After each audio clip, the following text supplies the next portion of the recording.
Hello everyone, how are you? Welcome to a new video. Before we begin today's chapter, I invite you to subscribe to the channel if you haven't already. Also, it would help me a lot if you left a comment with your opinion, as that motivates me to keep bringing you more stories. Now then, get comfortable and I'll leave you with the fanfic. Chapter 1. So it began. It was quite a lively night in the village, hidden in leaves, and rightly so, with the annual festival in full swing. The village was celebrating the defeat of the nine-tailed demon fox that had attacked the village just 8 years ago. However, while the children believed that the demon had been killed, the teenagers and adults knew otherwise. This brings us to a dark alley halfway across town where a little kid with bright blonde hair is writhing in pain on the cold ground. Around him are 4 laughing teenagers that seem to draw great pleasure out of inflicting pain on the child. "Serves you right, demon," one of them commented and kicked the little boy in the ribs again. The boy yelps in pain and crawls closer to the wall, hoping to at least shield some of his body from blows. "I think it's trying to run away." "As if we'll let it," was the snickering reply. The onslaught of kicks continued until a particularly loud crack was heard, and the teenagers realized that they had kicked the blonde boy's head against the wall hard enough for blood to spill out. "With the way blood's pooling, I think we killed it." "Great! Now we can go enjoy the festivities for real." The 4 teens left after that, and soon after a person dislodged himself from shadows of a far wall. He pulled out a small scroll, unraveled it, and channeled his chakra into it. A thin blue line of chakra stretched out from the scroll and linked with the blonde boy's stomach. Flashback. "You're sure this will work?" asked a man with long silvery hair. The other man sighed. They had been through this already. "Yes, I'm sure. The jutsu sealed into that scroll will dislodge the seal just enough to allow for contact and ability absorption." The long-haired man didn't let up. "How can you be so sure that the jutsu will find its target? If it misses, we won't have another chance like this for at least a couple months." "That part's easy, you're the one doing the jutsu," replied the spiky-haired man. "And exactly how much are you dislodging the seal by?" "Same amount as with the other one," was the simple, uncaring reply. "What? That is entirely too much, especially since this is an unsupervised event. If something happens, if something goes wrong, we will be completely out of options." The spiky-haired man looked up in confusion. "Why are you getting so worked up? The other survived it no problem.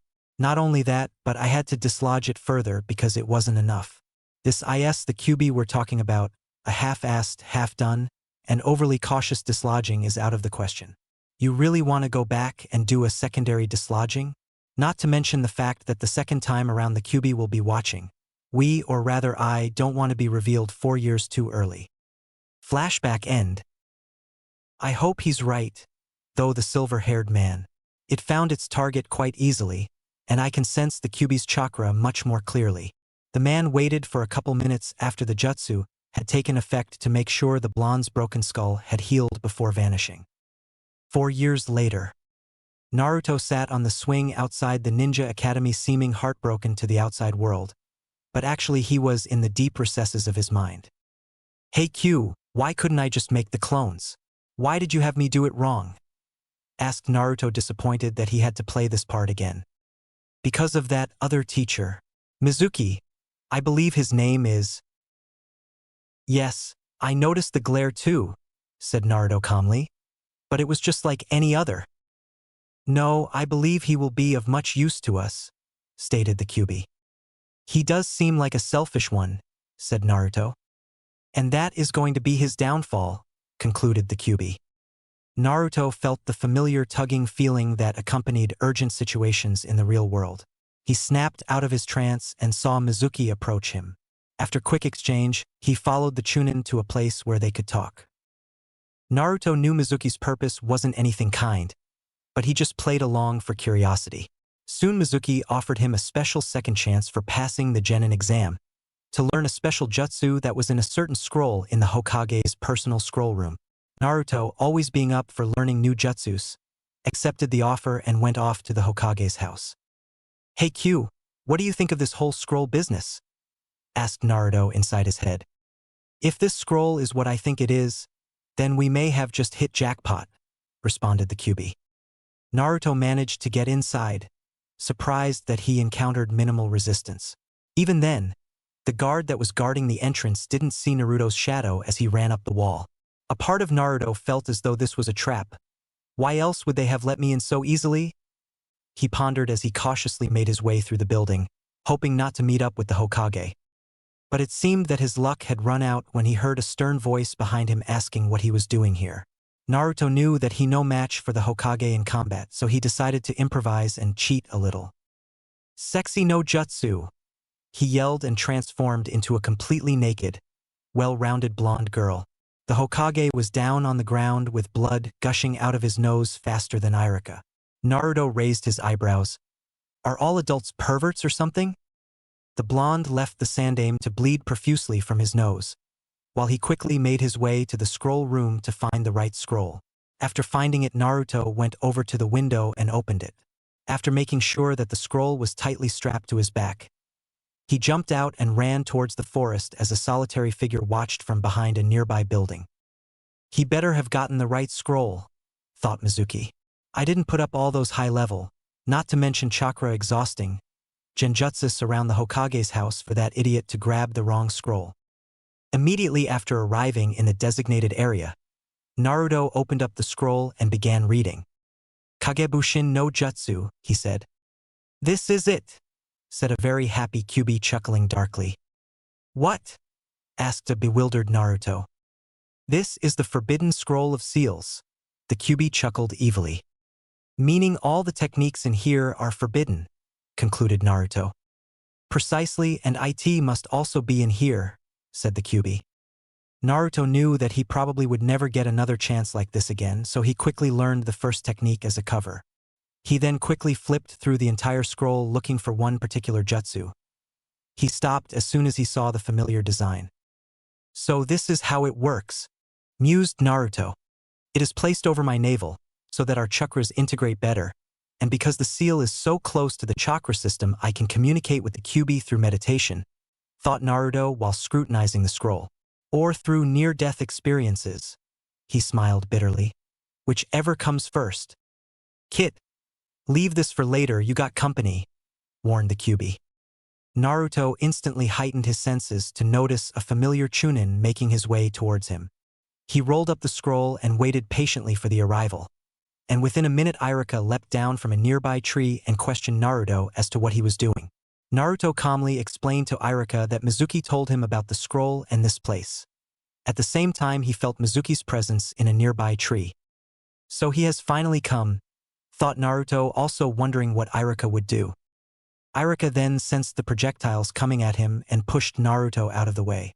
Naruto was faking absolute confusion while watching the exchange between Iruka and Mizuki, that is, until Mizuki started talking about the Kyuubi.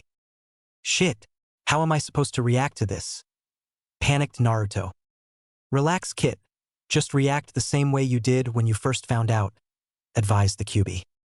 Naruto mentally thanked the Kyuubi and painted absolute fear onto his face. He was so engrossed in his acting, he didn't realize a large shuriken was flying straight at him. He scrambled to get out of its way, but quickly realized it was too late. He shut his eyes waiting for the pain, but it never came.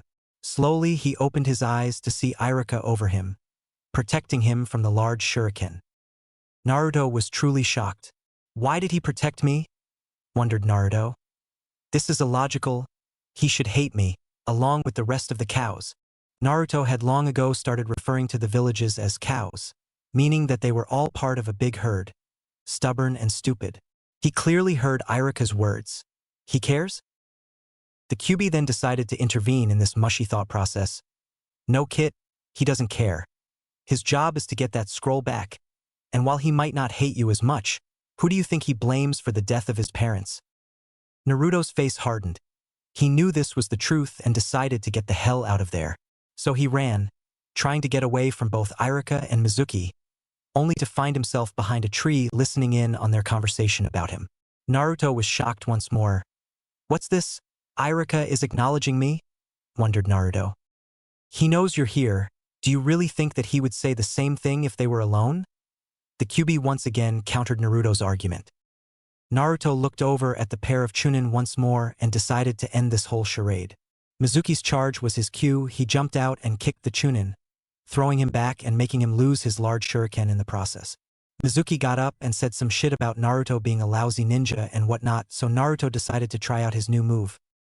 He positioned his hands into that cross-like seal and yelled, Kagabun Shin no Jutsu, using up quite a bit of chakra to make 1,000 clones appear.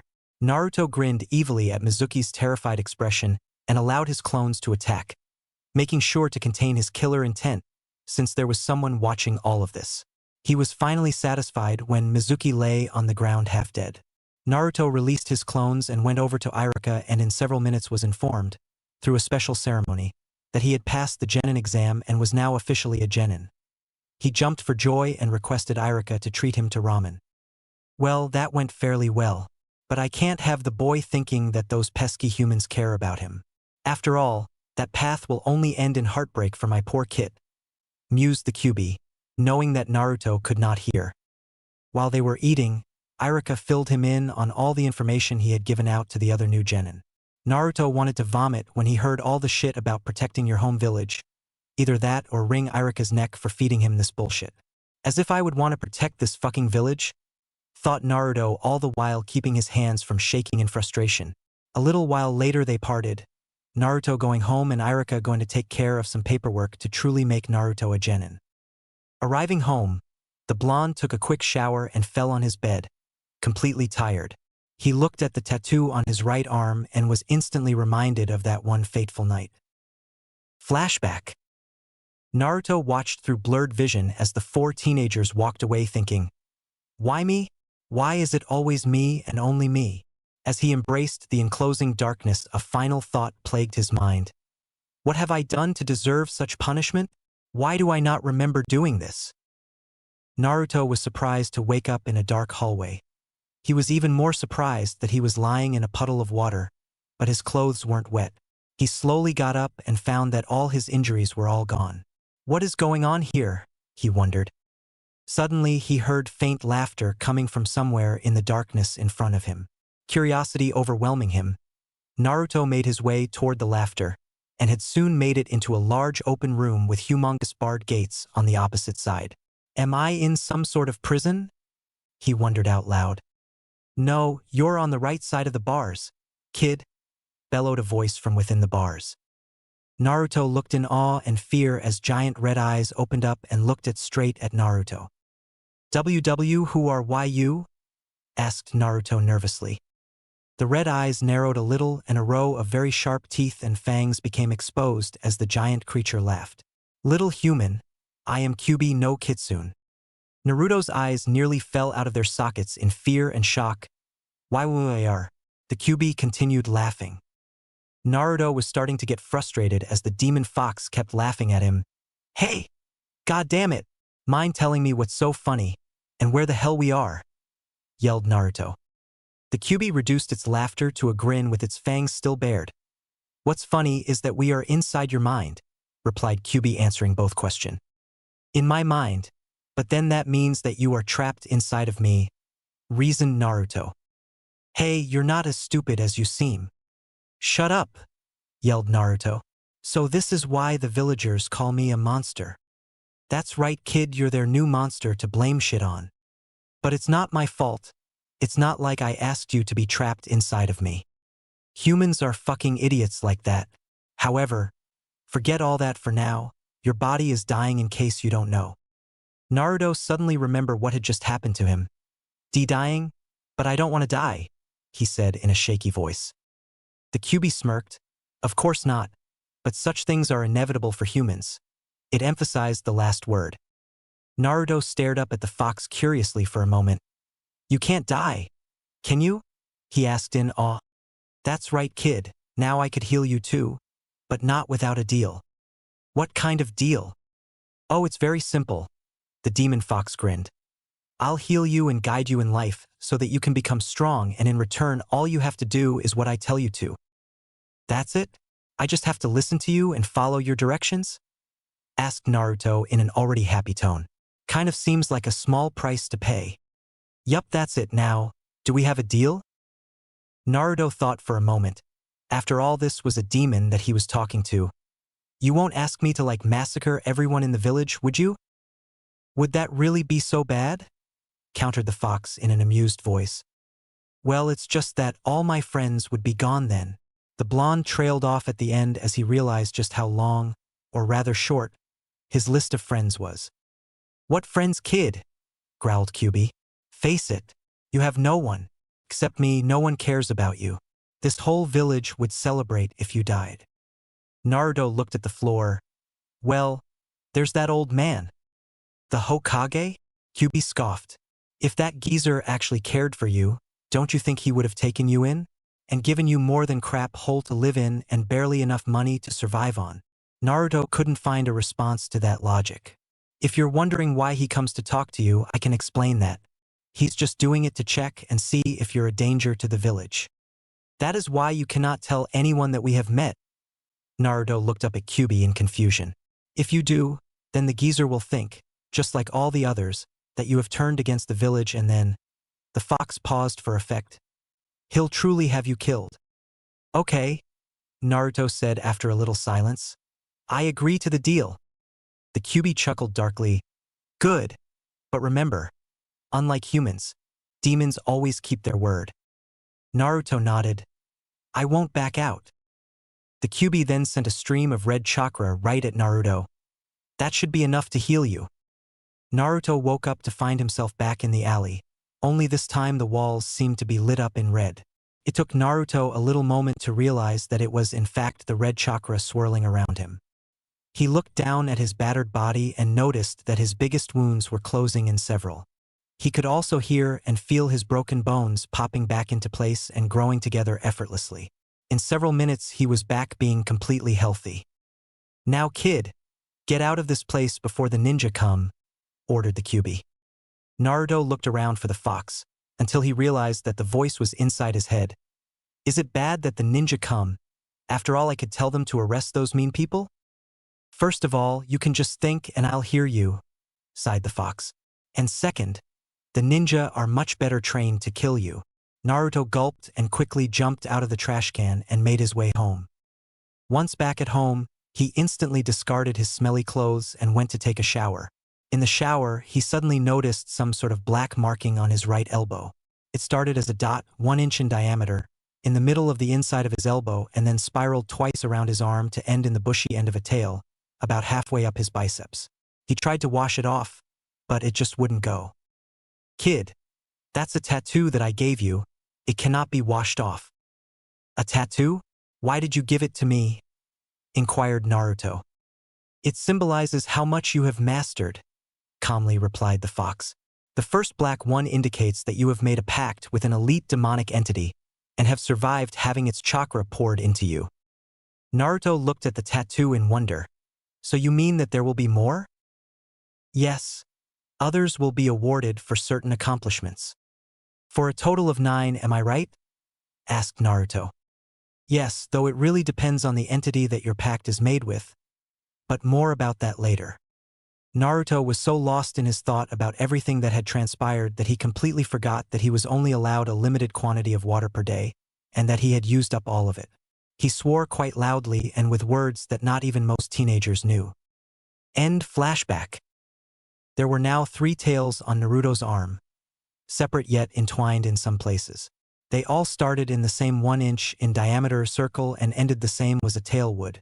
The 2 new ones were gray and brown in color. The brown one started at Naruto's shoulder bone and spiraled downwards to end in the middle of Naruto's triceps. The gray one started out halfway between the endings of the black and brown ones and just went around the arm connecting the black and brown. The QB had said that the brown one wasn't complete yet and would grow to be a double tail, extending in the other direction. It symbolized Naruto's connection to the earth. Since QB had been given control over Doton and Suiton, those would be passed on to Naruto in time. The gray one was simply a chakra connection so that Naruto could use demonic chakra when doing Doton jutsus. As the QB explained it, the initial black one controls all the chakra that Naruto can use safely, that is. Naruto can of course pull the QB's chakra through the seal, but that ultimately tears apart his chakra pathways. The Yondaime was an idiot to put such faith into a completely experimental seal. On that note, Naruto realized he hadn't asked the Kyuubi about what they saw in the Forbidden Scroll. "It's hopeless," replied the fox. "The seal is held in place by the Shinigami. He would have to release his hold on it before we could even try and figure out some way to break it." Naruto sighed. Perhaps the Yondaime wasn't such a fool. After all, the main object of the seal was to keep the Kyuubi imprisoned. The blonde genin shook his head to clear his mind and rolled over to face away from the window. He was asleep within a minute. Chapter 2: Inner Works. The sun was shining and the birds were chirping as Naruto lazily rolled around in his bed, knowing that he had to get up, but not wanting to. Stupid picture day, he thought for the millionth time, and they had to schedule it so that it's smack in the middle of my day. Naruto thought, I can't get up early, train and then go there because questions would arise, so I have to sleep in. Arg. Naruto jumped out of bed. Well, time to get up. Naruto washed up, brushed his teeth and ate some instant ramen for breakfast. He then went over to the closet and frowned at the 2 orange jumpsuits hanging in there.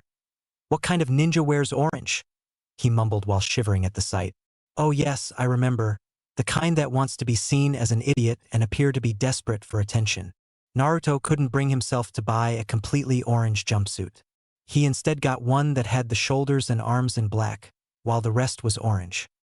Okay. While I tolerated that when you were in the academy, I can't stand to see you wearing such shit, the Kyuubi growled. The blonde was reluctant, if only because he would have to interact with stupid people to explain why he changed his clothes, but finally decided that he would wear black and red outfit he once stole.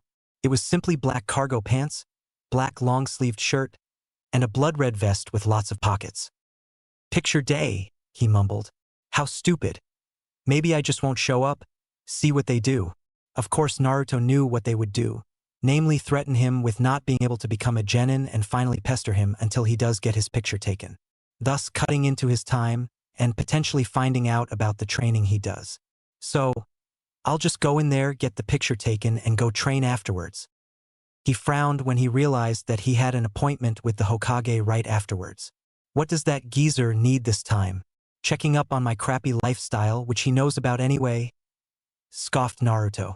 Though this time he might want to talk about the incident with the scroll. Well, he knows I learned Kage Bunshin. That's fine. Just as long as he doesn't start to suspect anything about me and Kyuubi, then it's all right. A few hours later, after getting his picture taken, Naruto was sitting in a chair in front of the Hokage. The old man was looking over what seemed to be Naruto's files.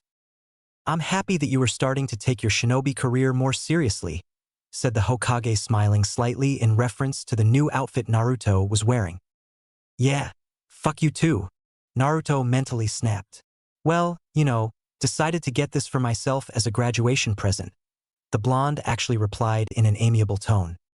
The Hokage nodded, obviously thinking something along the lines of Naruto growing up and out of his childish self. Naruto, we need to talk about that technique you learned, he said seriously. The Kage Bunshin no Jutsu is considered a forbidden jutsu, so I don't want you teaching it to any of the other genin. Is that clear? What? Yelled Naruto. I can't even teach my future teammates? The Hokage raised an eyebrow and Naruto mentally swore. He wasn't supposed to know that the genin were split up into team. So I take it Irika told you that you would be put into a team with 2 other people? Naruto did his best not to let out a sigh of relief. Yeah, that's right. I wonder who they are going to be. Sorry, I can't tell you that, the old man said. But I'm serious about you not teaching them the Kage Bunshin no Jutsu. Naruto looked like he was going to protest again, so the Hokage quickly added a little something. And if you do, then I'm going to send you back to the academy. Smart old man, he knows that's exactly what I don't want, thought Naruto. He put up his dejected face. Fine, fine. I promise that I won't teach anyone the Kage Bunshin. All right, then you are dismissed, said the Hokage. Don't forger that you're meeting with your team in a week. Of course not. Goodbye, old man, yelled Naruto as he ran out the door. If it wasn't for that last bit, I would say that Naruto has matured quite a bit since graduating. The Hokage chuckled as he looked at the picture on his table. Still, it really bothers me that he knows about the 9 tails.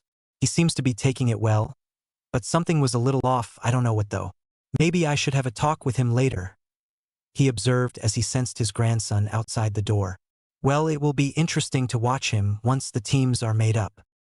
Naruto calmly walked down one of the alleys that would eventually take him to his training field.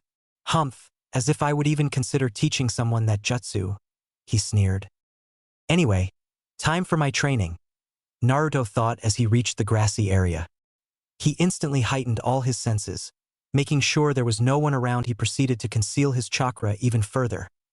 After all, academy students aren't supposed to have anything above medium-low. Within 5 seconds, Naruto was pleased. Chakra signature eliminated. Now to get to my real training area. Naruto sprinted into the forest at a fast speed. In about half an hour, Naruto arrived at a mid-sized clearing in the midst of a dense forest. On the right of the clearing was a small hot spring. On the far side, the ground was all torn apart and upheaved, and except for the small rock formation on the left side, the rest of the clearing was covered in a deep green coat of grass. "Ah, home away from home," Naruto said gently. Yeah, kid," the Kyuubi interrupted. "Now give me 200 push-ups on each hand, sit-ups and squats.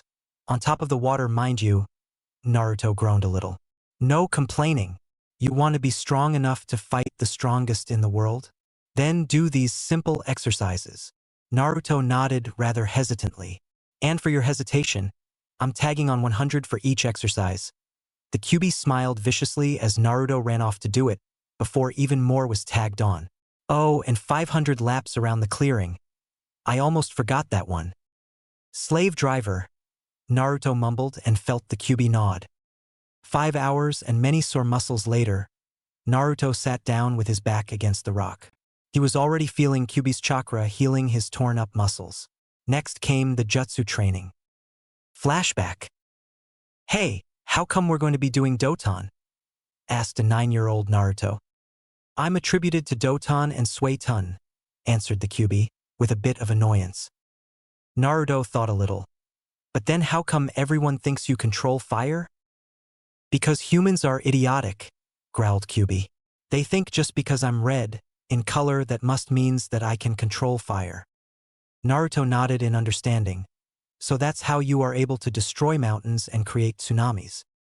"Exactly, but those are only a few of my vast collection of Doton and Suiton jutsus." "Those are the more destructive ones," said Naruto. "Those are the biggest ones," corrected Kyuubi. "Those are for show. There are others equally or more powerful, just on a smaller scale." "How did you come to pick Doton and Suiton?" inquired Naruto. "No, it wasn't a picking matter," answered Kyuubi. "When demons come from Makai, Hell, to Ninjankai, human world, they are given supreme control over 2 elements. These elements are chosen randomly, but no 2 demons have control over the same 2 elements. It is called having supremacy over an element. So there can be 10 demons down here at most," calculated Naruto. "Yes, but why we come here is unknown. I was practically ripped off of my throne and cast down into some random forest," clarified Kyuubi. "Supreme, not absolute control?" wondered Naruto. "Yes, I found that there were some things that I couldn't do with Doton and Suiton," replied the Kyuubi with a slight frown. "It wasn't that I didn't have enough chakra. There just seemed to be a barrier that prevented me." End flashback. "I've learned my fair share of Doton over the last 3 years," said Naruto. "You have yet to unlock the Suiton chakra seal," taunted Kyuubi. "Hey, it's not my fault the black tattoo won't show up on my left arm," replied Naruto. The Kyuubi growled. "Because of this, you can't start learning Suiton." "I could learn some of the basics, can't I?" asked Naruto. "No, because then you would have to relearn the basics once your chakra system has changed to adapt to the Suiton seal," explained the Kyuubi while redirecting a little bit of Naruto's chakra to make his arm hurt, as if it were punching him. "Now, go through all the Doton jutsus that you know, and then we'll have dinner." Naruto executed the earth element techniques consecutively in order of difficulty, only stopping to improve or perfect the ones he had some trouble with. /n. Evil of me not to show you any, huh? Well, it's more like he knows the basic ones that I've shown in ANC. Dinner was a quiet affair, as Naruto cooked and ate the rabbit he had caught. He really didn't want to make his way through Konoha streets and to his shitty apartment, so he just slept in the hammock that he had hung up several years ago. Fresh air, No annoying villagers, no fucking ramen smell, and I don't have to run for half an hour to my training area. Naruto recounted all the ups of staying here. There's no heat or indoor plumbing, but not like I get much heat or water anyway. Naruto stayed at his training area for the whole week until the night before the meeting with his future genin team. It may look suspicious if I come from the forest, reasoned Naruto. Plus, I need to take a shower and change clothes. Ninja Academy.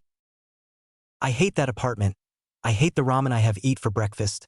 I hate all the cows that walk the streets as if they own them. I hate these stupid fangirls that are blocking the door. Naruto was patiently waiting for Ino and Sakura to get through the classroom door. Finally, someone pushed them in, and they ran off to fight over who gets to sit next to Sasuke. I hate stuck-up bastards who think they are all that just because they are from a famous clan. Actually, I don't mind the Uchiha too much. He stays quiet and doesn't directly annoy me. Naruto calmly walked over to an empty chair and sat down quietly waiting for Iruka to get there.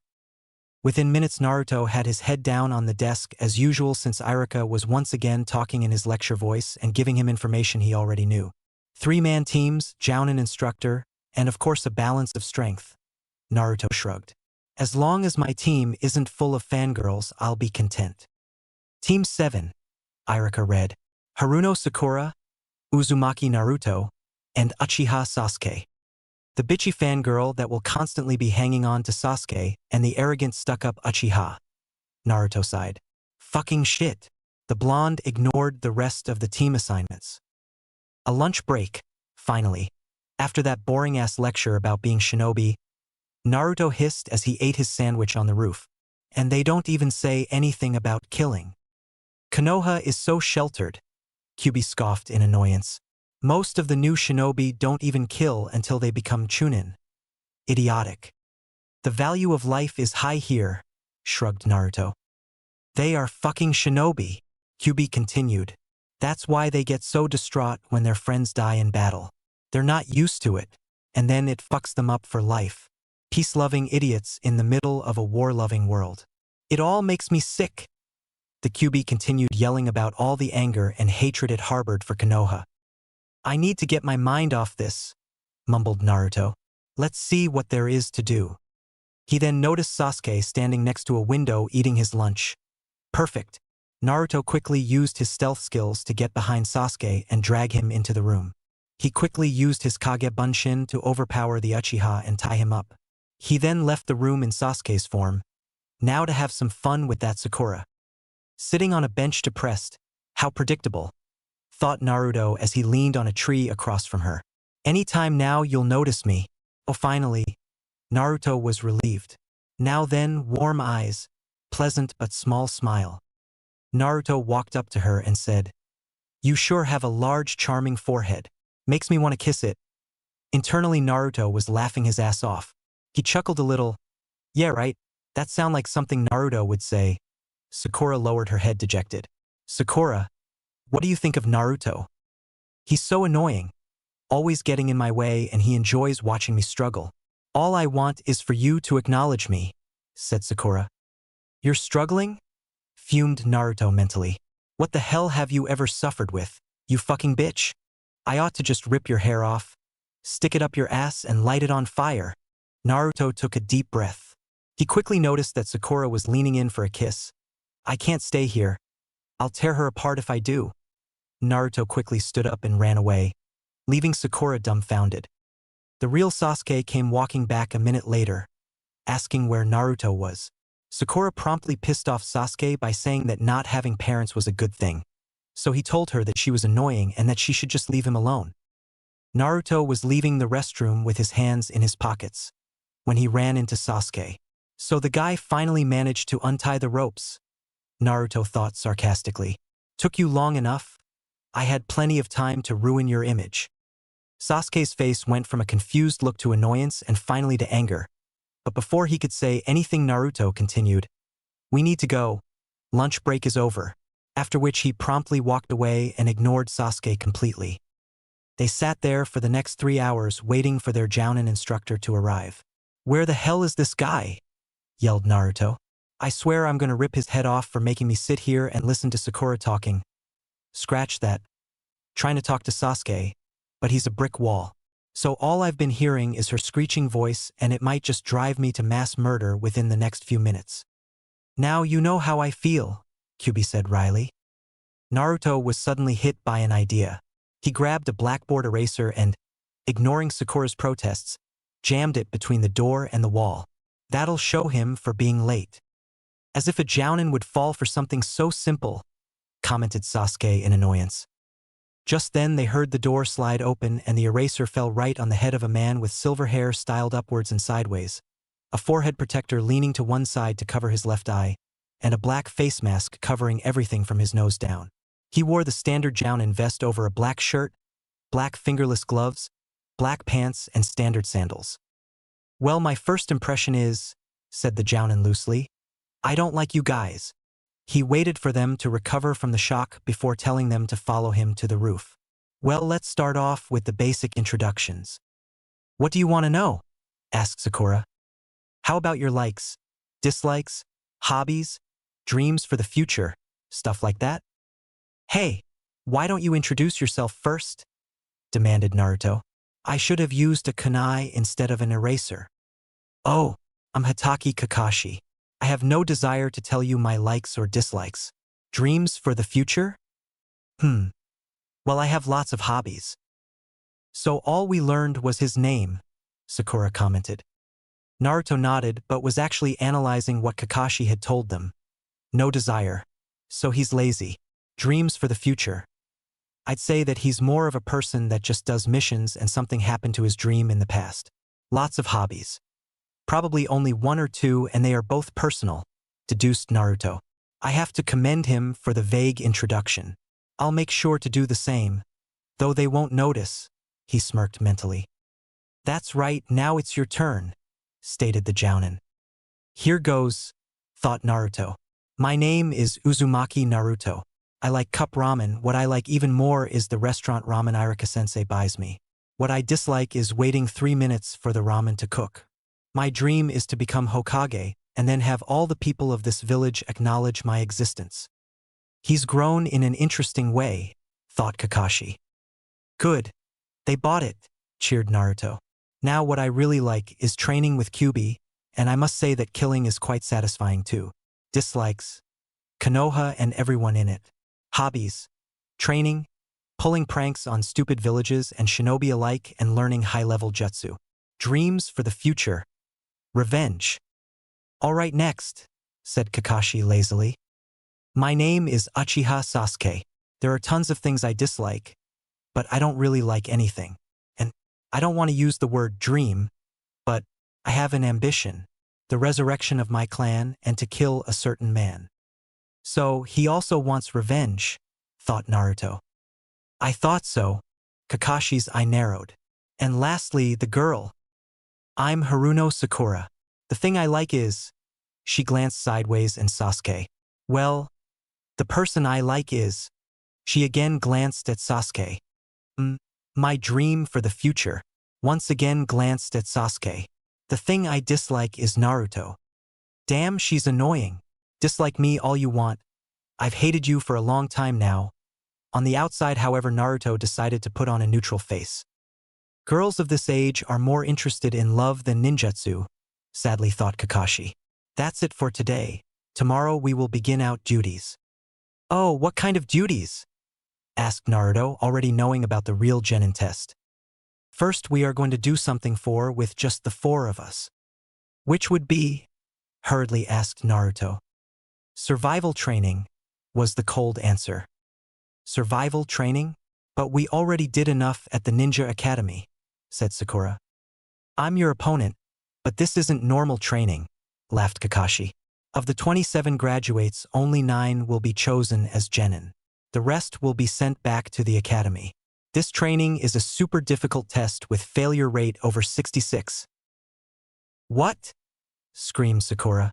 Then, what the hell was the point of graduating? That's just to select those that have a chance to become genin, calmly answered the masked jounin.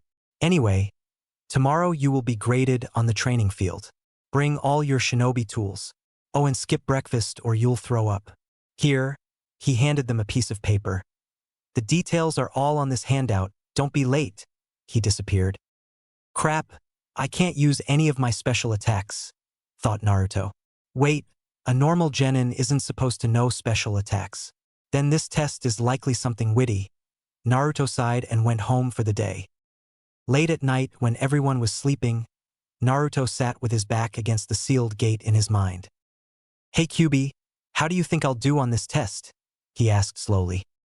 You would do fine, but your mask. Yeah, but I'm letting that go now, lightly chuckled Naruto. I figure the whole graduated from the academy and became a genin is a good point to turn around my life, as they say. You'll have to do a lot of reading between the lines with your jounin instructor, Kyuubi noted. Yeah, I already noticed that. He's one of those people that gets a kick out of being misinterpreted. You think there's anything he can teach me? I think an opportunity may present itself in the future where you will be able to pick up something from your lazy jounin. But otherwise you already know all the basics and he doesn't seem like the helpful teacher type. Naruto felt a tail wrap around him and press him into the bars. You worry too much, Kit. Plus there are still too many unknowns. This test being the biggest. You're right, Q, said Naruto calmly. Of course I'm right. How can the greatest demon on earth be wrong? Kyuubi and Naruto laughed. Kyuubi's tail then tightened around him. But don't you dare lose or let the jounin discover anything unpleasant, the demon warned. Naruto woke up early in the morning wanting to get to the training area on time. Kakashi said not to eat, but I honestly don't think I'll throw up, muttered Naruto sleepily.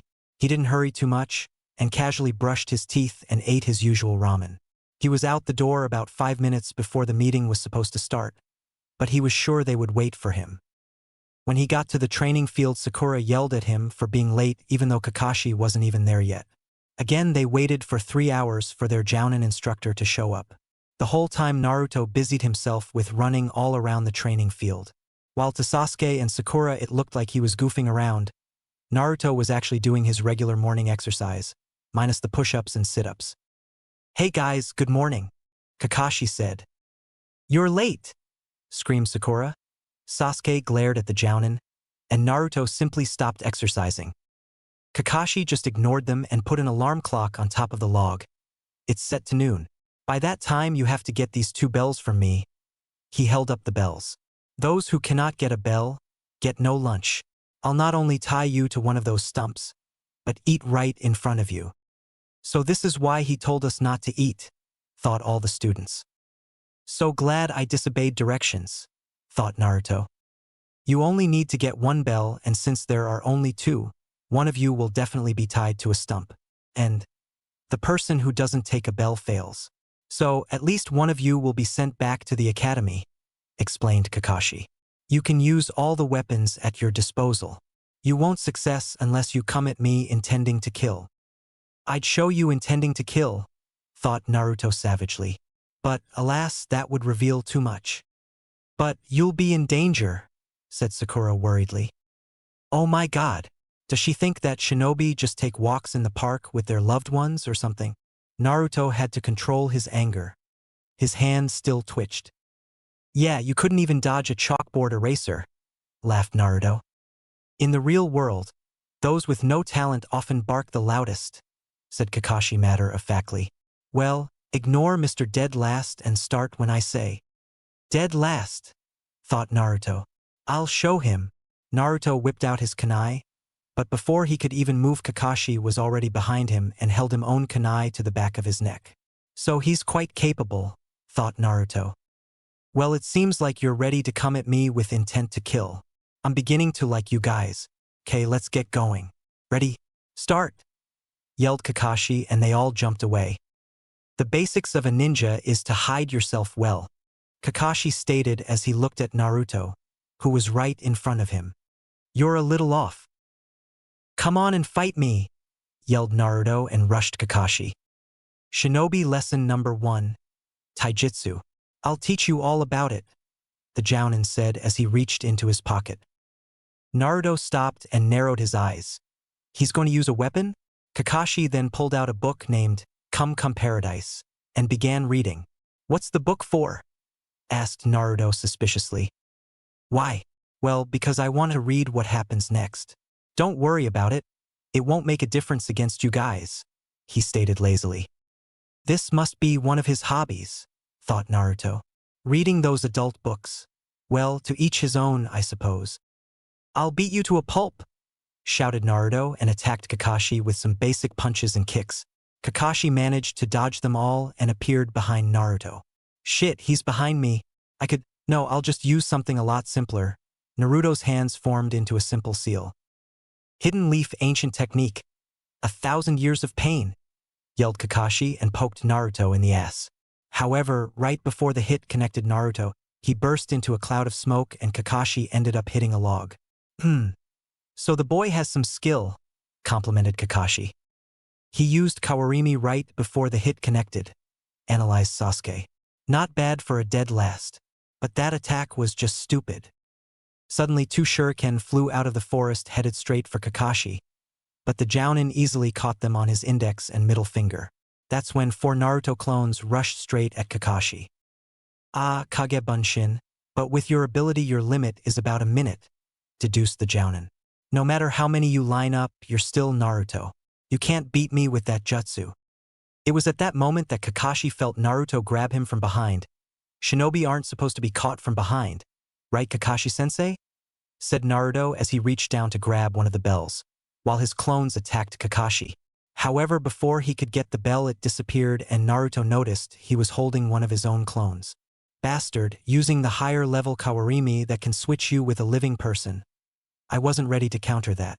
Naruto quickly hid himself and released all his clones, save one. That was a nice plan, thought Sasuke as he formulating his own. Naruto's clone looked over to the side and saw a bell lying on the ground. That is obviously a trap, but I may as well fall for it. Maybe Kakashi will come out, figured the real Naruto.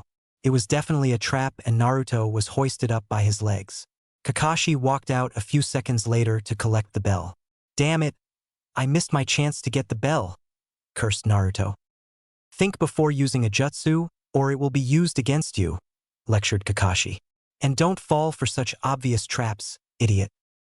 The Naruto in the tree smirked and disappeared in a puff of smoke.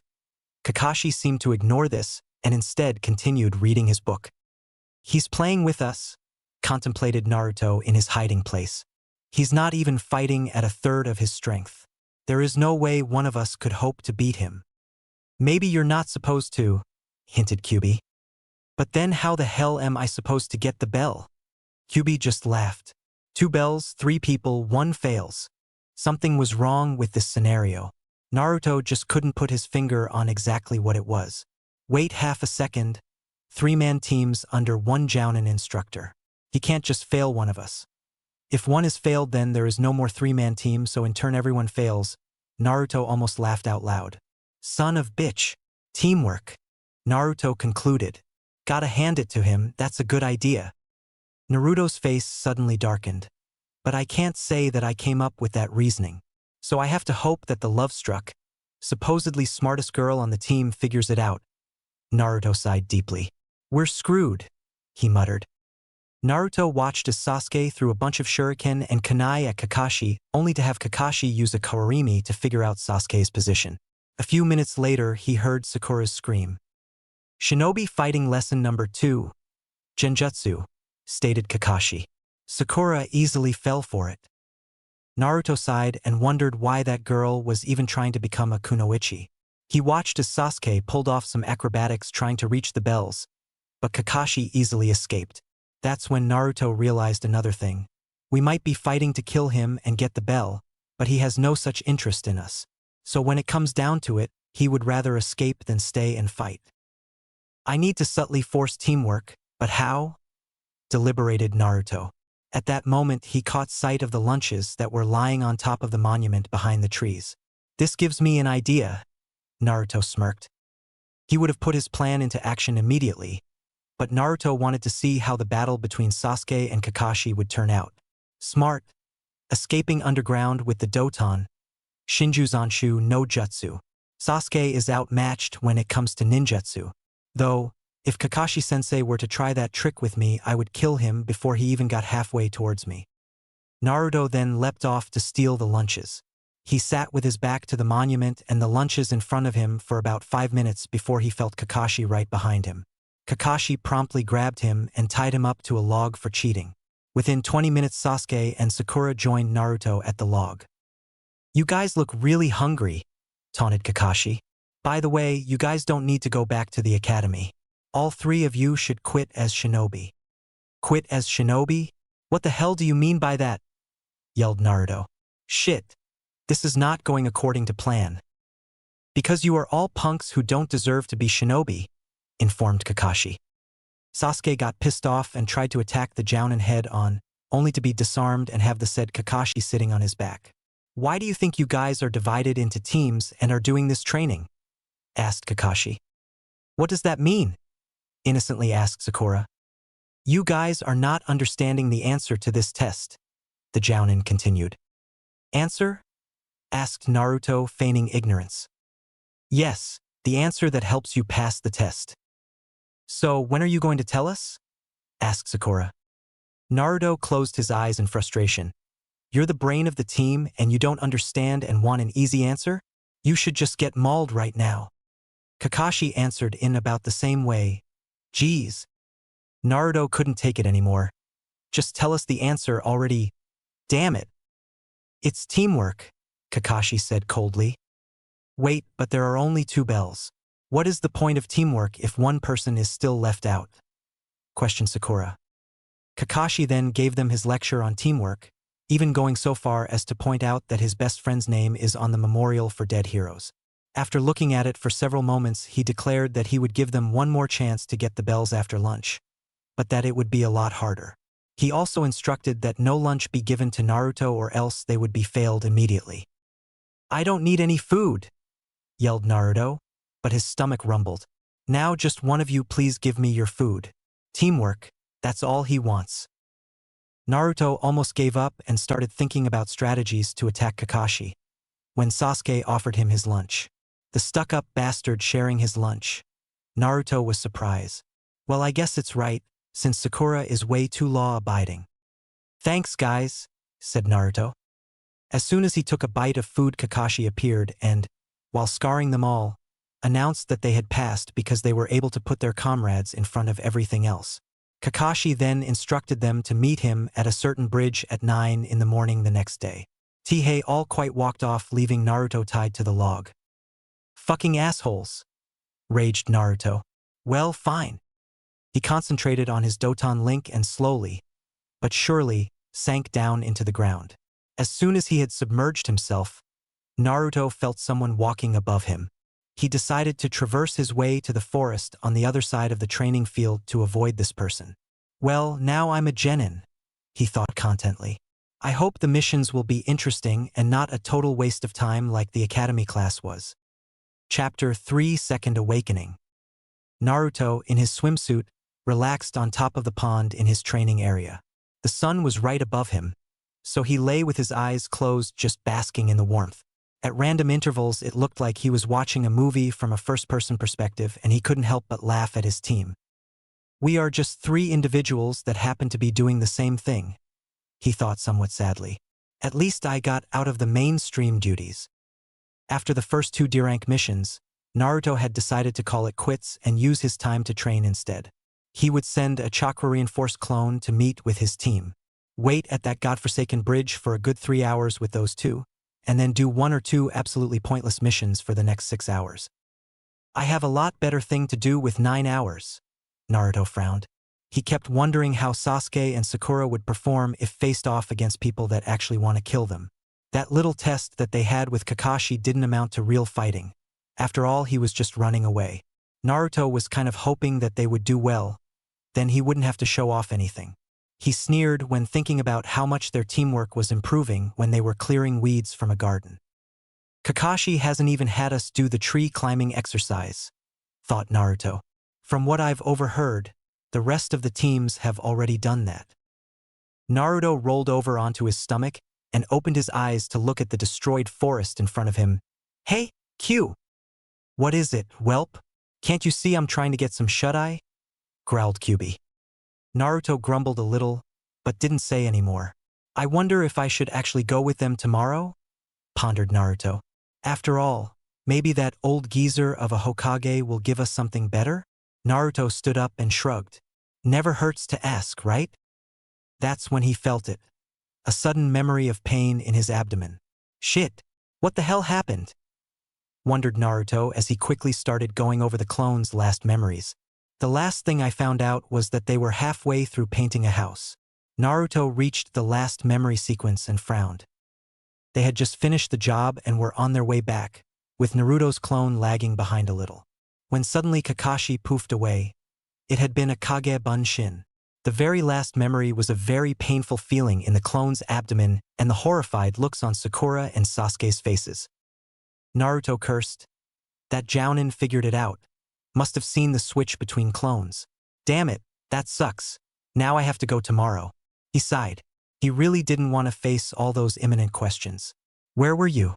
How come you don't come on missions with your team? He knew that Kakashi would probably give him the whole spiel about teamwork.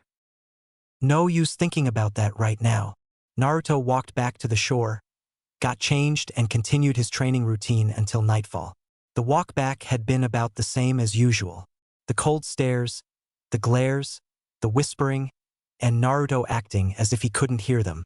But this night Naruto's mind was preoccupied with figuring out what excuses to use the following day. After much mulling over, he decided to just tell them the truth.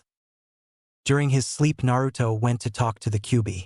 I told you, Kit, the Kage Bunshin was a good idea, but that the Jounin would see through it at one point or another. Naruto nodded.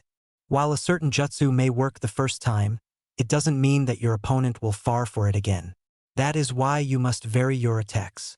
The Kyuubi lectured on. Is this what you called me here for, to lecture me?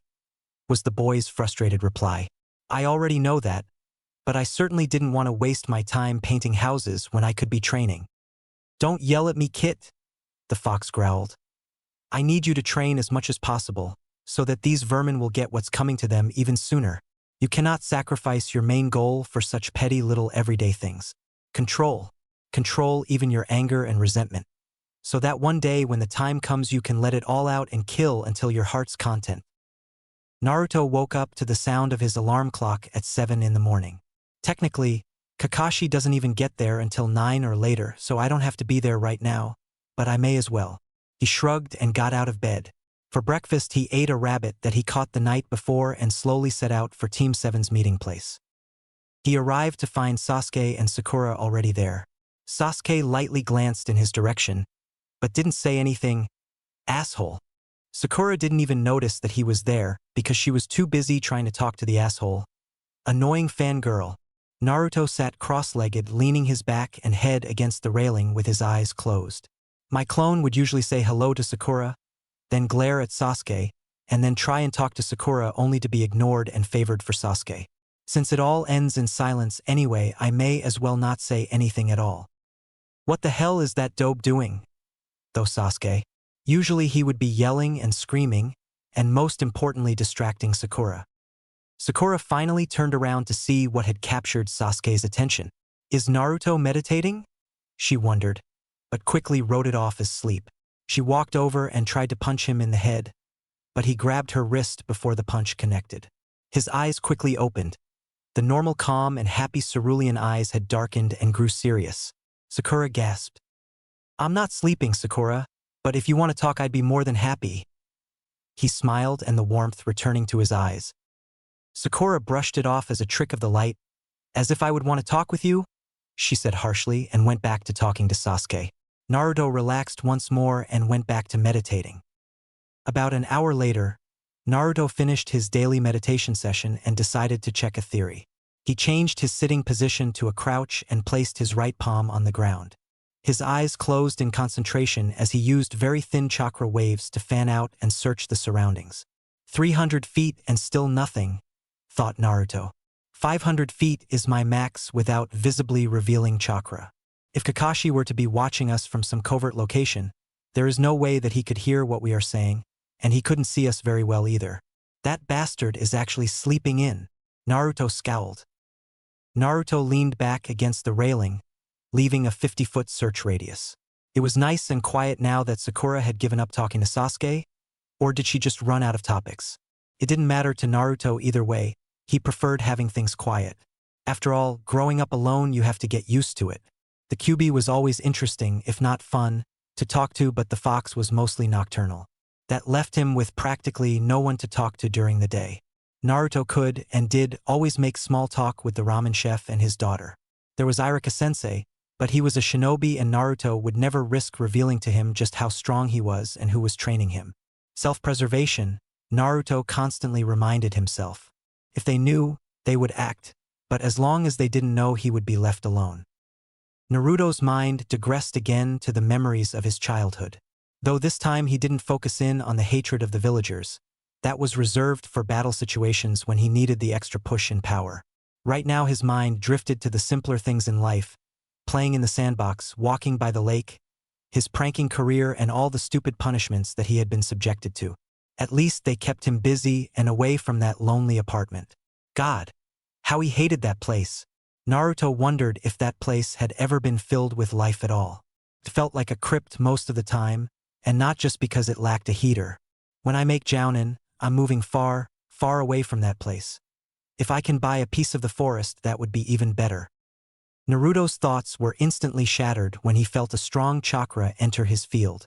It took him a second to pinpoint its location, approximate velocity, and whether or not it was on an intersection course with him, and if yes, how long until it got here. After all the instantaneous computations were done, Naruto realized that it was just their delinquent teacher running to meet them. "You're late," Sakura yelled in response to Kakashi's greeting. Kakashi looked at Naruto curiously, but didn't say anything. "Kakashi-sensei, what are we going to do today?" asked Sakura. "Oh, I got us some slightly more interesting missions." His gaze shifted over to Naruto. "Since some of us think the regular ones are too boring to even show up." "You expect me to find weeding a garden fun?" countered Naruto. "Or how about painting a fence?" "These missions are designed to strengthen teamwork and teach young shinobi about responsibility." Kakashi emphasized the last word. "What teamwork to begin with? And also, that hypocritical bastard has the nerve to bring up responsibility. Hey, the only reason we may not be that responsible is because you are always so late," said Naruto. "Didn't your teacher tell you about responsibility?" Kakashi's eye flickered with sadness for half a second before turning back to its usual lazy look. "The problem here is that you haven't been showing up for missions at all, Naruto." Sakura gasped. She had thought that Naruto just hadn't shown up yesterday. "Naruto, you should listen to what Kakashi-sensei says, and don't inconvenience us by not showing up." "I was here in essence," Naruto said calmly. "There is a big difference between being here and sending a part of your chakra here," replied Kakashi sternly. "I don't think it makes much of a difference for weeding a garden," said Naruto. Kakashi sighed. "Come on, Naruto, we have a mission to do." Naruto decided not to argue and instead focused on his teacher. "He knows that I haven't been coming myself to many of the missions, but how many? When did he first start to suspect? Most importantly, what else does he know about me?" Naruto kept thinking about the best and most discreet ways to find out the answers to all of his questions, when it suddenly hit him. His, now former since he was trying to get rid of it, mask always took the direct approach. He would actually make himself a target of suspicion if he were to do it any other way. "Hey Kakashi-sensei, how did you know that it was a clone and not me?" asked Naruto. "Simple, because your clone would try extra hard not be hit by anything, and when it couldn't avoid the hit it would make a cushion-like chakra padding to prevent its destruction." Naruto nodded slightly. That reasoning made sense. "Also because I followed your clone one day and saw it turn into smoke." Naruto face-faulted. "Damn it! He baited me with the chakra cushion answer. Now he knows that I know more than I let on." Naruto decided to stay silent after that. There was no point to try and bluff his way out knowing how to chakra cushion his clones. If all else fails, I'll say that the instructions were in the Forbidden Scroll. "He's not trying to deny it," thought Kakashi. "Naruto does know how to use the chakra cushion enough so his clones don't die in one hit. Also, keeping a clone alive for the whole day when the original is far away is not a task that a genin should be able to perform." "Now I have a question for you, Naruto. What have you been doing instead of missions? Slacking off?" Naruto scowled. "I'll have you know I've been training." "Dobe," No training in the world could help you get out of your hole, smirked Sasuke. Naruto resisted the urge to bring up Sasuke and Itachi's skill gap, or ocean if you will. Watch your mouth, bastard. I can kick your ass if I want to. The teacher shook his head. Now, children, we've arrived at the forest where your target is presumed to be lost. Oh, and who are we searching for? Is this person worth my time? Asked Naruto sardonically. 2 hours later, Team 7 was in the administrative building, standing in line for their next mission. I still can't believe we had to search for a cat, muttered Naruto. A cat. You'd think they would take pity on the thing and kill it considering who the owner is. But then we would be out of our job, reminded Kakashi. The Jounin, though he heard Naruto mumble something about good and burning gardens. Then we wouldn't have to do such stupid things for a job, replied Naruto. Hey, old man, can't you give us a better mission? You skip out on meetings with your team and you think I'm going to give you a better mission? Asked the Hokage, blowing out smoke from his pipe. If the missions weren't so damn boring, then I would make an effort to come and meet with my team. How is that you know what missions you are doing if you're not even there? My Kage Bunshin tell me, of course. Don't you know? Or have you really gotten that old and senile? Laughed Naruto. Naruto, you cannot talk to the Hokage like that, yelled Irika, who sat right next to the Sandaime throughout all the exchanges. These missions are done by all the Genin teams because that is how shinobi villages are structured. Both Irika and the Hokage went on explaining how missions were assigned between each rank. Naruto calmly tuned it out since he already knew all this and knew that the Hokage would refuse to give them a better mission. The blonde knew that he would have to bide his time and wait until he had Kakashi's trust once more, so that he could send a clone to the meetings once more. Naruto, are you even listening to what I'm saying? Yelled the Chunin schoolteacher. I apologize, Hokage-sama, Kakashi said quickly.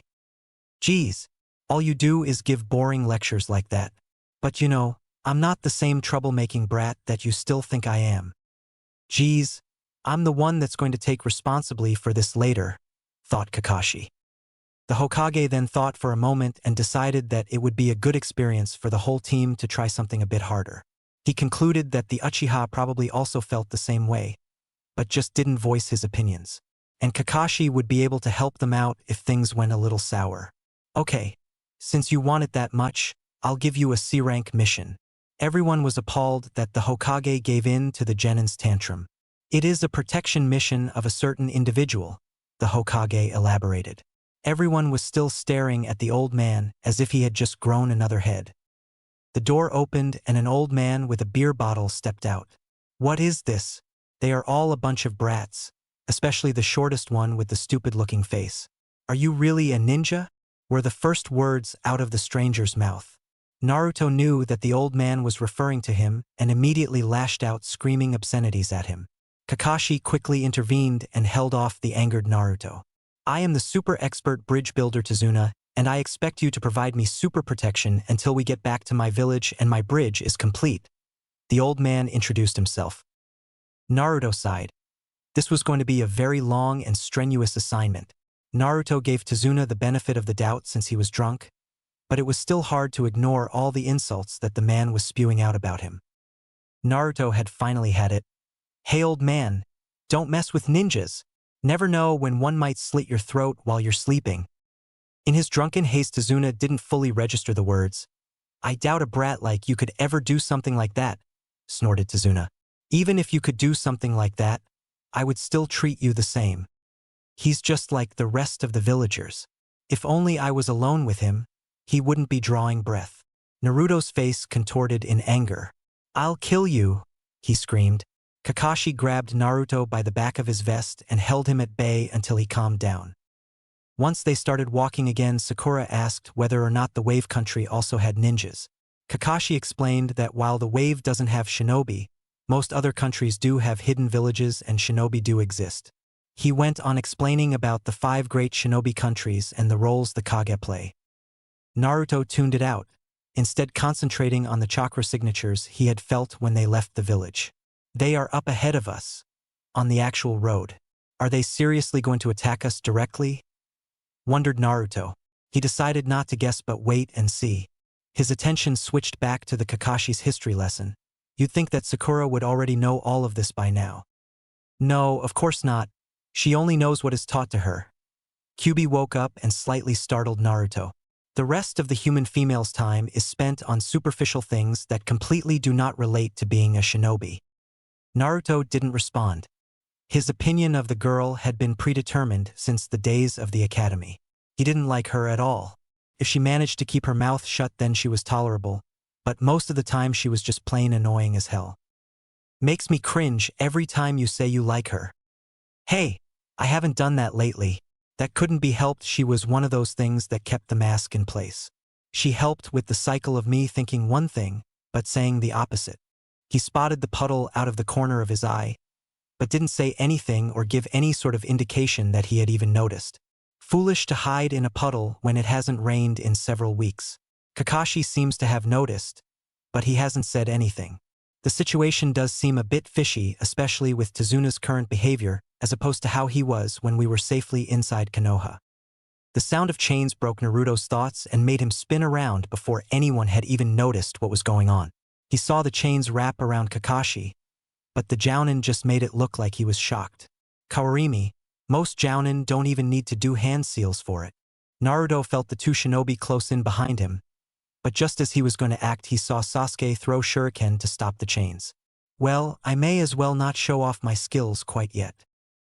Sasuke kicked the attackers so hard that their chains broke and they were once again free to attack once more. Stupid, he should have killed them while they were still bound, thought Naruto as he saw one close in on him. Naruto saw the claws extend towards him and he quickly sidestepped to the right, his hand already on his kunai, drawing it out to stab the man. The other enemy was rapidly closing in on Tezuna and Sakura. Just then Kakashi intervened by grabbing both in a headlock at the same time. Show off, thought both Naruto and Sasuke, while Sakura was overjoyed that their sensei hadn't been died. Tezuna-san, I need to talk to you, said Kakashi in a serious tone. These look like hidden Miss Chunin. If you knew about them, then why did you let the brats fight? Asked the bridge builder. There was something I had to find out. Who those two were after, the jounin explained. We hadn't heard that there were shinobi after you. Our mission was to simply protect you from bandits or gangs. This has now become at least a B-rank mission. I'm sure you had a reason, but it causes problems when clients lie about the mission. We are now operating outside of our duties. We aren't ready for this mission. Then let's quit, said Sakura quickly. Naruto and Sasuke both narrowed their eyes at her in frustration. Let's quit? What kind of attitude is that? Thought Naruto. This is exactly why I hate her. She is so weak, were Sasuke's thoughts. No, we will continue this mission, said Naruto resolutely. Tezuna then went on to explain about Gatu and how the building of Tezuna's bridge is going to help out the wave's economy. Also, the reason behind not being able to hire better shinobi was that the wave country is so poor that even the feudal lord doesn't have any money. He then went on to guilt-trip the shinobi into continuing the mission by bringing up his own death and then the miserable lives his daughter and grandson would have. Smart actually, thought Naruto when he heard Kakashi agree to continue on with the mission. They made it over the channel and into the wave country without incident. The only thing left now was to get to Tezuna's house in one piece, which Naruto knew would not be easy. If we get attacked again, it will be the next level up, a jounin, thought Naruto and Kakashi. And judging from the previous attack, whoever it is will be ready for us. They continued walking for several minutes before Naruto threw a kunai into the bushes. What the hell are you doing? Yelled Sakura. There was something there, he responded. Sakura walked over and looked behind the bushes, where she saw a dead snow rabbit. Naruto, what have you done? She yelled. God damn. She makes it sound like I did something incredibly horrible. It's just a rabbit. Though rabbits shouldn't be white right now. It's spring, so all the rabbits that I know of are brown. Meaning that this one isn't here naturally. Everybody get down, yelled Kakashi suddenly. Naruto also felt the disturbance and instantly fell to the ground, dragging Sakura with him. The giant head cleaver passed right over them and embedded itself into a tree on the other side of the field. A ninja appeared standing on the sword's handle, looking over his shoulder at them. This guy's definitely a jounin, thought Naruto, waiting to see what Kakashi would do. Well, if it isn't the hidden mist missing Nin Momochi Zabuza, greeted Kakashi. Everyone get back. This one's on a whole other level. Against him, it will be a little tough unless I do this. Kakashi's hand went up to his slanted forehead protector. You appear to be Sharingan Kakashi, said the missing Nin. Sorry, but the old man is mine. Sharingan, thought Sasuke in shock. How would Kakashi-sensei have the Sharingan? Looks like your teacher is finally going to show off his trump card, said the Kyuubi in an amused voice. The copying eyes, thought Naruto. Not only, talented wielders can cast Jinjutsus using those eyes, explained the fox. And if they have an even better blood mix, they can achieve the second form of the Sharingan, the Manjikyu. But I'll save the details for later, Kit. Now just watch the battle. Surround and protect Tazuna-san, but do not enter the fight. That is the teamwork here, said Kakashi as he prepared to lift up his forehead protector. Zabuza, first you have to fight me. He uncovered his left eye, revealing a red eye with 3 black dots. So that's what it looks like, thought Naruto. 2 commas to copy and slightly foresee, and 3 to foresee completely and copy everything but bloodlines. A powerful ability, but it has its flaws, as does everything. I already get to see the famous Sharingan. I'm honored, said the former Mist Nin. Sharingan? What is that? Asked Sakura. Sharingan is one of the types of pupil that gives you the ability to read and defeat all types of Jinjutsu, Ninjutsu, and Taijutsu, explained Sasuke. But that's not the only ability the Sharingan has. Yes, exactly. What's even scarier is that you can copy your opponent's techniques once you see them, added Zabuza. When I was a member of the Hidden Mist Assassination Team, I kept a handbook. It included information on you. What is said was, the man who copied over 1,000 jutsu, copy ninja Kakashi. Sakura was shocked that her teacher was such a great ninja. Sasuke, on the other hand, was confused because he knew that no one outside of the Uchiha clan should have the Sharingan. Naruto wondered exactly how extensive Kakashi's jutsu library was. Now let's end this talking. I have that old man to kill, said Zabuza. The 3 genin instantly surrounded their client. But Kakashi, it seems that I have to beat you first, he said and jumped down onto the water. Naruto's eyes instantly narrowed at those words. He may say that, but that only gives more reason not to do so. Over there, on top of the water, shouted Sakura. Ninpu, hidden mist no jutsu, said Zabuza and faded into the rising fog. He'll come after me first, said Kakashi in an effort to calm his students. Momochi Zabuza, as a member of the Hidden Mist, was known as an expert in silent killing. You don't even notice until you're already dead. It's not like I can use the Sharingan perfectly, so you guys best be careful. Silent killing, huh? Thought Naruto with a slight smile on his face. I like this guy already. Don't get cocky now, you may like him, but he'll still kill you. When you have matured more, I'll teach you all about silent killing. Matured meaning having the Suetun seal, Naruto replied dryly. Yes, the combination of water and earth is essential for keeping yourself completely hidden. But for now, keep your ears open. Just because you don't see him doesn't mean he doesn't see you. I know, replied Naruto and shifted to a much more serious mood. The mist thickens, meaning he's getting ready to strike. But where? The mist is getting thicker, Kakashi-sensei, informed Sakura. 8 choices, a voice said. Liver, lungs, spine, jugular vein, carotid artery, brain, kidneys, and heart. Which one should I go after? Listing off all the critical areas in order to scare us, but it won't work against me, since I only have 2 critical areas, the heart and the brain. You either kill me instantly or I'll regenerate it.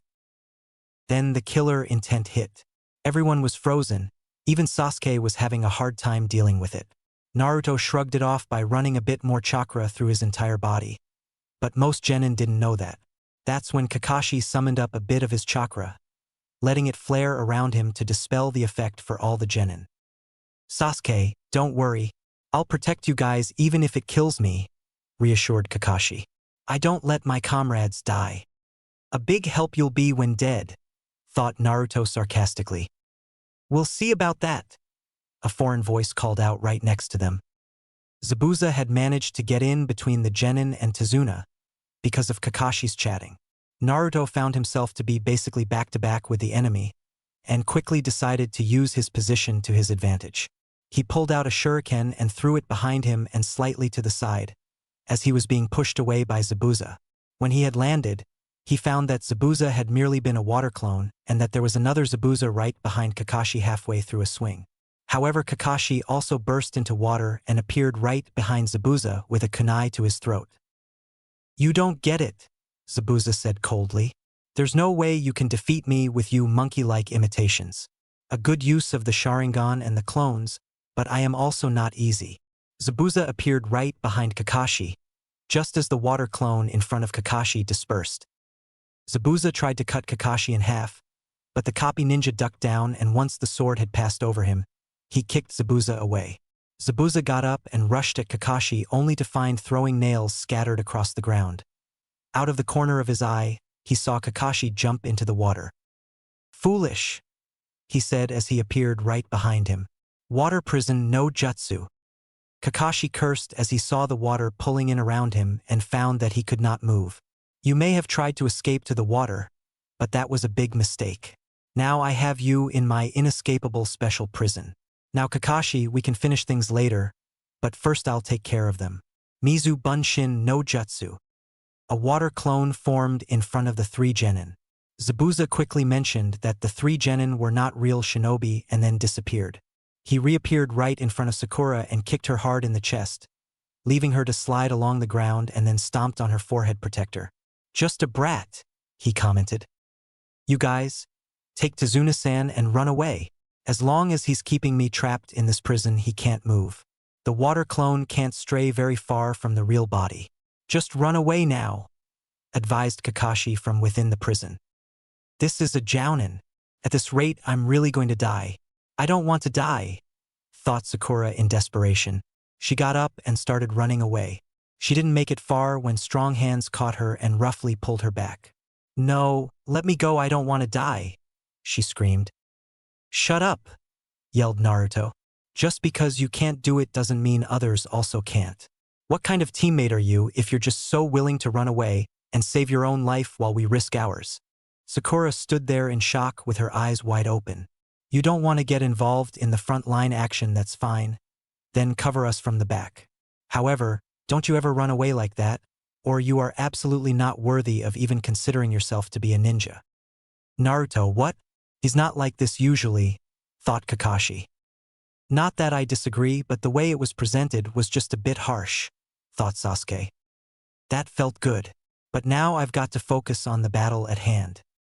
He's expecting an attack on his clone, but he is not even entertaining the possibility that we would go straight for him, contemplated Naruto. I could easily enough take him out with a Doton Jutsu, but no need for fancy things when simple will do. Sasuke, I have a plan. Teamwork, eh? Replied Sasuke. Now let's get wild. A lot of arrogance, but you don't actually stand a chance, said Zabuza. Keep underestimating us, the better for us. Naruto observed Zabuza in anticipation. Are you ready? He asked Sasuke. Ha, you guys will never grow up. Going to keep playing ninja, eh? Asked Zabuza mockingly. When I was your age, these hands were already dyed red with blood. Devil Zabuza, muttered Kakashi. Long ago in the hidden mist, there was a final obstacle in becoming a ninja. So you even know about the exam? Zabuza laughed darkly. It would have scarred Naruto if he had no been used to the Kyuubi laughing in about the same way. The exam was a fight to the death between students. Friends who have trained and eaten together are pitted against each other, and go at it until one of them loses his or her life. These were friends who helped each other and shared dreams. Sasuke and Sakura had paled. Naruto was calmly listening to Zabuza's story and small appraisal commentary from the Kyuubi. 10 years ago, the Hidden Mists graduation exam was forced to change. This change came after the previous year when a devil appeared. Without pause or hesitation, a young boy who was not even a ninja had killed over 100 of the students. Zabuza? The devil, thought Naruto. but didn't have time to carry his thoughts any further. During the talking, Zabuza's clone had moved into striking range of Sasuke and now had him pinned down under his foot. Naruto made a cross-shaped hand seal and made several dozen shadow clones appear all around Zabuza and Sasuke. "Shadow clones," said Zabuza's clone. "And a large amount, but all of Naruto's shadow clones jumped on Zabuza and Sasuke." "Not enough." Sasuke and all the Narutos were thrown in different directions. "Sasuke!" came a sudden yell. The said person looked up just in time to catch an evil wind shuriken. He smirked when he figured out Naruto's plan. "Evil wind shuriken. Shadow windmill," said the Uchiha genius and jumped high into the air before launching the weapon. "A shuriken won't work against me," said Zabuza. He watched as the shuriken went around his clone and flew at him. "So you were aiming at the real me, but..." He caught the shuriken mid-flight. "That's not enough." That's when he noticed the second shuriken that had hidden in the shadow of the first, flying right at him. "Good, but still not enough," declared the mist-missing Nin as he jumped over it. Sakura paled. What were they going to do now that their plan had failed? Sasuke merely smirked confidently. The shuriken burst into smoke to reveal Naruto with a kunai already pulled back and ready to throw. Zabuza had been caught off guard, and the kunai managed to pierce the skin right below his right eye while he was dodging it. "Damn brat!" he yelled as he twirled the shuriken, getting ready to throw it at the orange-clad genin. However, that plan was foiled when Kakashi blocked the spinning of the shuriken with the back of his fist. "Great plan, Naruto," Kakashi congratulated his student. "You guys have grown up." "So, I got distracted and released the jutsu," said Zabuza. "No, you were forced to release it," corrected the copycat. Zabuza glared at him before jumping back and starting his hand seals before even landing on the water. Kakashi copied the former Mist Nin's movements completely. They completed the long list of hand seals at the same time. Suetun, Water Dragon Blast no Jutsu. Twin dragons rose up out of the water between the jounin and attacked each other. Naruto had managed to land on top of the water, but at this point that did more harm than good as the two dragon attacks slammed right into him. Naruto was swept off by the attack and finally ended up with his back slammed hard into a tree trunk. The force of the attack was so hard that it felt as though the water was burning him. After the attack was done, Naruto slumped down against the tree and watched as Kakashi used the Sharingan to trap Zabuza in a Genjutsu. He winced once more as the water swept up against him after the water explosion no jutsu. "Why the hell does it hurt so much?" he wondered as he lightly checked for broken bones. Not finding any, Naruto bent over, breathing hard, trying to tolerate the burning sensation on his left side. He looked up briefly when he heard the Mist Hunter Nin's voice. "Damn asshole, couldn't he have helped a little? Yeah, go ahead, take him along with you and do whatever you want." The constant pain was so aggravating that Naruto could care less what happened around him. Once the two Mist Shinobi were gone, Naruto slowly got up and walked over to the rest of the party, all the while trying to show any pain. Kakashi had declared that it was over and they could safely go to Tezuna's house now. He promptly collapsed right after saying that. "And he's a jounin?" wondered Naruto. "He doesn't even know his own limits." Luckily for him, Tezuna and Sasuke had already picked him up, so Naruto didn't have to waste his energy. Several hours later, in Tezuna's house, Kakashi finally woke up saying that he wouldn't be able to move for about a week or so. Everyone rejoiced at the end of the battle and the death of Zabuza, but Kakashi didn't seem too happy. When he was explaining about the duties of Hunter Nin, his voice was too calculating. "Sensei, what's wrong?" worried Sakura. "Well, body erasing teams usually dispose of the body of the person they killed right there," explained Kakashi.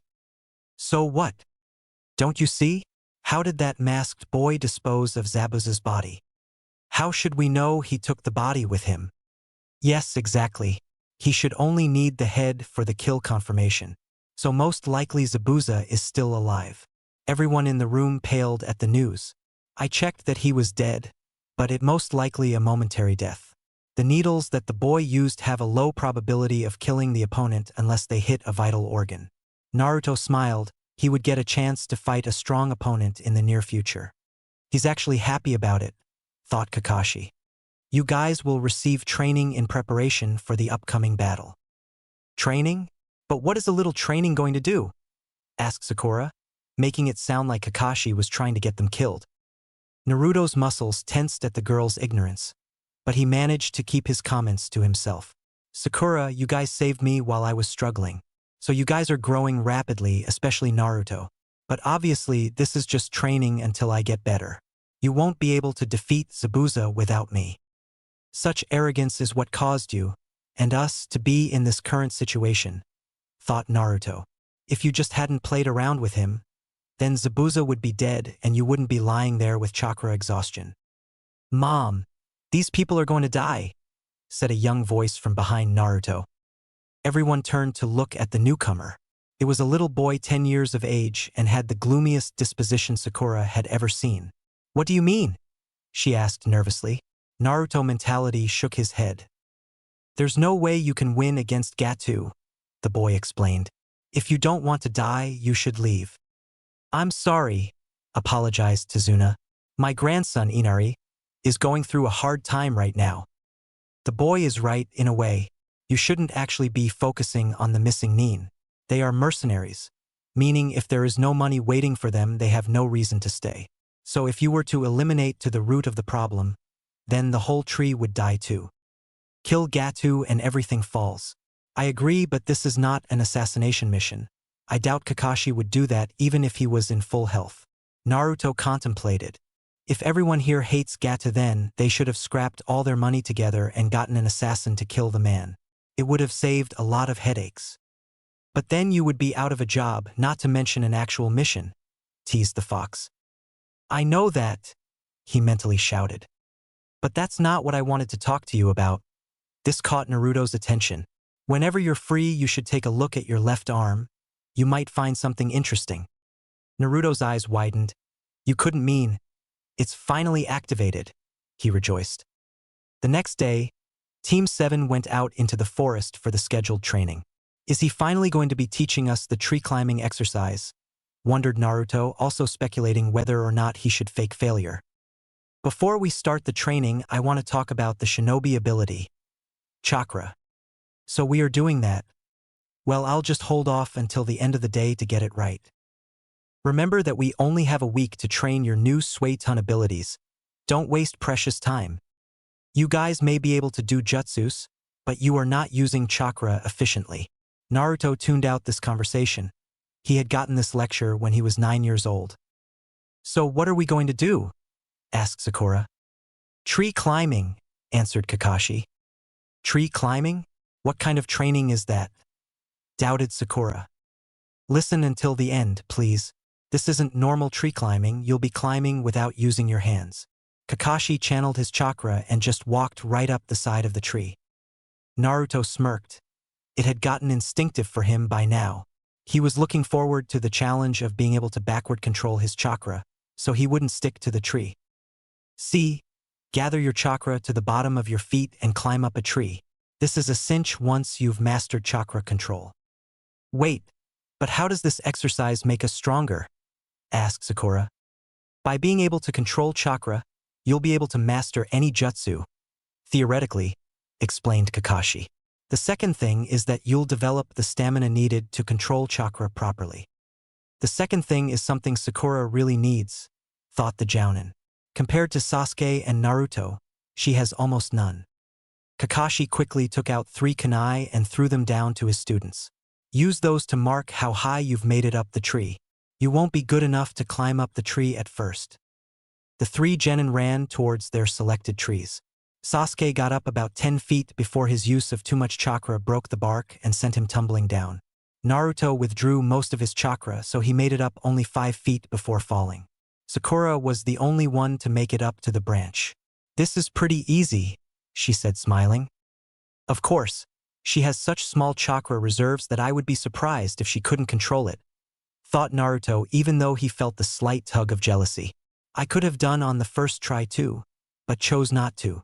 Kakashi made a certain comment about Hokage and the Uchiha clan to forcefully motivate the boys. Sakura, of course, only depended on the Uchiha. Naruto decided to fake ignorance and went up to Sakura for asking for some tips.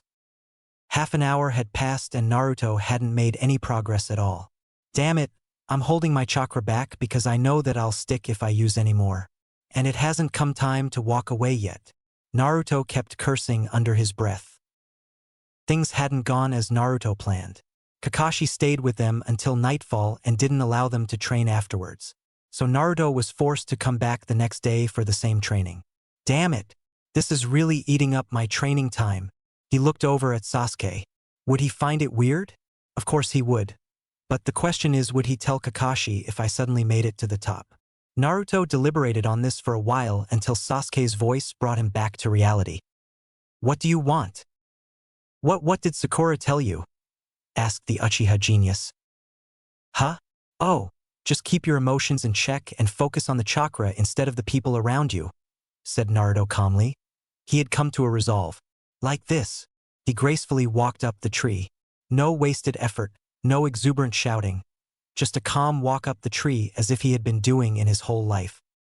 Sasuke just stared in amazement as the dobe had just beaten him completely. Then his face contorted in a scowl. He was making fun of me just now.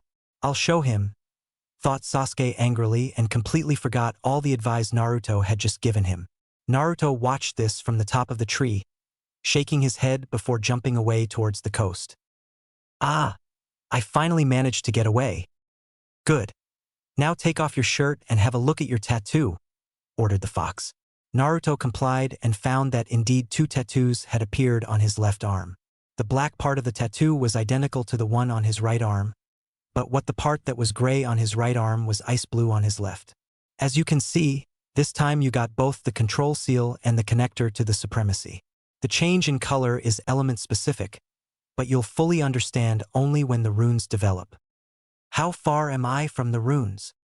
Your Doton brown line has yet to extend into your chest, and only after that will the runes start forming, explained Kyubi. Quite a while, huh? No use rushing these things. After all, you do need to perfect your control over the ones you already know. Sometimes I feel like you're controlling how fast the seal spreads.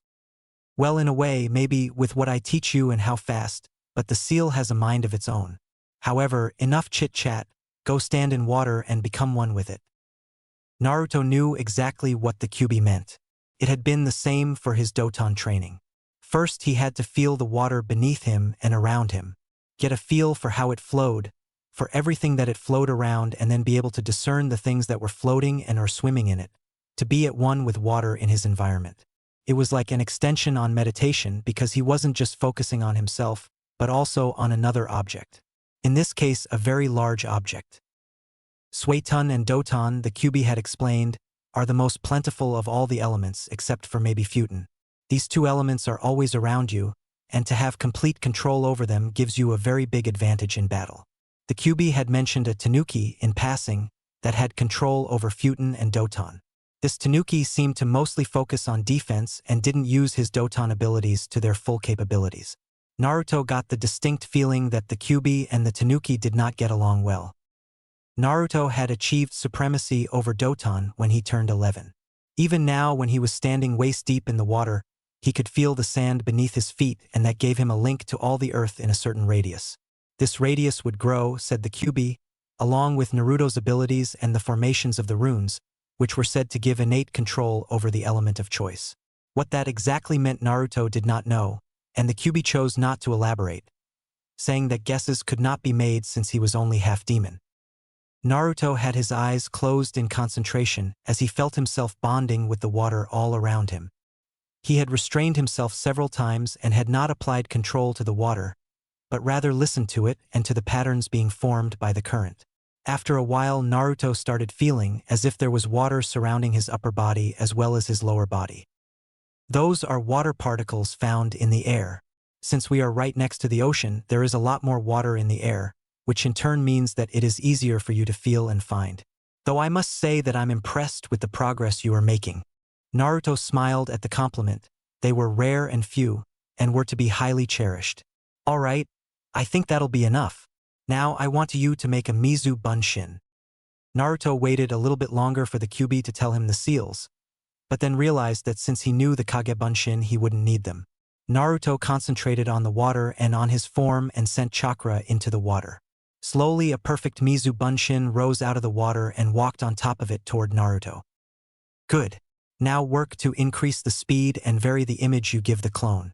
Since this is not the shadow clone which you have to pull out of your chakra, a Mizu Bunshin can be made having any shape you desire. If I want to confuse the enemy by making a Mizu Bunshin of one of my teammates, or a non-existent teammate, I could do that. Yes, the same chakra signature, but two different people, and it's not Genjutsu. Most shinobi, even from the mist, do not know about this little feature. Naruto trained like that way into the night. He did not even feel hungry until he woke up the next morning on the shore. But he had mastered it, the Mizu Bunshin was done. He could now make a dozen or so water clones simultaneously, each with a different image. He didn't bother going back to Tezuna's house and used his newfound powers to catch a fish. Sadly, Naruto was limited to only pre-existing water jutsu, since he did not have Suiton supremacy yet and could not manipulate water in any way he saw fit. Next, the Kyuubi had him do the hidden mist no jutsu that Zabuza had used in battle. Naruto had to draw out the water from the ocean and combine it with the already existing water in the air. While it doesn't sound too hard, it was definitely the step up from just making things out of water. Again, though, this was very much like what he had to do when training with Doton, so his previous knowledge helped greatly. Good. Now that you've got pretty good control of these two stages, we are going to be moving on into the third one. So far you have only been manipulating the water in calm ways. Naruto nodded in agreement and understanding. Now, we are going to move on the violent manipulations. First, I want you to spin the water around you, then make it rise up while spinning. Initially in a column, then make it more into a sphere. A shield of sorts, deduced Naruto. Quite so, the water sphere barrier, this is probably the most efficient barrier. While there is a simpler one that just creates a wall of water in front of you, it is not very practical. The water sphere barrier does use a bit more chakra, but it can be using to counterattack during or after the enemy's attack. I found that in serious battles you don't have time to make the hand seals, concentrate, and regather water for an attack. It took Naruto only 4 to 5 hours to make the water sphere barrier and move on to learning the counterattacks built into it. After which, Naruto was thrown into learning the more destructive Suiton attacks like water explosion no jutsu. Though almost all the things Naruto learned were attacks to use if the enemy was in the water. Most of the surface attacks, the Kyuubi instructed Naruto to wait until after obtaining supremacy, simply because surface techniques took a lot of chakra and very many hand seals. Manipulate the inner works of water, yes. Directing water, yes. But making water rise up in a certain shape and destroy things, that right was not given to humans. That is why the water dragon blast takes so many hand seals, because humans are not meant to manipulate water in such ways. I don't see why they don't use tsunami-like jutsus. Surface jutsus that don't take any intricate shape, but do about the same amount of damage. Yes, they cost a bit more chakra, but they require at least half as many hand seals and their formation is quicker. Naruto listened closely to the fox talk about the various jutsus and their respective efficiencies. That night Naruto did come back to Tezuna's house, just in time for dinner. "Naruto, where have you been?" shouted Sakura. "Training, of course," was the tired response. "But Sasuke-kun said that you weren't tree climbing anymore." "I finished that exercise and now I'm training on my own." "Naruto, building up your own strength is fine, but you have to consider that you are part of a team," reasoned Kakashi. "Damn. If only I wasn't injured, I would be able to track him and find out how he trains." Naruto was about to answer, but the food had just arrived and he dug in instantly. He ate quickly and asked for seconds before anyone had even gotten through half of his or her meal. He then proceeded to eat the second portion just as fast as the first and was done at the same time that everyone else had finished.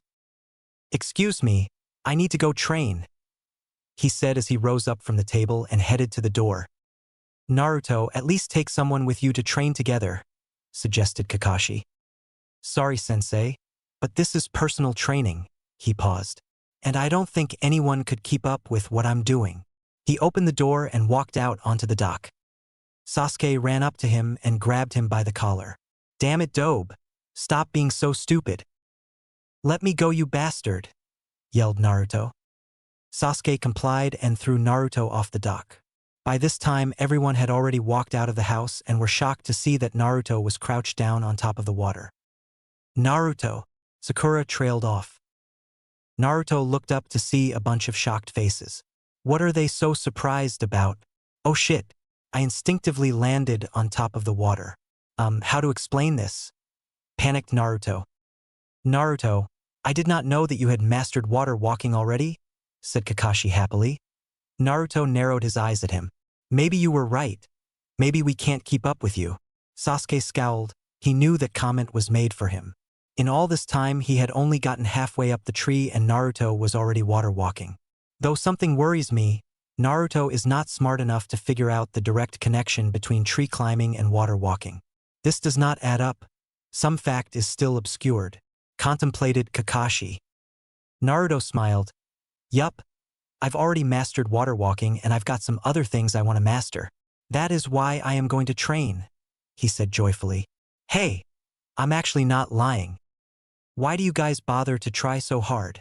No matter how hard you train, you're still no match for Gatu's men, cried Inari. No matter what glorious claims you make or hard you work when facing the strong, the weak will only end up getting killed. Whatever, kid.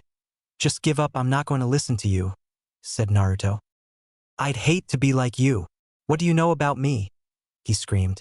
You're always clowning around and acting cheerful. You don't know how hard life can be. Naruto almost completely lost control at that point. Kakashi felt a rise in Naruto's chakra and flinched a little, but relaxed when it had calmed down. So, you think it's okay for you to pose as the star of a tragedy and cry all day? Just keep crying forever. You idiot. You little sissy. Complaining about a hard life. Naruto sneered. Naruto, you've said enough, reprimanded Sakura. Shut up. You don't know anything either, so stay out the conversation. He turned and walked away, disappearing in the forest. Once far away from Tezuna's house, Naruto finally released the hold over his chakra and vented his rage on the section of the forest, leaving it bare of any sort of vegetation. That fucking kid. Who the hell does he think he is? He looses a guy that has been his father for a year or two and thinks he can cry about his whole life, while he still has a mother and a grandfather that love him and care about him. Stupid, weak human, he said in disgust. Naruto was breathing hard now and felt half of his chakra supply gone, but he also felt very much at ease, much more so than he had in a long time. Kit, no more Suiton training tonight. I want you to run through the taijutsu exercises. Also add your current anger, but control it so that it adds to your power, not your insanity. I understand, Q. Naruto trained for the rest of the night, falling asleep early in the morning when the eastern sky was just turning from black to dark blue. He had only slept for a couple of hours when he felt someone he didn't know reaching for him. Naruto immediately jumped up and caught the person's hand before they could attempt anything. Naruto relaxed considerably when he saw that the person before him was a woman with long black hair. You'll catch a cold sleeping in a place like this, she said kindly. Who are you? What are you doing out here? Asked Naruto. Suppressed chakra, but slightly familiar for some reason. I'm collecting medical herbs for my friend, she replied. This early in the morning? You two, what are you doing here so early? Was the questioning reply. She's hiding something, by avoiding my question and putting up her own instead. Naruto decided to play this game for a little while. I'm training. You are a ninja, aren't you? Yup. Why are you training? She asked slowly. Because I need to become stronger, explained Naruto. Damn it. She hides her chakra very well. If only she would flash a bit more of it, then I might be able to remember. Why is that? Because I'm going to become the best ninja and make everyone acknowledge my strength. Is that for someone else or for yourself? A little bit of both, slowly answered Naruto. Do you have someone that is important to you? She paused and bent her head down as the memories flooded her mind. Unknowingly, it also lessened her chakra suppression. That's all it took for Naruto to figure out who this was. Him, that masked hunter Nin. When a person has something important to protect, that's when they can become truly strong. Naruto smiled genuinely as an image flashed in his mind. Yeah, I understand very well. Then you will become strong, he said and got up to walk away. Let's meet again somewhere. Oh, and also, I'm a boy. I know, came the calculated answer. We'll meet again within several days. The boy looked over his shoulder with serious eyes and nodded before continuing on. Naruto fell back onto the ground and went back to sleep. Naruto was once again in front of the Kyuubi's prison, but this time the water was gone. He slowly walked up to the bars and peered in, seeing nothing but darkness. "Q?" he called. There was no response. Instead, he saw a small red light that kept getting bigger and bigger. The light was actually a person, a woman. She was wearing a long black dress, Victorian style except that it was strapless and the sleeves were more kimono-like. 9 soft, fluffy orange tails swayed behind her, and she elegantly walked toward Naruto. She had her fire orange hair put up with 9 golden hairpins, and she wore brilliant diamond earrings. Her lips were a deep red color and her animalistic red eyes were glowing. "Yes, Naruto-kun," she said sweetly. She had heard everything Naruto and the Hunter Nin had spoken of and had also seen the image that flashed in Naruto's mind. "I'm glad I'm that important to you." Chapter 4 Show Off. "Good thing we found him," said Kakashi. "He seems to have pushed his body to the limit and probably won't be able to move today." Kakashi, Sasuke, and Sakura set off for the bridge, leaving Naruto to rest in Tezuna's house. Kakashi had found Naruto about an hour earlier when he had been sneaking around the forest to see what kind of exercises Naruto was doing. The smile on Naruto's face, when Kakashi had found him, clearly indicated that he was having a very good dream. Naruto's eyes cracked open slowly, at first, then suddenly flew open when his sleepy mind realized that there was a ceiling above him, instead of sky. Naruto quickly figured that someone must have found him and brought him back to Tezuna's house, and judging from the rolled-up futons, his team had already left. Naruto got up and slid open the door. Looking around, he spotted Tezuna's daughter. "Hey, where's everyone?" "Oh, Naruto, you're already awake," she smiled. "Sensei said you should rest. So I take it they left without me. Well, that's fine. Any chance I could get breakfast?" asked Naruto. "Sure. I'll make you some right now." Naruto thanked her and went back to his room to change, giving little thought to rest and much to training. Suddenly the house rumbled and Naruto distinctly picked out the sound of swords being unsheathed. Naruto peeked through a small hole in the door, thinking, 2 wannabe samurai that obviously don't know how to use a door. He sighed, why did he constantly have idiots to deal with? Oh hey, Inari actually didn't run away and stood up for his mom. Even if it took him a while, but at least they are out of the house now. Naruto jumped out the window and swam under the dock, until he was right below the samurai. He made a few hand seals. "Suitun, dual column no jutsu," he whispered. The water on either side of Naruto swirled, and as Naruto raised his arms, 2 columns of water rose up in an arc shape. When his arms were halfway up, Naruto quickly brought them together in a clap above his head. As expected, the samurai heard the clap and looked down. Meanwhile, the 2 water columns closed in on the samurai and Tezuna's daughter from both sides. The samurai, being distracted by Naruto's clap, didn't see the columns until it was too late. Naruto had prepared to jump through the dock to get Tezuna's daughter out of harm's way, but stopped himself when he saw Inari jump and tackle his mom so that the jutsu wouldn't hit her. The samurai weren't quite so lucky and got knocked out by the water. Naruto quickly tied up the 2 samurai and ran off to the bridge to help out his team. "No rest for me," he grumbled. "Sasuke is no match for that Hunter Nin. Sharingan or no Sharingan. Meaning I have to do everything again." "Oh, shut up, kid. Finally a strong opponent and you're complaining." The bridge.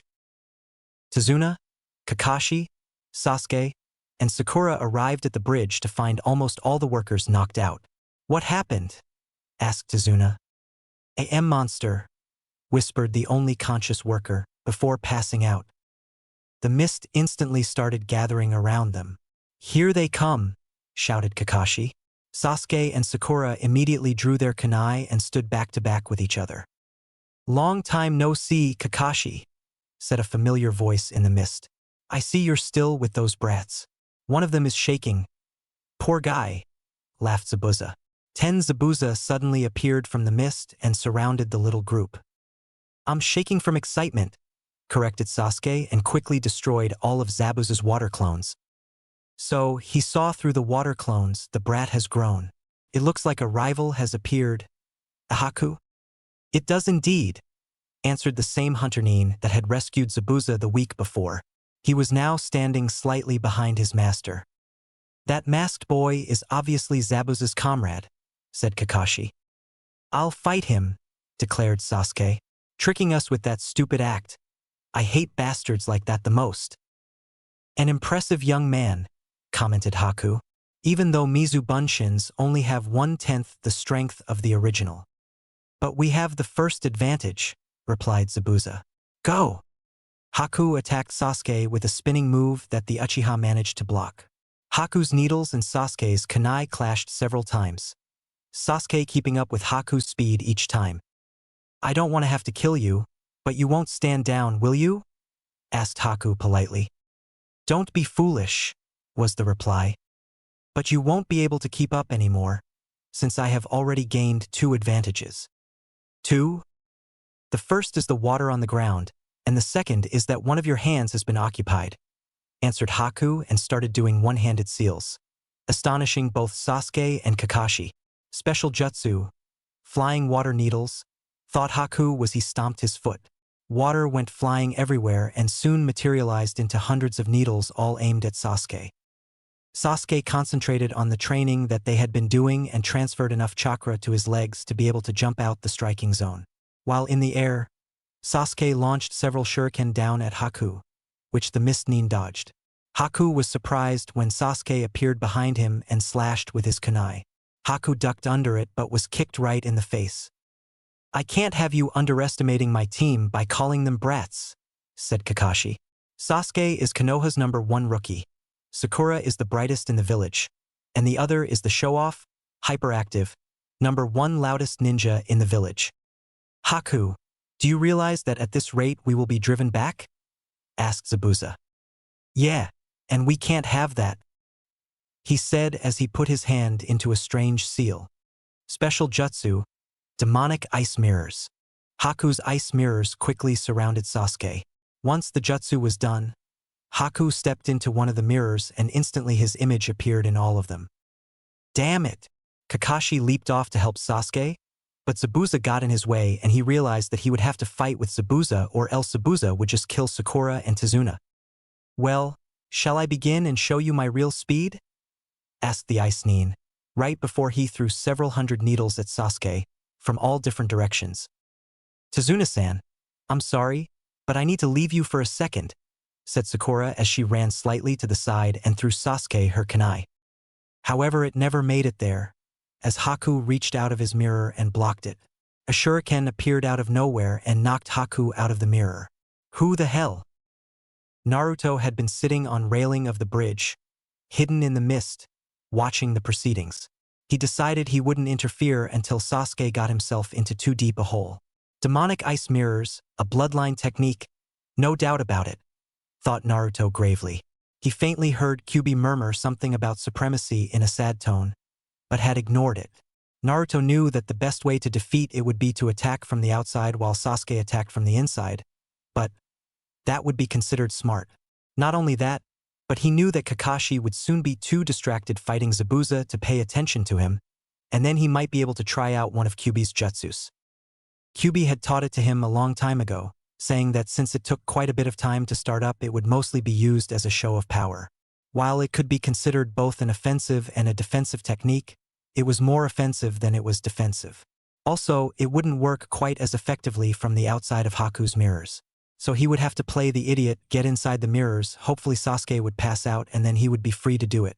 I'll probably have to hide the mirrors in the mist, but they will just assume Zabuza did that, so it is of no consequence. Naruto saw his chance and knocked Haku out of his mirror, using the confusion to sneak inside the mirrors right up to Sasuke. You total moron. If you are a shinobi, why don't you use your head? Why did you come inside the mirrors? Berated Sasuke.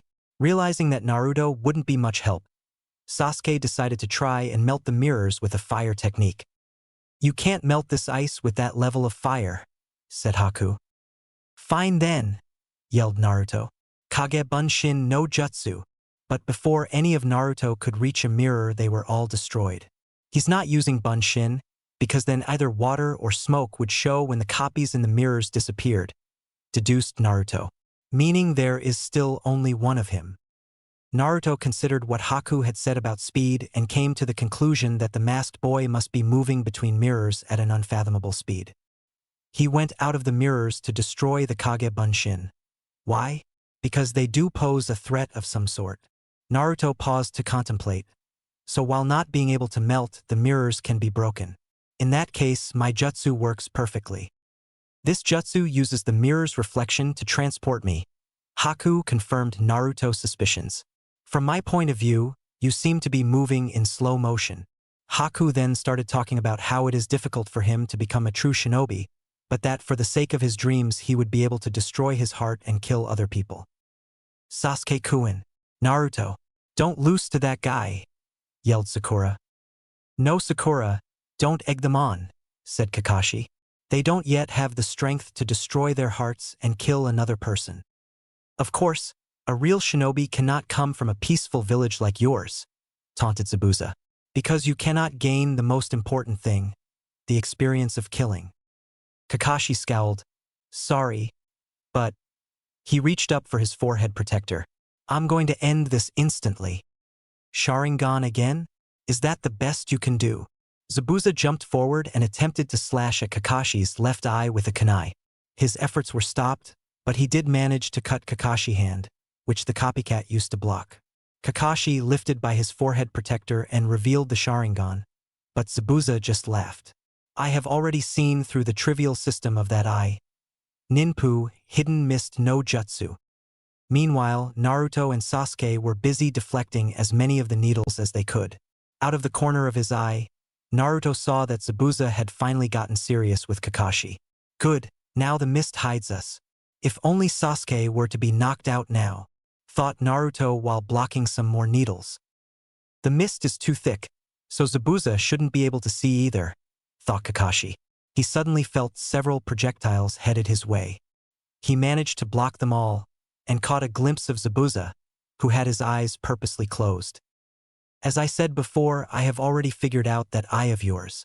So to counter it, I make a mist which renders your eye useless, and if I keep my eyes closed, I remove the chance of being hypnotized, explained Zabuza after dissecting the theory behind Kakashi's Sharingan. But then you can't see anything either, reasoned Kakashi. Have you forgotten that I am a genius at silent killing? Asked Zabuza. Kakashi paled. He also quickly realized that Zabuza would go for Tazuna, now that Kakashi was handicapped. Thus, the copy ninja barely made it in time to shield Tazuna and Sakura with his own body. Zabuza disappeared again after taunting Kakashi. Kakashi narrowed his eyes.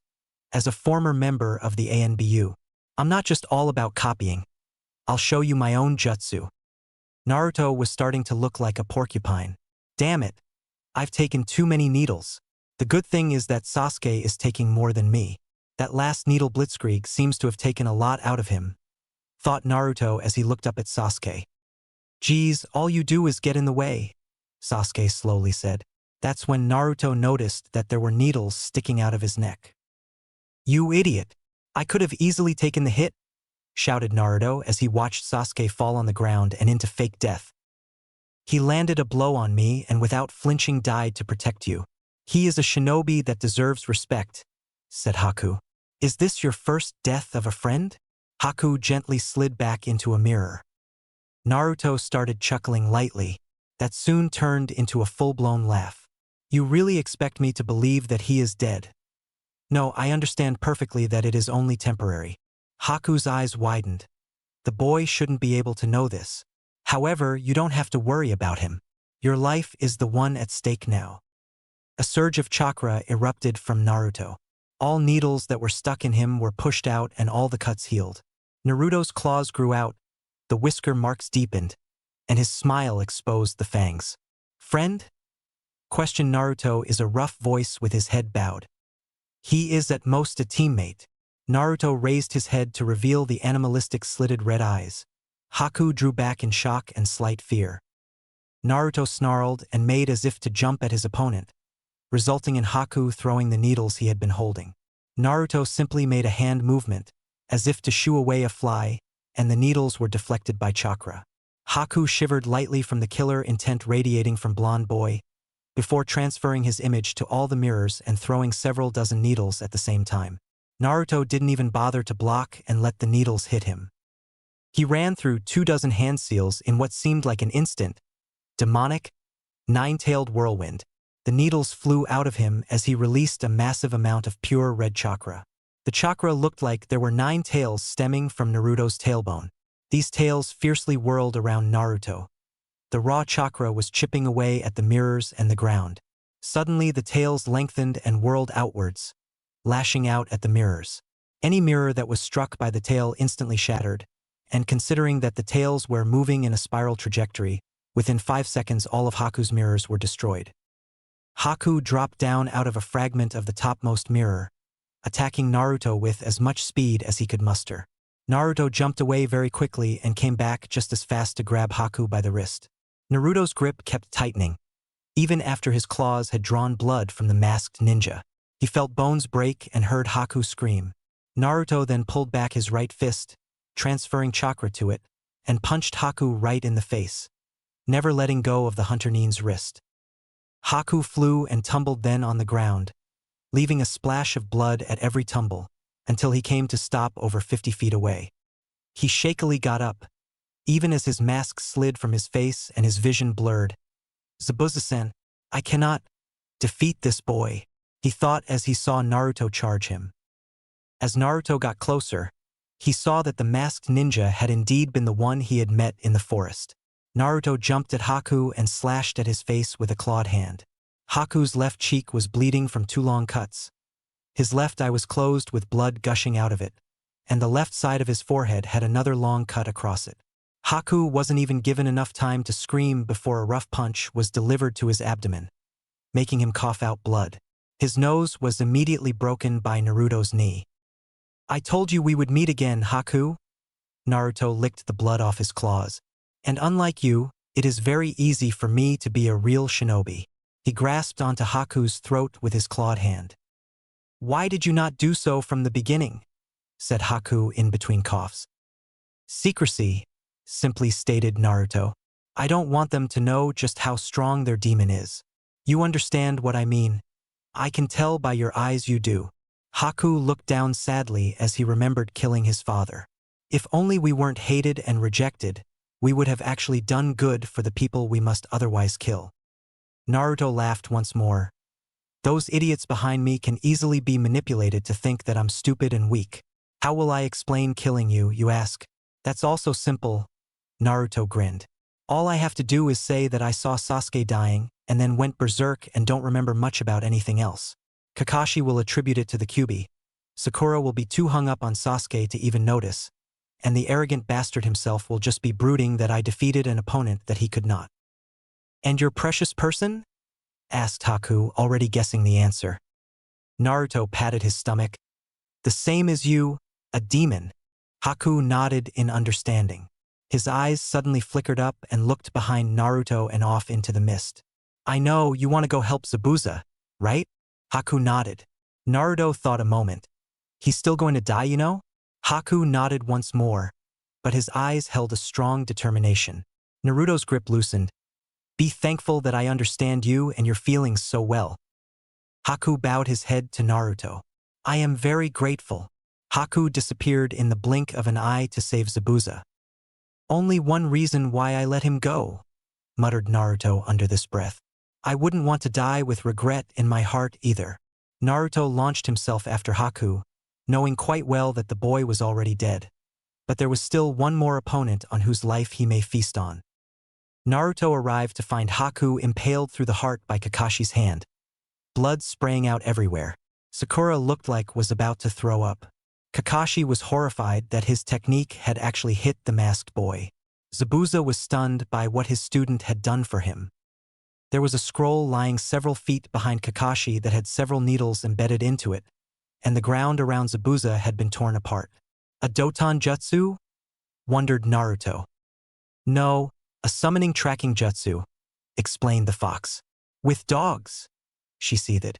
Naruto felt the hair on the back of his neck stand up, and even more demonic chakra leaked into his system. The fanged boy snarled and launched himself at a weakened Zabuza, who was too preoccupied with Kakashi to notice. Just as Zabuza had swung his sword, Naruto latched a clawed hand around the missing Nin's throat and, sinking his claws in, ripped out all he could. Blood sprayed forward in a jet. Zabuza's eyes were forever frozen in shock and fear, and Naruto was holding some blood-covered object in his right hand. Sakura couldn't take it anymore and threw up instantly. Kakashi was staring at Naruto in awe and fear. Awe that Naruto could so easily take down Zabuza, and fear that the Kyuubi had taken over and that now they were all as good as dead. Zabuza's body fell to the ground with a solid thud. Naruto threw Zabuza's voice box down onto the corpse and almost instantly fell to one knee as the Kyuubi's chakra receded. The boy stayed crouched down like that, panting, for several minutes. Kyuubi's chakra always took a toll on his body. Kyuubi had said that when Naruto was fast and strong enough on his own, this stress would be nothing. However, it seemed that every time Naruto used her chakra, he still wasn't strong enough, wasn't fast enough. Naruto realized that he still had quite a ways to go before he could use the demonic chakra without straining all the nerves and muscles in his body. Not only that, but the demonic chakra, while it was able to mix in small amounts with his human chakra, did quite a number on his chakra pathways if released in large amounts. You also use the chakra for a more prolonged period, each time, reminded Kyuubi. When it truly comes down to it, human chakra pathways are not meant to conduct demonic chakra. Naruto vaguely registered that Gato had come with a huge army of men to kill all of them. He didn't even notice as Sakura ran past him to check up on Sasuke. He did smirk a bit when he heard her scream about Haku's torn-off arm lying next to Sasuke. He was slightly more aware when Inari brought an equally big army to fight against Gato. By the time the two armies were getting ready to attack, Naruto had more or less completely regained control of his body. Kakashi was still trying to figure out how to fight so many people while they all had so little chakra. Naruto decided to cut to the chase and do as the Kyuubi had suggested a while ago. Kill the roots. Or in this case, there was only one root. Naruto pulled together his remaining chakra, or at least as much as he could get a hold of, and pressed his palms into the ground. This will be the end of my chakra, but it'll solve the problem. Naruto lightly taped his Doton supremacy so he wouldn't need to do hand seals, since his mind was already swimming. Doton, explosion, he practically mouthed. The ground under Gato shook slightly, but he didn't understand, and thus didn't move. Within a second, the ground beneath Gato exploded, tearing the old man to pieces. Several of his limbs could be seen lying around on the bridge, while most had actually fallen into the waters below. Kakashi looked back in amazement, just in time to see Naruto fall to ground unconscious. Gato's army was bewildered. They had just lost their commander and had no idea what they should actually do. On the one hand, they could plow over the shinobi and villagers before them. But the heart of the matter was, what then? Their source of money was gone, so why should they risk getting hurt if there was no reward? They knew quite well how poor the wave country was. There would be nothing of value for them to steal. Using their hesitation, Kakashi decided to scare them a little. Bunshin no jutsu, he whispered and made at least 50 copies of himself. The bandits instantly figured out the answer to their problem. Run. So they did, leaving the villagers to shout in victory. Kakashi made his way over to Naruto and made sure that he was still alive. His feelings must have resonated with the fox, and thus the seal weakened a little to let the chakra out, reasoned the Jounin. Since his fight with Haku hadn't ended, he rushed after the masked boy and killed the first person that got in his way. Sasuke and Sakura had also made their way over to the unconscious blonde. "Is he going to be all right?" asked Sakura. "Yes, this time he went over the limit," reassured Kakashi. "Did Naruto kill Haku?" suddenly asked Sasuke. "No, Kakashi-sensei killed Haku," replied Sakura. "But Naruto did kill Zabuza right after." She paled just remembering the sight. Sasuke stared at Naruto with his eyes wide open. Not only did he somehow break out of that jutsu, but also managed to kill Zabuza. "Damn it! Why am I still so weak?" Sasuke scowled. Kakashi looked over at the Uchiha with a worried face as he slid down his forehead protector. He must be berating himself for not being able to defeat Haku. The Jounin thought about saying something, but in the end decided to keep quiet. Kakashi looked back down at Naruto. How did he know that Doton Jutsu? Wondered Kakashi as he picked up the sleeping boy. There was no one else that could have done it, right? Sasuke? No, he was just getting up from a temporary death. I'll have to ask Naruto about this later. Sensei, is Naruto really going to be alright? Asked Sakura again. Of course he is. Well, it's just that you were looking at him with such a serious expression. No, don't worry, Naruto is going to be just fine, assured Kakashi. He should be up and running again in a day or two. However, it was not to be how Kakashi had predicted. Naruto slept through the next 2 days straight, only waking up on the morning of the third day, mumbling about his aching head. Naruto, you should not waste chakra as such, lightly scolded Sakura.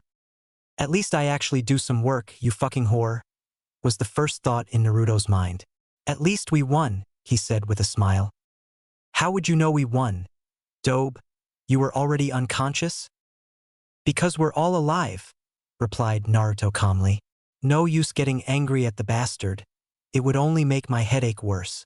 Naruto ate his breakfast in bed and fell asleep for another 6 hours. When he woke up again, his headache was gone and he could easily get up and stroll around the house. He found out that Sasuke had gone out to train, with Sakura in tow, and that Kakashi was guarding Tazuna on the bridge. You should go train too. Oh come on, I just woke up from chakra exhaustion, whined Naruto. Exactly, if you had trained more before, then your body would have handled my chakra better and you wouldn't have suffered from chakra exhaustion. She reasoned in a tone that allowed for no argument. From now on, 90% of your training will be physically based and the rest will be to catch up your Suiton to your Doton. But I don't have supremacy in Suiton. Then you need to get supremacy in Suiton. Naruto grumbled and cursed, while the fox just smiled. Cursing at me won't make the training on you any easier, she taunted. Naruto grabbed a quick lunch and went out for a run. He didn't return until after nightfall, when they were all having dinner. Naruto, you know you shouldn't push yourself too much after just recovering, suggested Kakashi.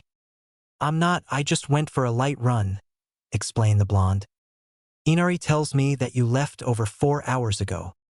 Yeah, that sounds about right, confirmed Naruto. You went out a 4 hours run when you had just woke up after 2.5 days? Shouted Sakura. What the hell is wrong with you? I'm too weak, said Naruto harshly. That's what's wrong with me. But you managed to. Naruto cut her off. Managed to kill Zabuza? Yeah, but then Gatu's army would have killed me. I need to train, so that I can raise my limits and not pass out on a still active battlefield. Naruto finished his dinner and turned to leave. I'm turning in for the night. Don't want to over-exercise my body after all. They continued their dinner in silence after Naruto had left. What is wrong with him? Finally asked Sakura. Don't worry, he is just having a difficult time after his first kill, assumed Kakashi. It happens to everyone. Kakashi was pretty sure that Naruto realized that it wasn't he who had killed Zabuza, and that was probably why he was so frustrated. He feels weak because he could not hold the demon in, thought Kakashi. I still need to talk to him about that technique he did. Kakashi decided not to think about it anymore and instead focused on explaining the concept of water walking to Sasuke. The next day, Kakashi had sent Sasuke to guard Tazuna, while he trained Sakura to water walk. Once he had explained the basic concept and showed her how to do it, he went to talk with Naruto. Naruto, could I have a word with you? Kakashi had caught him right before he could leave for his morning exercises. He wants to ask about the bridge incident. That much is obvious, concluded Naruto. But is it better to talk to him here or in the forest? If they talked here, Kakashi couldn't say much about the Kyuubi. Naruto wondered if he would need to use that topic to steer away from the jutsu conversation. All right, sure. Care to join me on my run? Offered Naruto. Kakashi agreed and they set off. So, what did you want to talk about? Asked Naruto once Tazuna's house was out of sight. I'm interested in that jutsu that you used on Gatu. Kakashi got straight to the point. Oh that, Naruto laughed. I found a scroll for that thing while carrying out a prank on the Hokage. At the time I just thought it'd be funny if I took that too. Naruto answered as light-heartedly as he could. And the Hokage never asked you about the scroll? Questioned Kakashi. Nope, quickly answered Naruto. Maybe it wasn't his. And is that what you had been practicing last week when you kept going off alone? Thank you, Sensei, for that wonderful excuse, Naruto smiled. Yeah, it paid off, huh? Why didn't you tell anyone else about it? Wondered Kakashi. You could have taught it to Sasuke and Sakura too.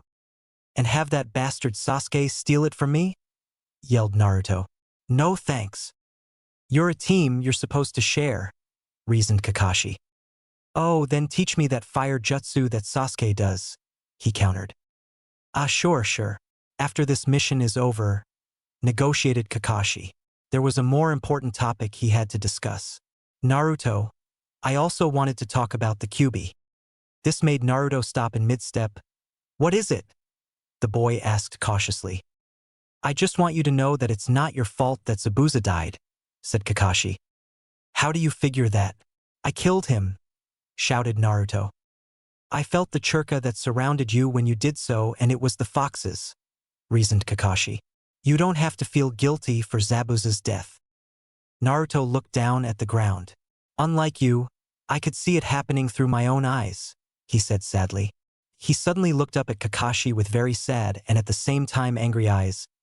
Don't say it like it's some distant event that doesn't concern my life at all. Naruto ran off.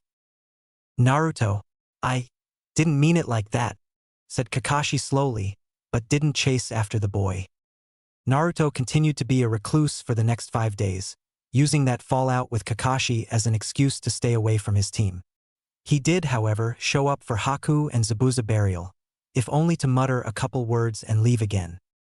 The bridge was completed a month later and Team 7 was free to return back to Konoha. Goodbyes were said and the 4 shinobi departed from the Wave Country. They arrived back in Konoha the next day. Kakashi disappeared instantly and Naruto also quickly walked away, not being able to tolerate Sakura anymore. For the next couple weeks, Team 7's missions returned to their normal D-ranked level. This of course pissed off both Naruto and Sasuke, but only one of them chose to express so vocally. Hey Kakashi-sensei, how come all our missions lately have been so boring? Asked Naruto. I want something better to put my skills to use. Kakashi just brushed him off. Yeah, I knew you were going to say that. Of course, Naruto had started sending clones in his place as soon as he figured out that the Hokage wasn't going to give them any good missions again. Meanwhile, the real Naruto was building up his physical strength. The Kyuubi was now pushing the boy to his limits every day. She did have to give him a bit more extra chakra so that he could recover faster, but it was well worth it. Today was actually the only day of the week when Naruto would go and meet with his team. He figured that as long as he showed up once a week, his lazy teacher wouldn't bitch at him for not being present. Okay, that's it for today, announced Kakashi and jumped away. Naruto watched as Sakura was harshly rejected by the Uchiha, before he strolled away, hoping to have enough time to get a good workout. He was so lost in his thoughts that he didn't notice the 2 people standing in front of him, until he bumped into one of them. Sorry about that, he mumbled and turned to walk off. That hurt, you damn brat, said the stranger, as he grabbed Naruto by the collar.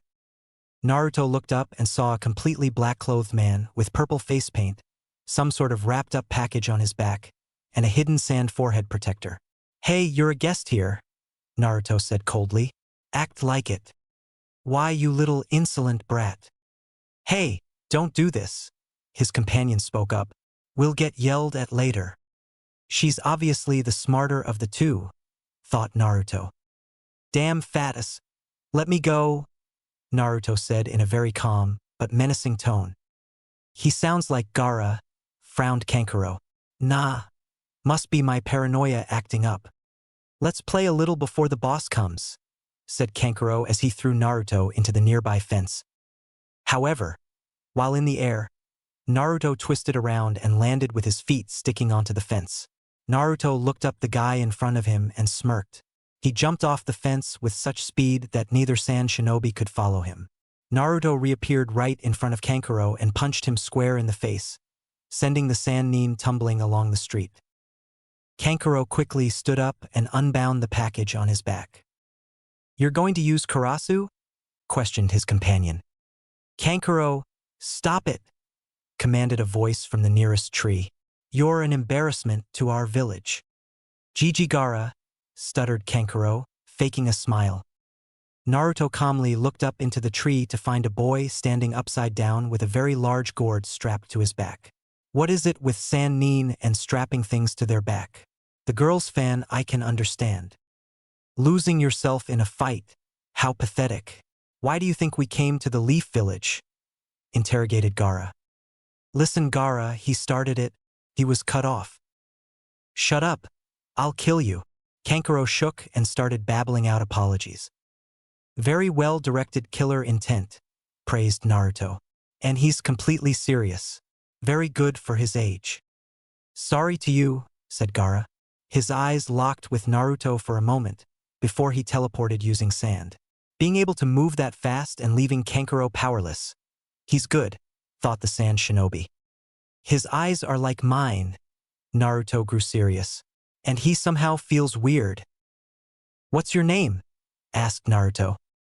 The whole sand team turned around. Who, me? Asked the guy with the face paint. No, the one with the gourd. Gaara looked back and his eyes locked with Naruto's again. Gaara of the desert, he said without even blinking. I'm also interested in your name. It was more of a command than a question. Naruto didn't break eye contact. Uzumaki Naruto. They stared at each other for a moment. Gaara had already tried to scare Naruto away with his killer intent, but it didn't seem to affect the Leaf Shinobi at all. Gaara then turned around and motioned his team to leave. They are obviously here for the Chunin exam, concluded Naruto. I wonder if Kakashi will nominate us? The prospect of meeting and fighting Gaara in the exam was intriguing, to say the least. Hey brat, whose lingering killer intent is that? Asked the QB in a semi-angry tone. Lingering, you say? Naruto considered it and did in fact notice that there were minute traces of it in the surroundings. It was some boy, Gaara of the desert he said his name was. The desert, you say? The QB started contemplating. What is it, Q? I'm sure you must have noticed that the boy's aura was slightly familiar, maybe? Yes, as a matter of fact, I did. Well, I'll need more proof to finalize my hypothesis, but I'm fairly sure that you just met the container of Shikaku, she explained. Naruto's eyes widened. That may be interesting and all, but I have more pressing issues right now. Like why you aren't at the training grounds. She seethed. Naruto literally jumped and ran. The next morning, Team 7 was waiting on the bridge again. Naruto had been hoping all day that Kakashi would nominate them for the Chunin exam. Hence, he decided to come in person today. He did, of course, sleep in an extra hour so that the wait wasn't quite so agonizing. Morning, people. Kakashi announced his presence. Today, I got lost on the road of life. Naruto didn't even bother looking up. He was just plain out tired of his teacher's excuses. This may be sudden, but I've nominated you guys for the Chunin selection exam. Kakashi-sensei, what is the Chunin selection exam? Asked Sakura. Why does she not know anything important? Wondered Naruto. If I ask her about some irrelevant war, she would probably give me all the details. But who the hell cares about that stuff? Naruto waited patiently while Kakashi explained it.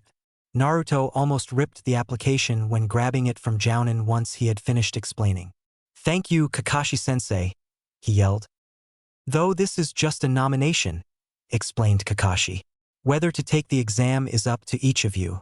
Those who wish to take it should sign those papers and turn them in at room 301/4 in the afternoon tomorrow. With that, the copy ninja was gone. Even if he says that the Chunin exam must be taken as a team, so if one of us chooses not to go, then that would instantly disqualify the rest. Naruto knew that Sakura was having doubts. She better show up or I will make sure that she doesn't live to see the next Chunin exam. Chapter 5: Arrogant Failure. The day of the Chunin selection exam came too quickly for some and not quickly enough for others. Sakura barely got any sleep, trying to decide whether or not to participate in the exam. Naruto and Sasuke, on the other hand, couldn't wait to test their strength. Naruto approached the ninja academy and noticed that both his teammates were waiting for him. So Sakura decided to take the test. Naruto pouted somewhat. I was actually looking forward to killing her.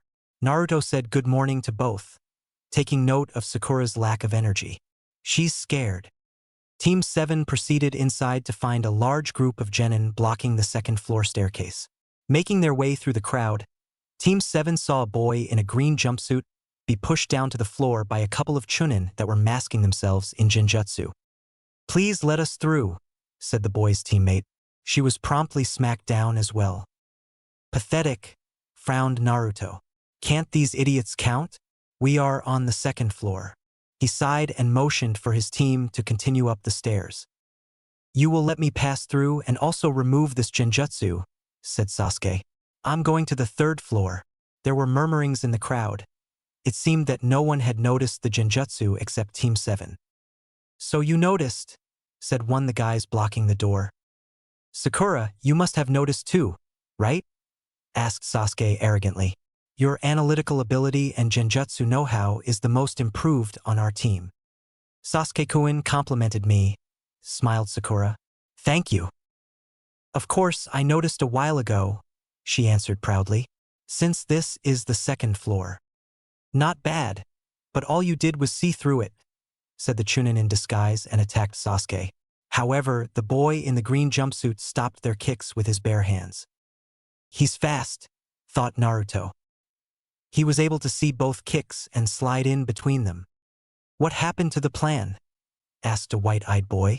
You're the one who said we shouldn't draw attention to ourselves. So he and his team were faking before, deduced Naruto. Good strategy. I was hoping Sasuke would be smart enough to utilize it too. Well, the green-clad boy walked over to Sakura. Hi, my name is Rock Lee, and yours is Sakura, he said cheerfully. Let's go out together. I'll protect you until I die. Naruto barely managed to hold back an exasperated sigh. What an idiot! No way, said Sakura slowly. You're lame.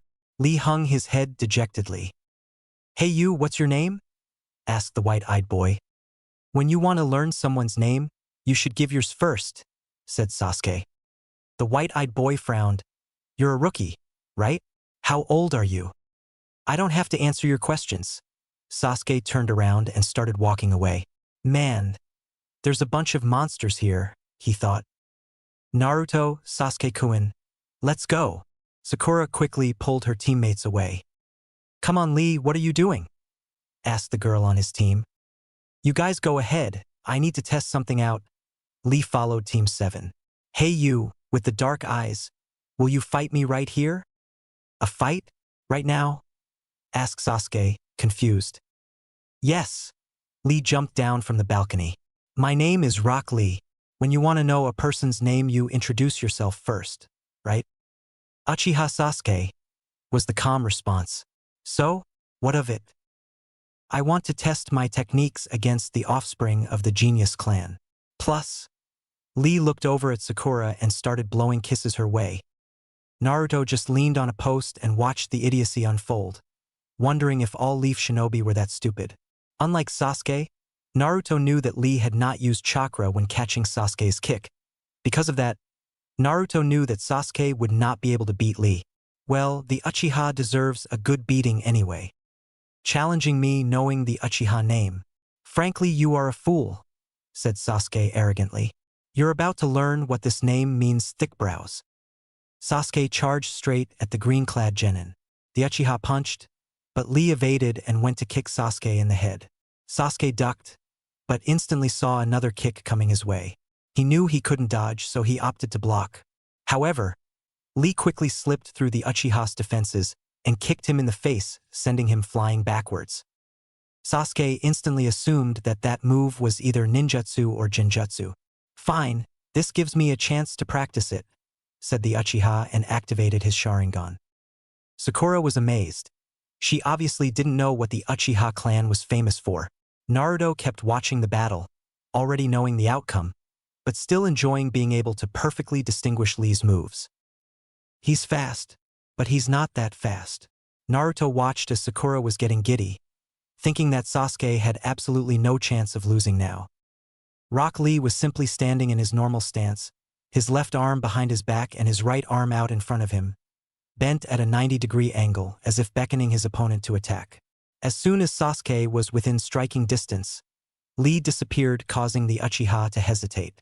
Lee reappeared right below Sasuke and kicked him in the chin, sending him flying through the air. Naruto narrowed his eyes. These are high-level taijutsu techniques. I'd have to go all out with ninjutsu and genjutsu to be able to beat him. My techniques are neither ninjutsu nor genjutsu, announced Lee. Shadow Leaf Dance. Lee appeared right below Sasuke. My techniques are simply taijutsu, Sasuke-kun. Naruto nodded in understanding. They say that the Sharingan has the ability to reveal all types of nin, gen, and taijutsu. It is true that by reading ninjutsu and genjutsu, which need chakra to be raised and seals to be performed, you get an advantage through the Sharingan. However, taijutsu is a little different. Even if you can read my movements with your eyes, your body is not fast enough to react to my taijutsu. Agreed Naruto. That and Sasuke doesn't have the full Sharingan. Naruto was suddenly aware of another presence on the far side of the room. He saw Lee start to unwrap his bandages, but before he could do anything with them, they were pinned to the wall with a pinwheel. "That's enough, Lee!" yelled a voice from the far side of the room. Naruto turned his head to find a turtle. A summoning. A Jounin has joined us, thought Naruto. Lee was pinned to the wall, causing his technique to fail, and Sakura made it in time to catch Sasuke before he hit the floor. "So you were watching," said Lee guiltily. "That technique is forbidden," the turtle continued lecturing. "I'm sorry, but I wasn't planning on using the other one," said Lee, trying to alleviate some of the tension. "Where's the Jounin?" Naruto kept trying to locale the Jounin's chakra signature, while not giving away his own. He ignored the turtle as it continued lecturing the boy about showing off special techniques. "Are you prepared to pay?" asked the turtle. Lee nodded. "Then here comes Guy-sensei." A cloud of smoke erupted on top of the turtle, and another guy in a green jumpsuit appeared that looked exactly like Lee except older. "You guys are the epitome of adolescence," he yelled as his greeting. Naruto was at a loss for words, along with the rest of his team. Super thick and super faggy, being the only things that came to mind. The Jounin then motioned Lee to come near him, and then promptly punched him in the far wall. He beats the crap out of his student. Then they both cry and hug like Naruto didn't really know what. All he knew was that they needed to leave while those two were distracted. "Guys, let's leave," offered Naruto. His teammates slowly nodded and started up the stairs. Guy took a break from lecturing Lee and noticed the other kids were Kakashi's team. "My eternal rival," thought Guy. "Hey you guys, how's Kakashi doing?" he asked. "Damn it, we were caught," cursed Naruto. "You know him?" asked Sakura politely. "Know him, Guy suddenly disappeared. Naruto's senses instantly went on overdrive and he jumped forward into a fighting stance at the same time that Guy appeared right behind them. "People refer to us as eternal rival," announced the weird Jounin. He instantly noticed that Naruto had jumped away. "This boy, how did he know?" wondered Guy. Naruto cursed as he slowly walked back to join his team. He noticed the looks that everyone was giving him. He really hadn't meant to attract that much attention to himself. Guy made a note to ask Kakashi about it, but skipped forward to brag about how he was better than Kakashi.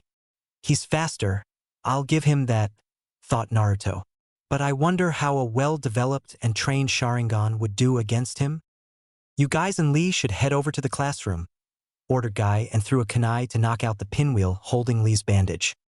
"Sasuke, I lied before," confessed Lee. "The strongest Leaf Genin is on my team, and I entered this to defeat him, but you are also one of my targets. Be prepared during the examination," cried Lee as he jumped up to the railing and walked away. Sasuke shook in anger. "Next time, I'll definitely beat him." "You saw his hand too, didn't you?" asked Naruto. "That thick-brows guy must have trained really hard. Every day, more than you. That's all it is." Sasuke smirked. "This is getting fun." "Yup," agreed Naruto and Sakura. The team made their way to room 301, and noticed that Kakashi was waiting for them in front of the door. Oh, so Sakura came too. Now we can properly take the exam.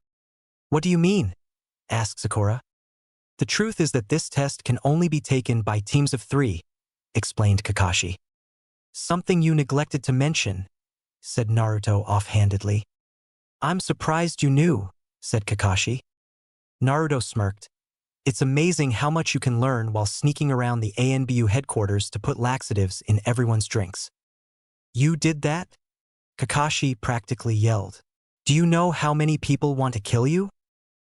I think it's easier to count how many people don't want to kill me, replied Naruto. Kakashi simply shook his head before continuing with the previous conversation. If I had told you the truth, then you or Sasuke would have pressured Sakura to take the exam, even if she didn't want to. Naruto, Sasuke, and Sakura walked in through the double doors to be greeted by several hundred genin sitting in the large lecture hall. Whoa! Naruto and Sakura said at the same time. What numbers? They are all taking the exam, thought Sakura. They all look so strong. Suddenly aloud, Sasuke-kun, pierced the silence as Ino leapt onto Sasuke's back saying how she missed him. Ino and Sakura instantly got into an argument about how Sasuke belonged to. So you guys are taking this stupid test too? Asked Shikamaru calmly. Yahoo, I found you, said a boy with a dog on his head.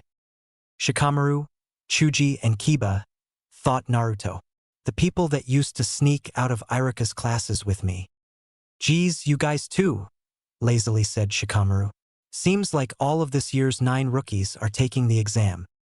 Of course, most are from famous bloodlines. I'm sure that had something to do with it, thought Naruto. You seem confident, Kiba.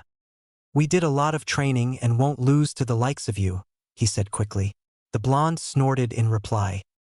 Hey, you guys should be quieter, a voice said. Naruto turned to see an older leaf shinobi with gray hair and glasses.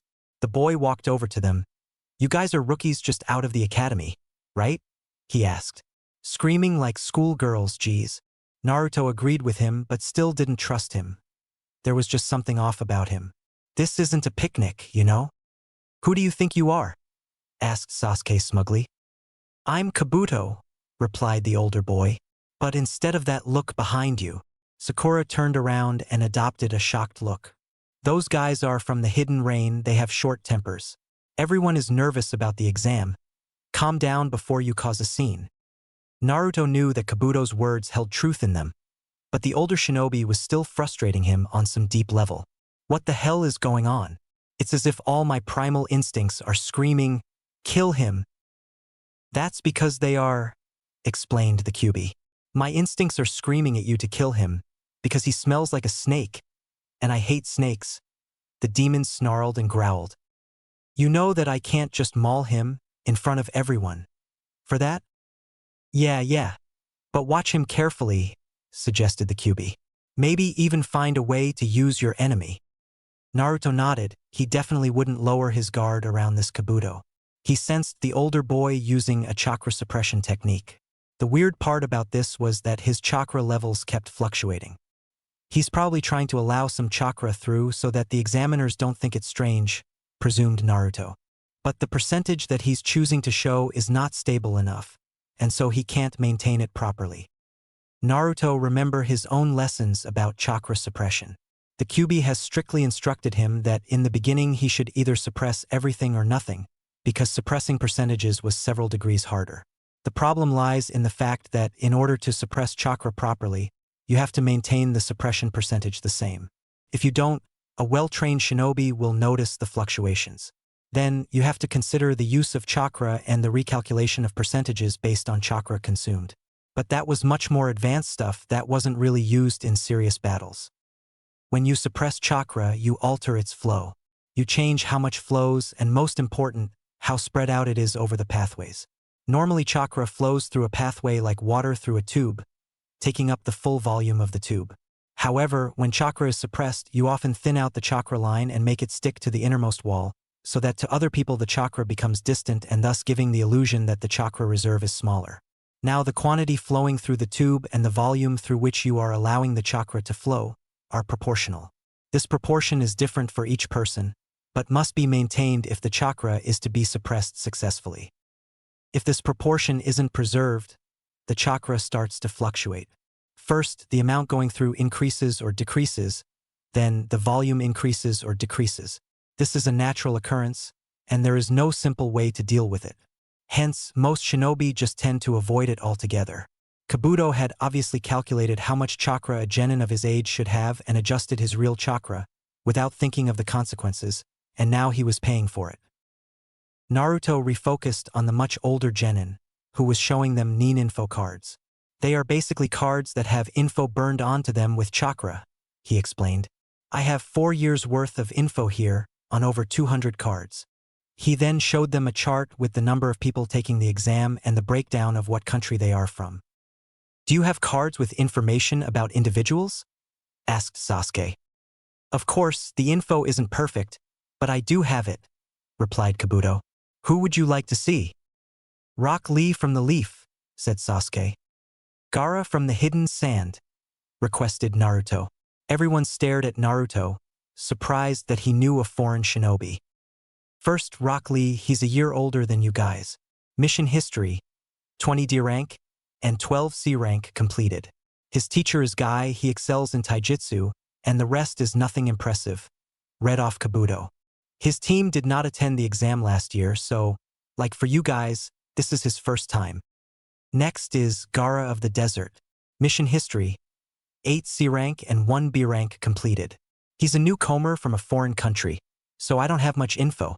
However, it seems that he returned from all his missions without a scratch. The last fact startled everyone. Exactly how do you know this guy? Asked Sakura. I ran into him a few days ago, explained Naruto. If he is Shikaku's container, then that is not unlikely, commented the Kyuubi with only slight amusement. How will we know? Wondered Naruto. I will have to see him fight. There are many outstanding genin from the hidden villages here to take the exam, said Kabuto. Well, the Hidden Sound is a newly created village, so there isn't much info, but the rest of the hidden villages are filled with talented youngsters. So basically all the people here are... Sakura started. Yup, like Lee and Gaara, they are the top elite genin from the various countries, replied Kabuto. This is going to be fun, thought Naruto. His attention suddenly focused in on the uncertain aura of his female teammate. She's worried? Naruto paused. About me? Oh, I see. I'm acting too out of character. Not cheerful enough. What should I say? Hey Naruto, don't get so down. Just as Sakura reached to put her hand on his shoulder, Naruto shouted. Who's down? The blonde muttered before adding in a louder voice that he was more excited than anything else. Within the crowd, 3 shinobi were carefully observing the Leaf Nin. The Hidden Sound is a minor village? Eh? Said one of the Sound Nin. Let's play with them a little bit. Good idea. Let's help him add to his data that Hidden Sound shinobi can be quite vicious. The Sound Nin quickly moved through the crowd and attacked Kabuto. The Leaf Genin dodged the thrown kunai, but was instantly attacked by a guy whose head was completely covered in bandages, except for his left eye. Kabuto dodged the punch, but his glasses still shattered and he was on the ground throwing up. But he dodged it? Wondered Sasuke. It probably grazed his nose, offered Shikamaru. Lee, how about that attack? Asked Neji. No problem in seeing the speed. There must be some trick. That thing on his arm, thought Naruto. He made a hand seal before punching Kabuto, meaning that that thing must have emitted a form of chakra and broke the glasses. But that doesn't explain why he threw up. That device on his arm emits sound, informed the Kyuubi. What? From what I can gather, it was 2 different sound waves. The first one on a frequency to break the glasses and the second on a frequency to mess with his digestive tract. Kyuubi, I'm not a medic nin, slowly said Naruto. The fox demon sighed. I'll explain later. Suddenly, a large cloud of smoke filled the room. Quiet down, you worthless bastards, yelled a rather angry voice. Out of the smoke emerged the Jounin examiner and his helpers. Thanks for waiting. I'm Marino Ibiki, the examiner for the Chunin selection exam's first test. Ibiki had several scars across his face and radiated enough killer intent to make almost everyone scared of him. The hidden sound guy stopped doing as you please before the exam or I'll fail you. I apologize, this is our first time and we got carried away. One of them responded. Shut up. There will be no fighting without the permission of the examiner. Even if permission is granted, killing your opponent will not be tolerated. Those pigs that disobey me will be failed immediately. Do I make myself clear? He yelled. Naruto noticed that even some of the Chunin examiners were unnerved by Ibiki's aura. Humph, regular human killer intent. We will now start the first test. Instead of your current seating arrangements, you will pick one of these tabs and sit in an assigned seat, explained the examiner. Once they were seated, Ibiki explained the rules of the test, making sure to say that there was no cheating allowed, yet if they were caught cheating, 2 points would be subtracted from their total of 10. If one person fails, then the entire team will fail. You have 1 hour, begin. All the genin quickly turned their papers over and began reading the questions. What the hell? Thought Naruto as he looked through the questions. I can't answer even half of these. Hey Q, could you help me out here? I could, but being able to ask your demonic entity is not the point of this examination. She laughed as Naruto frowned. Think about it, kiddo.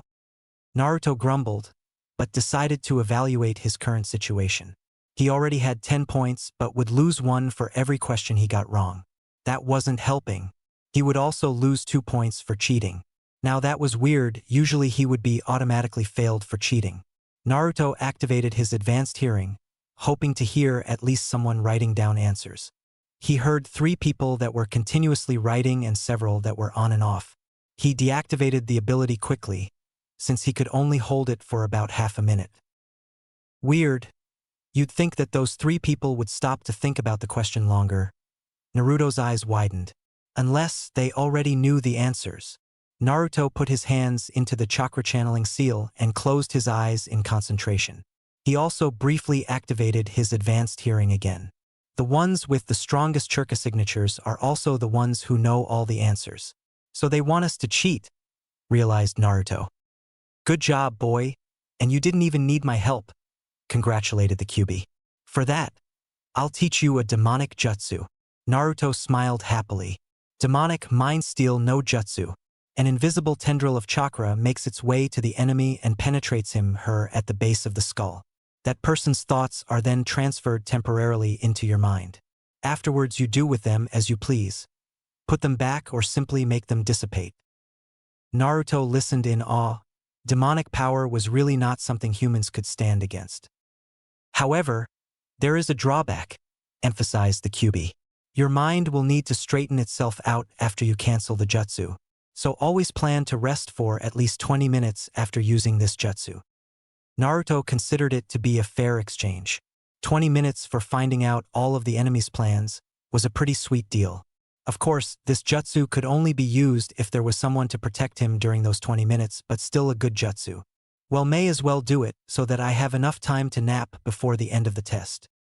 Naruto slowly did the hand seals that the QB flashed in his mind and locked on to the chakra signature of one the people that knew the answers. Demonic Mind Steal no Jutsu, he mumbled softly. Immediately half of his mind felt like it was floating. He figured this to be the tendril of chakra, and directed it to the person he had locked onto. As soon as the chakra tendril hit the man's head, he instantly froze and Naruto was hit by an onslaught of images and mental pressure. I'll help you out the first time, she offered, and immediately the pressure alleviated and Naruto clearly saw all the answers. He was quick to jot them down and release the connection, knowing that the QB was suffering with the mental pressure instead of him. Done, he announced and released the jutsu. Immediately afterwards his head collapsed on the desk and he was fast asleep. What the hell happened to the dope? Wondered Sasuke as he saw his teammate fall asleep in the middle of the exam. He seemed to have written down all the answers before falling asleep though, Sasuke scowled. What was that jutsu he used? Neji was thinking along the same lines. He had had his Byakugan activated when Naruto did the jutsu and literally saw the red, mind you, chakra leak out from Naruto and hit another guy's head. That was one of the guys who has all the answers. Neji figured that Naruto must now have all the answers and concentrated on copying them. 20 minutes went by like a breeze, Most of the genin had already figured out that they needed to cheat and were doing so. Some successfully and others not so, as Naruto saw when a kunai whizzed past him and into the test of the guy behind him. "Pay attention to that sand brat," yelled the Kyuubi. "What?" Naruto immediately looked in Gaara's direction and saw something amazing. Gaara had just created an eye out of pure sand. "He can actually see using his sand?" wondered Naruto. Kyuubi was laughing. "I was right. That's definitely Shikaku. What you're seeing right now is known as Shikaku's eye. It is one of the ways Shikaku has twisted his Doton supremacy." "So that boy also has Doton supremacy like me," thought Naruto, getting slightly unnerved. "If he has awakened his second supremacy, I won't be able to beat him." Unlikely. Shikaku was always stupid when it came to sharing or even teaching others about his powers, she explained calmly. "Most likely that boy uses his Doton supremacy passively, meaning as much as Shikaku lets him, which I would guess to be just the control over sand. That boy probably has no idea what a supremacy is, much less possess any ability to counter your own, if the need should arise. But why would Shikaku do such a thing? It only makes him weaker in the end?" "Yes, but there are probably complications that we don't know about yet." The fox paused. "Have him meet you in the next test." "What?" Naruto yelled inside his mind. "To what purpose? And how do you know that the next test is going to be open enough so that I could meet him in private?" "For the latter part, it's my instincts," growled Kyuubi. "I want to talk to Shikaku. As you may have guessed, he and I are long-standing enemies, so it would do well to show him that I have made my container stronger than his." She chuckled darkly. "First, seek to rile him up a little bit, maybe even make him scared of you. Then proceed to arrange the meeting. He'll be wary, but his curiosity will get the better of him and he will come." "Okay, now we will begin the 10th question," announced Ibiki, ripping straight through Naruto and Kyuubi's conversation. "But before we get to it, I'd like to go over the additional rules for this question." "God damn it, this guy is so annoying with all his rules," Naruto scowled. "These are the rules of desperation," Ibiki announced in a dark tone. Naruto sighed. He knew this was just another way to instill even more fear into the already worried genin. "First, for the 10th question you must decide whether you will take it or not." "Of course I'll take it. What kind of stupid question is that?" Naruto scoffed. "Choose?" questioned the blonde girl on the sand team. "What if we choose not to? Then, your points will be reduced to 0 and you'll fail along with your teammates." The girl was promptly shut up by that answer, probably because of her fear of Gaara. "And now, for the second rule. If you choose to take it and then answer incorrectly, that person will lose the right to ever take the Chunin selection exam ever again." "What kind of stupid rule is that?" yelled Kiba. "There are guys here who have taken the exam before." "You guys were unlucky. This year it's my rules," he smirked. Naruto had had it with all of this. "Bullshit," he yelled. "You may be able to get the consent of the Hokage to do that to the Leaf Genin, but I doubt any other hidden village will allow you to keep its genin from ever advancing." Ibiki turned to look at the boy who had so bravely chose to defy him. "He has a valid point, but I cannot allow this little one to keep me from weeding out the failures," thought Ibiki. "Unfortunately, the other Kages have already consented to this little rule." "I simply don't believe you," stated Naruto in a calmly voice. "There is no way you'll get me to quit with such a stupid lie." Ibiki frowned ever so slightly. The boy was really messing up his plans. "I will still give the more reasonable shinobi a way out. Those that aren't confident can choose not to take it and try again next year." The Jounin examiner glared at each of the genin with his killer intent activated. "So, those that do not wish to take it, raise your hand. Once your number is confirmed, leave." Even though Naruto's argument made sense, some people decided to trust the Jounin examiner's words more and raised their hand. However, because of the boy's earlier comments, the number of people leaving was much smaller than Ibiki had anticipated. "Damn it, that kid made too many stay. Oh well. Good decisions," he announced. "Now to everyone still remaining. I congratulate you on passing the first test." "What do you mean we already pass?" jumped Sakura. "What about the 10th question?" "There never was such a thing," explained the special Jounin. Or you could say that that was the 10th question. So then the previous 9 questions were pointless? No, they had already served their purpose, to test your individual information gathering skills, explained Ibiki. Naruto tuned out the rest of the questions and answers. He had already figured out what this Jounen's game was.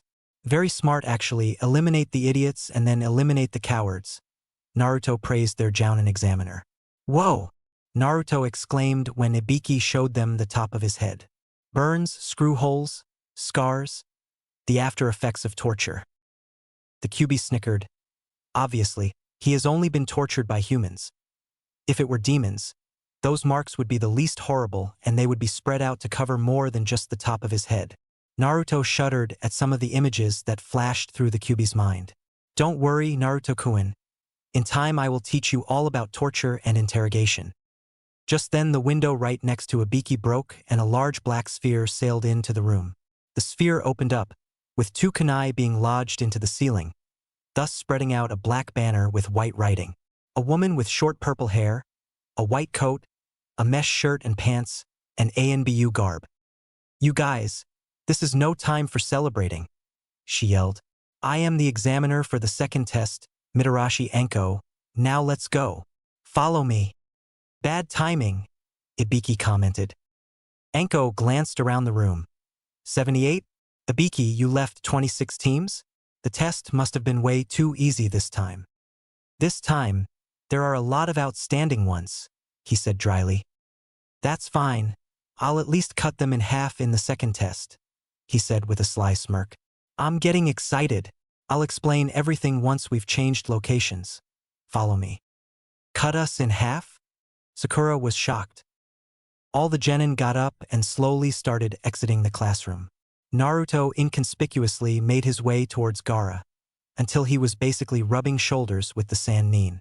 Naruto momentarily leaned closer to Gaara's ears and whispered, Shikaku, and then traversed through the crowd to his own team. Gaara froze as soon as he heard that name. How did that blonde kid know about it? He wondered. Gaara narrowed his eyes. Uzumaki Naruto, I hope to face you in the upcoming test. Temari and Kankuro seemed to notice Gaara's strange behavior, but didn't say anything while the said shinobi was within hearing distance. What's the deal between Gaara and that leaf Nin? Asked Kankuro. I don't know, replied Temari, but ever since we walked out of that room, Gaara's been eyeing him with great interest. I hope we meet that guy in the next exam. Kankuro rubbed his hands together. I still owe him a beating. Temari shook her head. That may not be a good idea. If Gaara is actually showing interest in the leaf Nin, then he must be strong. Strong enough to rival Gaara's power. Kankuro gulped. After walking through a quarter of the village, the genin finally arrived at their destination. Welcome to the stage for the 2nd test, Practice Area 44, also known as the Forest of Death. Anko made sure to emphasize the location's nickname. Soon you'll find out why it's called the Forest of Death. Ha! You think that scares me? Laughed Naruto. The nickname is actually quite intriguing. Yeah, you're spirited, she said right before taking out her kunai and throwing it so that it would graze Naruto's cheek. But the blonde's reaction rate was just fast enough to lean his head out of the way and have the kunai miss him. However, Anko was already behind him. Kids like you are quickly killed, she said calmly. Anko quickly pulled out another kunai when she felt a presence behind her. Here's your kunai, said the person behind her and held it out on his extra long tongue. Thank you, but don't sneak up on me like that unless you want to die. No, it's just that you cut my precious hair. I couldn't help it, was the excuse. Looks like we have a lot of bloodthirsty ones in this test. It should be fun, she grinned. Now before we start the next test, you must sign these agreement forms, announced the examiner. There will be deaths in this one, and if I don't have you sign these, it will all be my responsibility. Deaths? Questioned Sakura with a horrified expression. Finally some real action, Naruto smirked darkly. The 2nd test is a survival test. You will have to survive for 5 days inside the forest while trying to get a 2nd scroll to complete your collection, Anko explained. Each team will be given either a heaven scroll or an earth scroll, and you will have to get the other one. Once you have both scrolls, just head to the tower in the middle of the forest. Now, I'll talk about what will disqualify you. First, those that don't make it to the tower with both scrolls within the time limit. Second, those who lose a teammate or those who have a teammate killed. Third, you must not look inside the scroll until you make it to the tower. What if we do? There will be a surprise for those that disobey the rules, was the simple answer. Now, go sign the forms and get your scroll. Your gate will be assigned to you. Go there and be ready to start. All the teams received their scrolls and were ready to head out towards the gates. Naruto again slipped his way towards the sand team and whispered into Gaara's ear, "Meet me in 1 hour, and come alone." With that, he ran to catch up with his team. "Gaara, what did that boy say to you?" asked Temari. "Nothing," was the monotone response. "It had to be something," said Kankuro. "It doesn't matter. Let's go to our gate." The gates opened almost as soon as the teams reached them, and the test had officially begun. Team 7 ran for about 10 minutes before stopping to come up with some sort of plan. "I'm getting nervous," said Sakura, when they heard a human scream. "This is nothing, Sakura," reassured Naruto. "I've got 20 minutes to meet up with Gaara." "I've got to take a piss," said Naruto and walked away. He quickly made a Kage Bunshin and leapt off to find the demon carrier.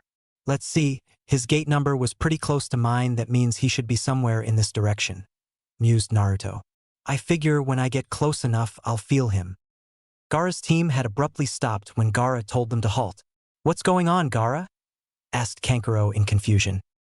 "You two will get another scroll and I'll meet up with you later," he announced and started walking away. "What the hell?" yelled Kankuro. "Where are you going?" asked Temari. "I need to do something," he said without turning around, and then jumped off into the trees. "It probably has something to do with the blonde leaf Nin," reasoned Temari. "You think we should follow him?" asked Kankuro. "No, Gaara can handle himself. Plus we need to get that scroll or he'll be angry." Kankuro shook at the thought of Gaara being angry. Gaara was drawn to a strong chakra signature that seemed to anger Shikaku, thus making his head hurt. He soon came to a small clearing, on the opposite side of which a blonde leaf Nin was leaning up against a tree. "I see you made it," Naruto commented. "Right on time too. Who are you?" "You know who I am." "How do you know about the Shikaku?" asked Gaara slowly. "Kyuubi told me," Naruto said calmly. Gaara's eyes widened and he clutched his head in pain. "So it is true then. Shikaku and Kyuubi really do hate each other." Gaara's sand started to slowly gather around his arm, while another portion of the sand made its way toward the leaf Nin. "You? The Kyuubi? Are you just like me?" Gaara struggled against his demon. "Yes, I am a container for a demon just like you," replied Naruto. "However, your demon is a lot weaker than mine." Naruto felt sand start to wrap around his legs, but he pretended not to notice. In truth, he didn't care. He would just activate his Doton supremacy and Gaara's attack would be rendered useless. "Mother asks for your blood." Gaara trailed off. And here I was thinking that Shikaku was male." The Kyuubi was rolling in laughter. "The sand rat is so weak, he must manipulate his container by pretending to be his mother," the Kyuubi managed to say through her laughter. Naruto couldn't help but snicker as well. Gaara raised his hand up as his sand had already covered Naruto up to chest. "What is so funny?" asked Gaara. "You are going to die." Naruto erupted into full-blown laughter at this point. Gaara's head only hurt more and more. The look on his face would make just about any human run away screaming. "It's over, desert coffin," said Gaara. However, he noticed that no matter how much he wished it, the sand didn't move to wrap itself completely around Naruto. "It doesn't matter," he mumbled. "Desert graveyard," he said coldly as he closed his fist. Once again the sand did not move, instead it actually started to fall off of Naruto. "That's impossible," muttered Gaara. "Oh, it is very possible," corrected Naruto. "You see, Kyuubi and Shikaku have one thing in common. They both have a Doton supremacy, meaning that both you and I have complete control over that element. In effect, we cancel each other out in that aspect." Gaara was staring wide-eyed at the scene before him. Naruto was playing with his sand and Gaara could do naught to control it. How? What is this supremacy? Naruto sighed and dropped the sand.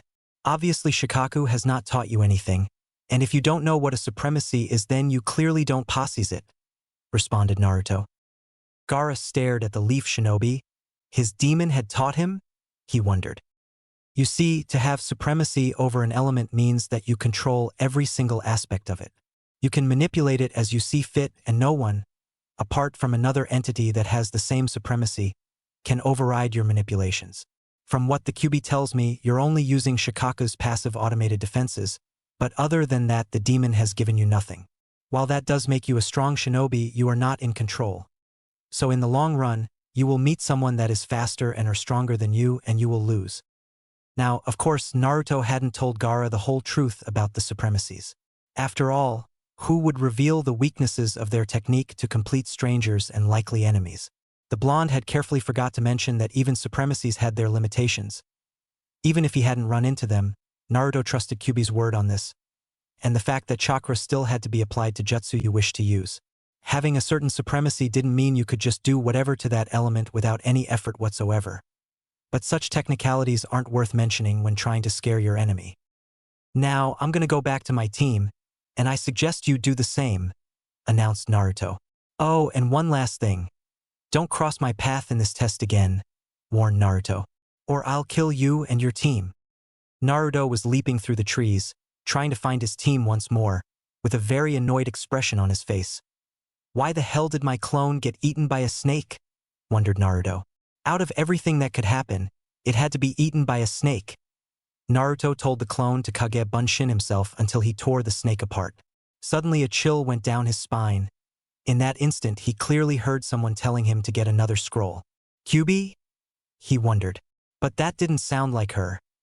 Maybe it's my own instincts, but instincts aren't supposed to talk. Naruto then remembered the Kyuubi also lecturing on following his instincts. Trust your gut feeling, huh? Naruto quickly switched directions and doubled back to the Stone Nin team he has passed earlier. In the distance, a figure dressed in all white disintegrated into white mist particles and was blown away by the wind. Naruto landed deftly on the ground behind a tree on the edge of a clearing where the Stone Nin were resting. He did a few quick hand seals, activated his Doton supremacy, and placed his palms on the ground. He instantly felt all the ground beneath and around him. He also knew exactly where his prey was. Naruto made the ground under each of the stone shinobi to give way, and the stone shinobi, caught unawares, fell into a pit Naruto had prepared for them. The pit was lined with spikes made out of different rocks and minerals. As soon as the shinobi was mostly submerged in the pit, the spikes lengthened and struck the shinobi. Two loud screams were heard as the stone shinobi died helplessly. However, the third managed a kawarimi and found out Naruto's position. He tried to do a Doton explosion right under Naruto, but found that nothing happened. Well, so you're the smart one in the group, commented Naruto. I'll admit it was rather boring killing those two like that. I hope you'll be more of an entertainment. Naruto attacked the Stone Nin with taijutsu only. His opponent managed to hold his own, but didn't realize that Naruto was just playing with him. When the two broke apart, the stone ninja was panting heavily, while Naruto hadn't even broken a sweat. The Stone Nin started to panic. With a shaky hand, he reached into his pouch and pulled out a scroll. Here, take it, he begged. Just let me live. Not even spirited enough to avenge your teammates, frowned Naruto. Pathetic. Naruto jumped at his enemy at roughly twice his previous speed. The Stone Nin couldn't react in time and was punched hard in the stomach, then instantly kneed in the face and finally was kicked in the throat. Naruto calmly took out a kunai and stabbed the man in the heart. The Stone Nin's body writhed for a few seconds, then all life left him. Stone Nin, Naruto laughed. No challenge whatsoever once you cancel out their ninjutsu abilities. He shook his head and headed out in the direction of Team 7. My clone was destroyed by that guy with the long tongue. Sasuke probably gave up our scroll. Naruto was quite happy that he had taken that detour and got another scroll. What an idiot that Uchiha is, giving away the scroll without even really fighting. Meanwhile, Sasuke was trying his best to defeat his opponent with everything he had, but it still wasn't good enough. Sasuke managed to wrap wire around and send a stream of fire through the wire. However, all that seemed to do was just melt the man's face off. The man laughed. To be able to use the Sharingan so well at this age, you truly are a man that carried the Uchiha blood. You really are brothers, though I sense power in your eyes that surpasses Itachi. Who the hell are you? Yelled Sasuke. His brother's name had always triggered a violent reaction. My name is Orochimaru. The man introduced himself. If you want to see me again, then survive and pass this exam. Orochimaru then did a special hand seal and his neck lengthened very quickly. Before the genin even realized it, Orochimaru bit Sasuke's neck. Sasuke-kun will seek me to seek power. Sasuke fell over in pain. What the hell did you do to Sasuke-kun? Screamed Sakura. I gave him a going-away present, said Orochimaru as he melted into the ground. Sasuke just kept screaming due to the horrible pain that the cursed seal was inflicting on his body. He soon couldn't handle it and passed out. Sakura had assumed Naruto to be dead, and so just took Sasuke to the safest place she could find. She set up traps all around them, just in case, and waited for Sasuke to wake up. Sakura barely made it through the night without falling asleep. At daybreak, the sound team confronted her. Wake up, Sasuke, we want to fight him, requested the leader of the group. What are you talking about? Questioned Sakura. I know that someone named Orochimaru is pulling the strings from the shadows. What is his purpose? The sound team was clearly shocked. They had simply been ordered to kill Uchiha Sasuke, but did not know that Orochimaru would interfere and get to the Uchiha before them. That doesn't matter, said black-haired boy. I'll kill the girl and also kill the Sasuke guy. Wait, Zaku, said the bandaged-up sound nin. Why should I, Dosu? Asked Zaku. You're not very good, he told Sakura. A recently overturned stone, different color dirt, and grass doesn't grow here. A booby trap is pointless unless it goes unnoticed. Sakura scowled. The sound team attacked, but a giant log suddenly appeared in their way when Sakura cut a string right behind her. However, the bandaged-up sound nin activated the device on his right hand and the log shattered. The three sound shinobi continued towards Sakura. That is until someone yelled, Leaf-spinning wind, and the three attackers were thrown back. Rock Lee appeared in front of Sakura and challenged the sound trio. That thick brow guy has some advanced taijutsu. This should be fun, thought the bandaged sound nin and ran right at Lee. Lee suddenly stuck his hand in the ground and pulled out one of the tree roots, using it as a shield against his attacker. There's some trick to your attacks, right? I've seen them before, so I'm not simply going to dodge, said Lee. But at 3 against 1, I'm gonna have to risk it. Time to protect a precious person. Lee undid the bandages around his arms and disappeared from right in front of the sound nin. He reappeared and kicked the sound nin in the chin, sending him flying, just like he had to Sasuke the day before. Lee jumped after Dosu and wrapped the bandages around him, keeping him from getting away. He then changed directions and plummeted with the sound nin straight down into the ground, while spinning at a large speed. Initial Lotus, cried Lee, and smashed into the ground. However, the other sound nin, Zaku, managed to save his teammate by creating a sort of wind cushion in the place of impact. What a terrifying technique, he said. But now it's my turn. Lee was horrified. His body had not had enough time to recover, since that technique was supposed to incapacitate his opponent. The sound nin attacked, but was thrown back by a swift kick to the stomach. He was sent tumbling back and was caught by his teammate. Who the hell? The sound nin looked up and saw a blond boy crouched down on the ground facing away from them. Naruto, exclaimed Sakura. You're alive. Of course I'm alive, muttered Naruto. What happened to Sasuke? Sakura was suddenly reminded of the event of the previous day. Where the hell were you? She asked. We were attacked by that snake guy and you weren't even there. I got sidetracked getting us a scroll, replied Naruto calmly. Hey kid, don't get in our way unless you want to die, yelled Zaku. Idiot, said Naruto without even turning around. He quickly did several hand seals and pressed his palms to the ground. Shit, a Doton Jutsu, thought Dosu as he quickly jumped up and away from the ground right before it exploded. However, his teammates weren't so lucky and were damaged in the attack. Naruto suddenly fell over. His face twisted in pain as he clutched his upper left arm. Shit! God damn it! Why now? Cursed Naruto. The blonde had been feeling this pain shortly after his fight with the stone nin. Apparently his Suiton supremacy had activated, but the problem was that it was growing at an insane rate and Naruto's chakra pathways simply couldn't adapt to such changes. Thus, I'm restricted to such low-level jutsus, because I simply can't control even medium amounts of chakra. Naruto, what's wrong? Exclaimed Sakura as she moved to examine Naruto's shoulder. Naruto's eyes narrowed and he pulled himself out of the girl's reach. Don't touch me, he said coldly. Plus, we have more important things to worry about. Dosu moved to attack Naruto with that device on his right arm, but Lee got in the way. Even though he blocked, his ears bled. This arm multiplies small sounds to their ultimate level, explained the sound nin. You could say it's a speaker, but the sound doesn't follow the direction of the arm. I use my chakra to make sure it always attacks my prey. Lee had been beaten to the ground and Dosu moved in for the kill, but Sakura stopped him by throwing 3 kunai, causing Dosu to stop his attack and make the sound waves block the projectiles. Sakura didn't stop there and 3 shuriken. This time Zaku got in the way and blasted the shuriken away with compressed air from the weird holes in his palms. Sakura put up her hands to block the air, and by doing so missed the female sound nin's movements to get behind her.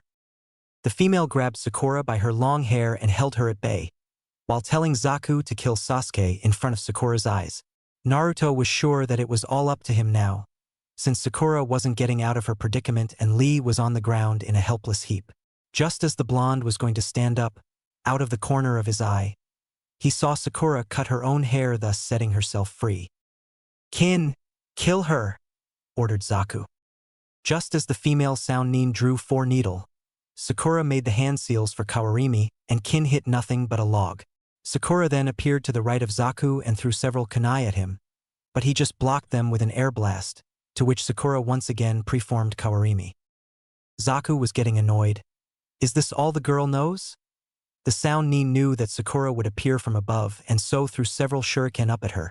However, as soon as he did that, he took his eyes off of her, trying to find where she would come from next. Sakura actually got him by the shuriken, but continued down on her path to Zaku. Her opponent realized this too late and was stabbed in the arm with Sakura's kunai when he went to block her. Hey, she actually did something, thought Naruto in mild amusement. But why the hell is she biting him? I would understand if she had fangs, but she doesn't. Her best bet would have been to take out another kunai and start stabbing the guy to death. She's gonna get herself killed this way, thought Naruto, as he watched Zaka punch Sakura in the head, repeatedly. At this time Naruto sensed the presence of 3 people in the bushes next to Sakura. Is my chakra structure that screwed up that I don't even feel 3 genin no more than 20 yards away? Naruto cursed whatever was happening to him, swearing he would get answers from the Kyuubi when he next slept. The 3 people seemed to be Shikamaru's team. I just hope they are here to help, Naruto managed to deduce after closing his eyes and concentrating completely on just the 3 chakra signatures. Just as Zaku was going to slice Sakura up with his air technique, the said team jumped out of the bushes and into his way. Sakura, I won't lose to you, declared Ino. I won't let you look good in front of Sasuke-kun. Looks like more leaf insects have scurried into the open, taunted Dosu. Well, it seems they are all distracted, thought Naruto in relief. Naruto sat down cross-legged and closed his eyes. I need to get this chaotic chakra under control. He started his normal meditation procedures only to find that every so often Kyuubi's chakra would be pulled out, without his consent, and it would burn through all his chakra pathways before being soothed by his natural chakra. What the hell is going on here? Pondered Naruto. Also, why does my chakra system feel a bit off? After several minutes Naruto figured that his shoulder hurt every time Kyuubi's chakra was released. The only logical explanation is that my Suiton supremacy activated, but that still doesn't explain the horrible pain. Naruto realized that with his current lack of information, the best he could do was to meditate and try to keep the Kyuubi's chakra contained. Meanwhile, Shikamaru, Ino, and Chuji's plan had failed and they were now just trying to survive. That is when the rest of Lee's team appeared. The arrogant boy with white eyes taunted the sound nin, but was genuinely pissed off for what they did to Lee. Neji surveyed all the present shinobi with his Byakugan activated. What the hell is with that blonde's chakra? It seems to be out of control. But not only that, there are weird pathways that shouldn't even exist on the human body. Does he have some sort of advanced bloodline? Wondered the Hyuga genius. The Uchiha also has an abnormal chakra coming out of him. Heh, stop acting so cool and come down here, said Dosu. No, it seems that won't be necessary. Neji closed his eyes. A sudden whirlwind of chakra rose about the fallen Uchiha. Naruto was instantly snapped out of his meditation. Sakura instinctively turned around and happily said, "You're awake, Sasuke-kun," before she noticed the dark purple chakra and the black marks all around Sasuke's body. "Who did that to you, Sakura?" he asked. "Sasuke-kun," she said uncertainly. "Who is it?" the Uchiha demanded. "We did it," Zaku fearlessly proclaimed, only to be chastised by Dosu. "Sasuke-kun, your body?" Sakura was scared out of her wits. "Don't worry," he said in an amused tone. "Not only that, but I feel power overflowing from within me. I feel great." "What the hell happened while I wasn't there?" Naruto narrowed his eyes. "His chakra is very strong.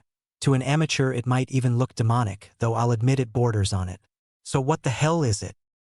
Dosu had seen the cursed seal before and knew exactly how dangerous it was. But before he could warn his team, Zaku had already prepared to attack.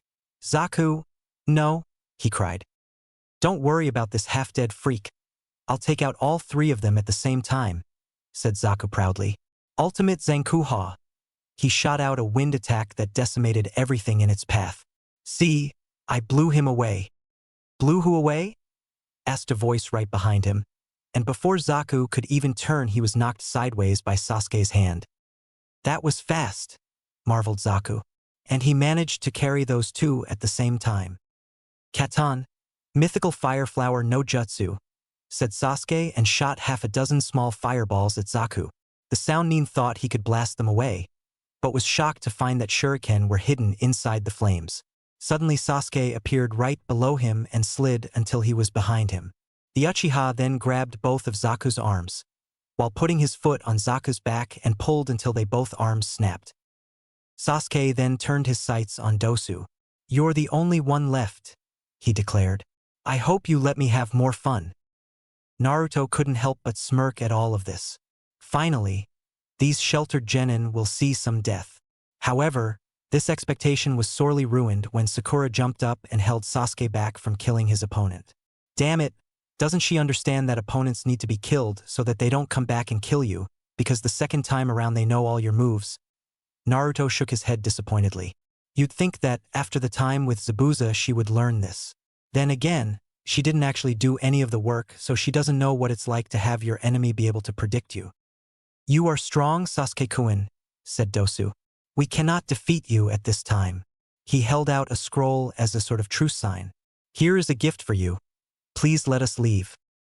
Naruto made to get up and kill the weakened Soundnin, but was almost completely stopped by the terrible pain in his left shoulder. "Wait!" yelled Sakura. "Who is Orochimaru and what did he do to Sasuke-kun?" demanded the pink-haired shinobi. "I don't know," answered Dosu. "We were merely ordered to kill Sasuke-kun." Once the Soundnin had left, Shikamaru's team as well as Lee's team came over to help Team 7. The girl on Lee's team, Tenten, violently shook the green-clothed shinobi awake and demanded answers from him. Ino instantly went over to Sakura and offered to straighten out her hair. Shikamaru and Chuji came over to Naruto to try and figure out what had happened to him. "Hey Naruto, you don't look so good," stated Shikamaru. "I don't feel so good," growled out Naruto. "What happened to you?" inquired Chuji. "I got into a fight," said Naruto calmly. "Yeah, it seems we all did, but we're not as bad off as you, so either you're just stupid or your opponents were a lot harder." "Hey Naruto, where the hell were you?" demanded Sasuke. "I took a little detour," explained Naruto. "By the way, which scroll did they give us?" Sasuke took out the scroll. "Earth," he said calmly. "Why?" Naruto chuckled. "Then we are in luck." He took out another scroll from his pouch. "Heaven." He let his teammates get a clear view of it before putting it back. Sasuke's eyes widened. When did you get that? When I went on my little detour, explained Naruto. Exactly why did you go on the detour? Yelled Sakura. Because I got eaten by a giant snake and it slithered away somewhere before I had a chance to break free. Naruto twisted the truth. Everyone's face contorted in disgust. A giant snake ate you? Asked Chuji, momentarily taking a break from his chips. Yes, that snake man must have summoned it and it ate me, said Naruto exasperatedly. That still does not explain how you got the scroll, Sasuke pointed out. That doesn't matter, Naruto seethed. Let's just get to the tower so that we can rest. Naruto is definitely hiding something, but he does have a good point, thought Sasuke. We could all use some extra rest. Sasuke, you seem to be fine, said Naruto. Sakura, you seem to be fine too. So let's just make our way to the tower, so that we don't have to fight anyone else. Yes, but are you fine? Questioned Sasuke. He seems be in a lot of pain, seeing as how he still hasn't gotten up to his feet. Of course I'm fine, yelled Naruto and stood up quickly. Oh God, I shouldn't have done that, thought Naruto as he bit into his tongue to alleviate the pain. Looks like I'm gonna have to channel chakra across my body to be able to stand up and run. It will be all worth it once we get to the tower. I'm sure they will have a place to rest. Sasuke was still suspicious of his blonde teammate, but decided that getting to the tower was the best option. He's right, Sakura. As soon as you're done with Ino, we're leaving, he announced. All right, Sasuke-kun, she yelled. Within half an hour, Team 7 left the company of the other Leaf Genin and made their way to the tower. Sasuke noticed that Naruto was constantly lagging behind. Had it been any other occasion, the Uchiha would have made fun the dobe, but this time he realized that Naruto was really suffering. Plus, Sasuke already had a lot to think about. His newly gained power, Orochimaru, and how all this was getting him closer to killing his brother. At the same time that Naruto killed the Stone Team, and Sasuke and Sakura battled with Orochimaru, Gaara found his way back to him team. He caught them fighting with hidden rain shinobi. Gaara calmly walked out into the battlefield and turned to face the Rain Nin. Humph, another sand brat has come to fight, said the shinobi in front. Gaara, said Kankuro shakily. We could have handled these guys. You'll die, proclaimed the Rain Nin arrogantly. Gaara clutched his head and grumbled in pain. Behind him Kankuro and Temari both took a step back. That damn blonde kid riled up Shikaka way too much, thought Gaara. Enough talk.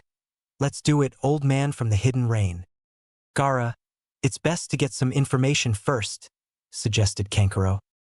That doesn't matter, Gaara said coldly. I need to kill them. Kankuro's eyes widened in horror. He needs to kill them, that could only mean the monster is angry. Kankuro stepped back further and decided not to get in his brother's way anymore. Fine then, let's do it, yelled the Rain Nin and threw his umbrella up in the air. After a few hand seals he cried, Ninpu, raining needles no jutsu. Thousands of needles headed towards Gaara, who just stood calmly with his arm crossed. Too easy, thought the Rain Nin as the needles hit their target. However, when the dust settled, he could see that all the needles were blocked by Gaara's sand. Is that it? Mocked the boy. The Rain Nin became angry and frightened and sent several more needles at the opening in the sand shield, only to have them blocked once more. A rain of needles, eh? Asked Gaara. Then, I guess I'll make it rain blood. A wall of sand? Wondered the Rain Nin. Yes, answered Kankuro. A sand-based total defense.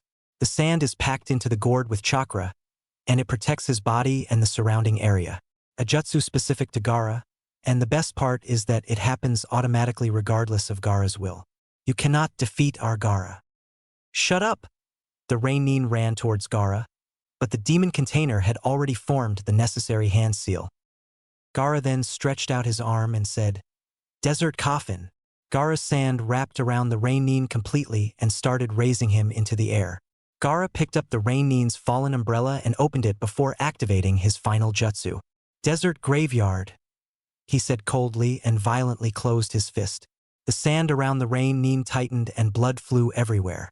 It literally rained blood, like Gaara said it would. No suffering, because I killed him so quickly he didn't even have time to experience it, explained Gaara. You can have out scroll, just please let us go. The remaining rain shinobi were on their knees begging. Gaara just stretched out his hands again. The sand covered the remaining two enemies and held them while Gaara contemplated what to do. Uzumaki, Naruto, mumbled Gaara and clutched his head.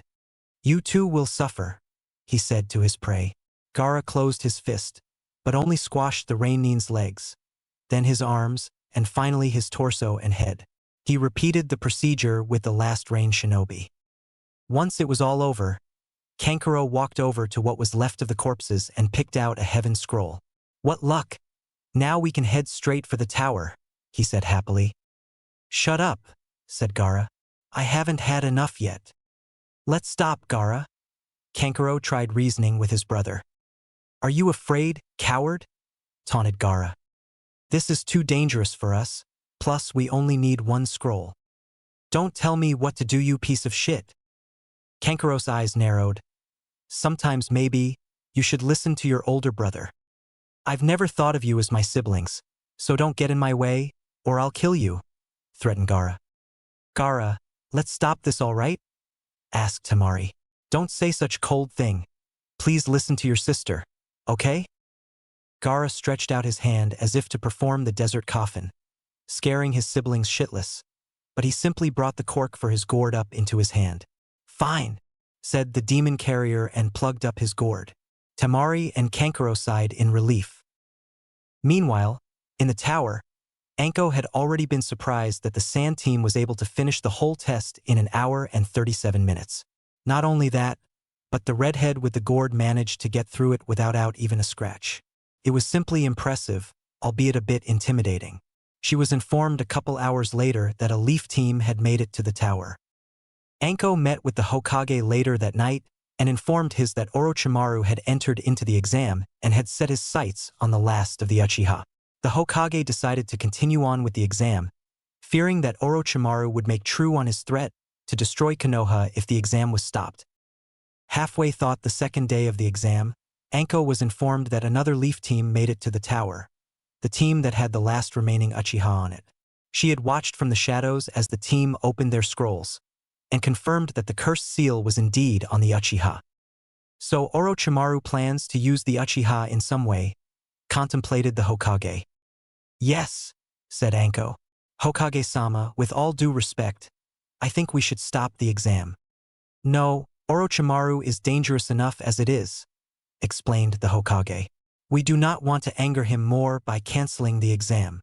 Anko did not agree with the Hokage's opinion, but could not do anything about it. We will keep strict watch over Uchiha Sasuke, as well as Orochimaru's movements. Anko nodded in agreement to that. Just as Naruto had predicted, they had been given separate rooms and told to just wait until the time limit was up. Naruto fell asleep as soon as his head hit the pillow. Inside his mind, he made his way to the Kyuubi's cage to demand some answers.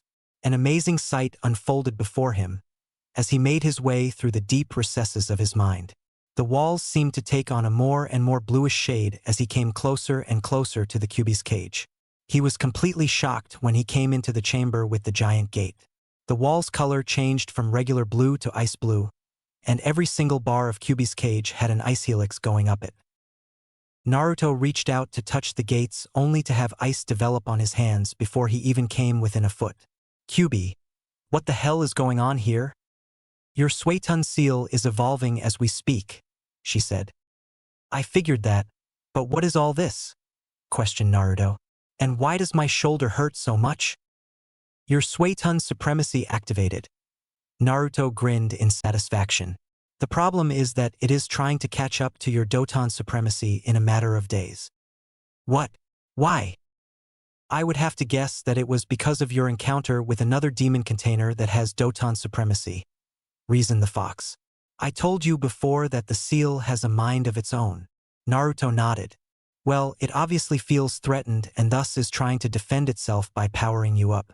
As for the pain, you see, unlike your Doton supremacy, which took a calm year to develop and the tattoo to lengthen to where it is now, your Suetun supremacy is trying to develop and grow to the same length in a matter of days.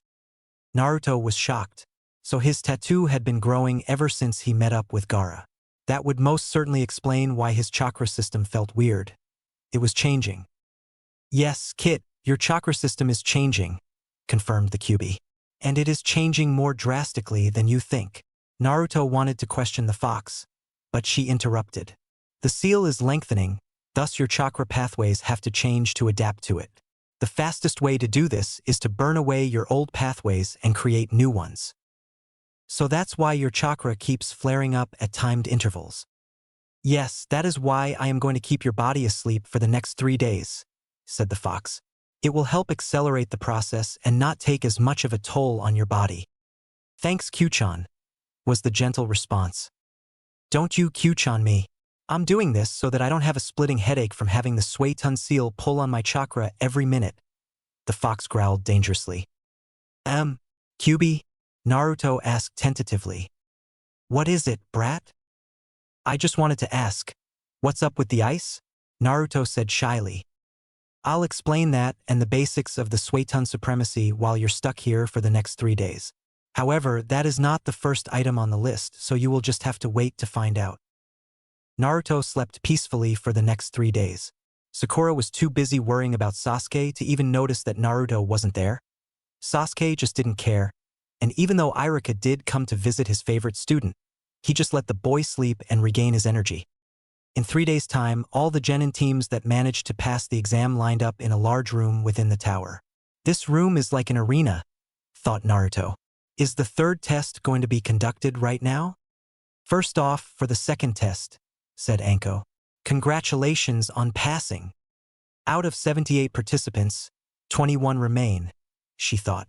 I said I'd cut them in half, but I was expecting single digits. Naruto looked around to see which other teams passed.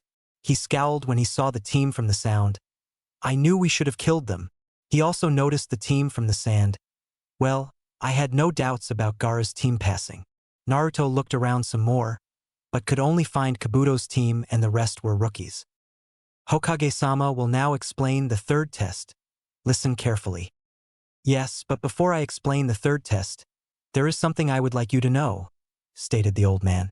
He went on to explain how the exam is replacement for war among the allied countries. What is this crap? Thought Naruto. Everyone knows that wars are fought by mostly Jounin-level shinobi. The level of genin shinobi might give an idea of how strong the village is, but in the overall picture they don't really say that much. If war were to break out the next day, then it would be a while before the genin were forced to fight in the war, so in reality this serves as more of a distraction than a measure of strength.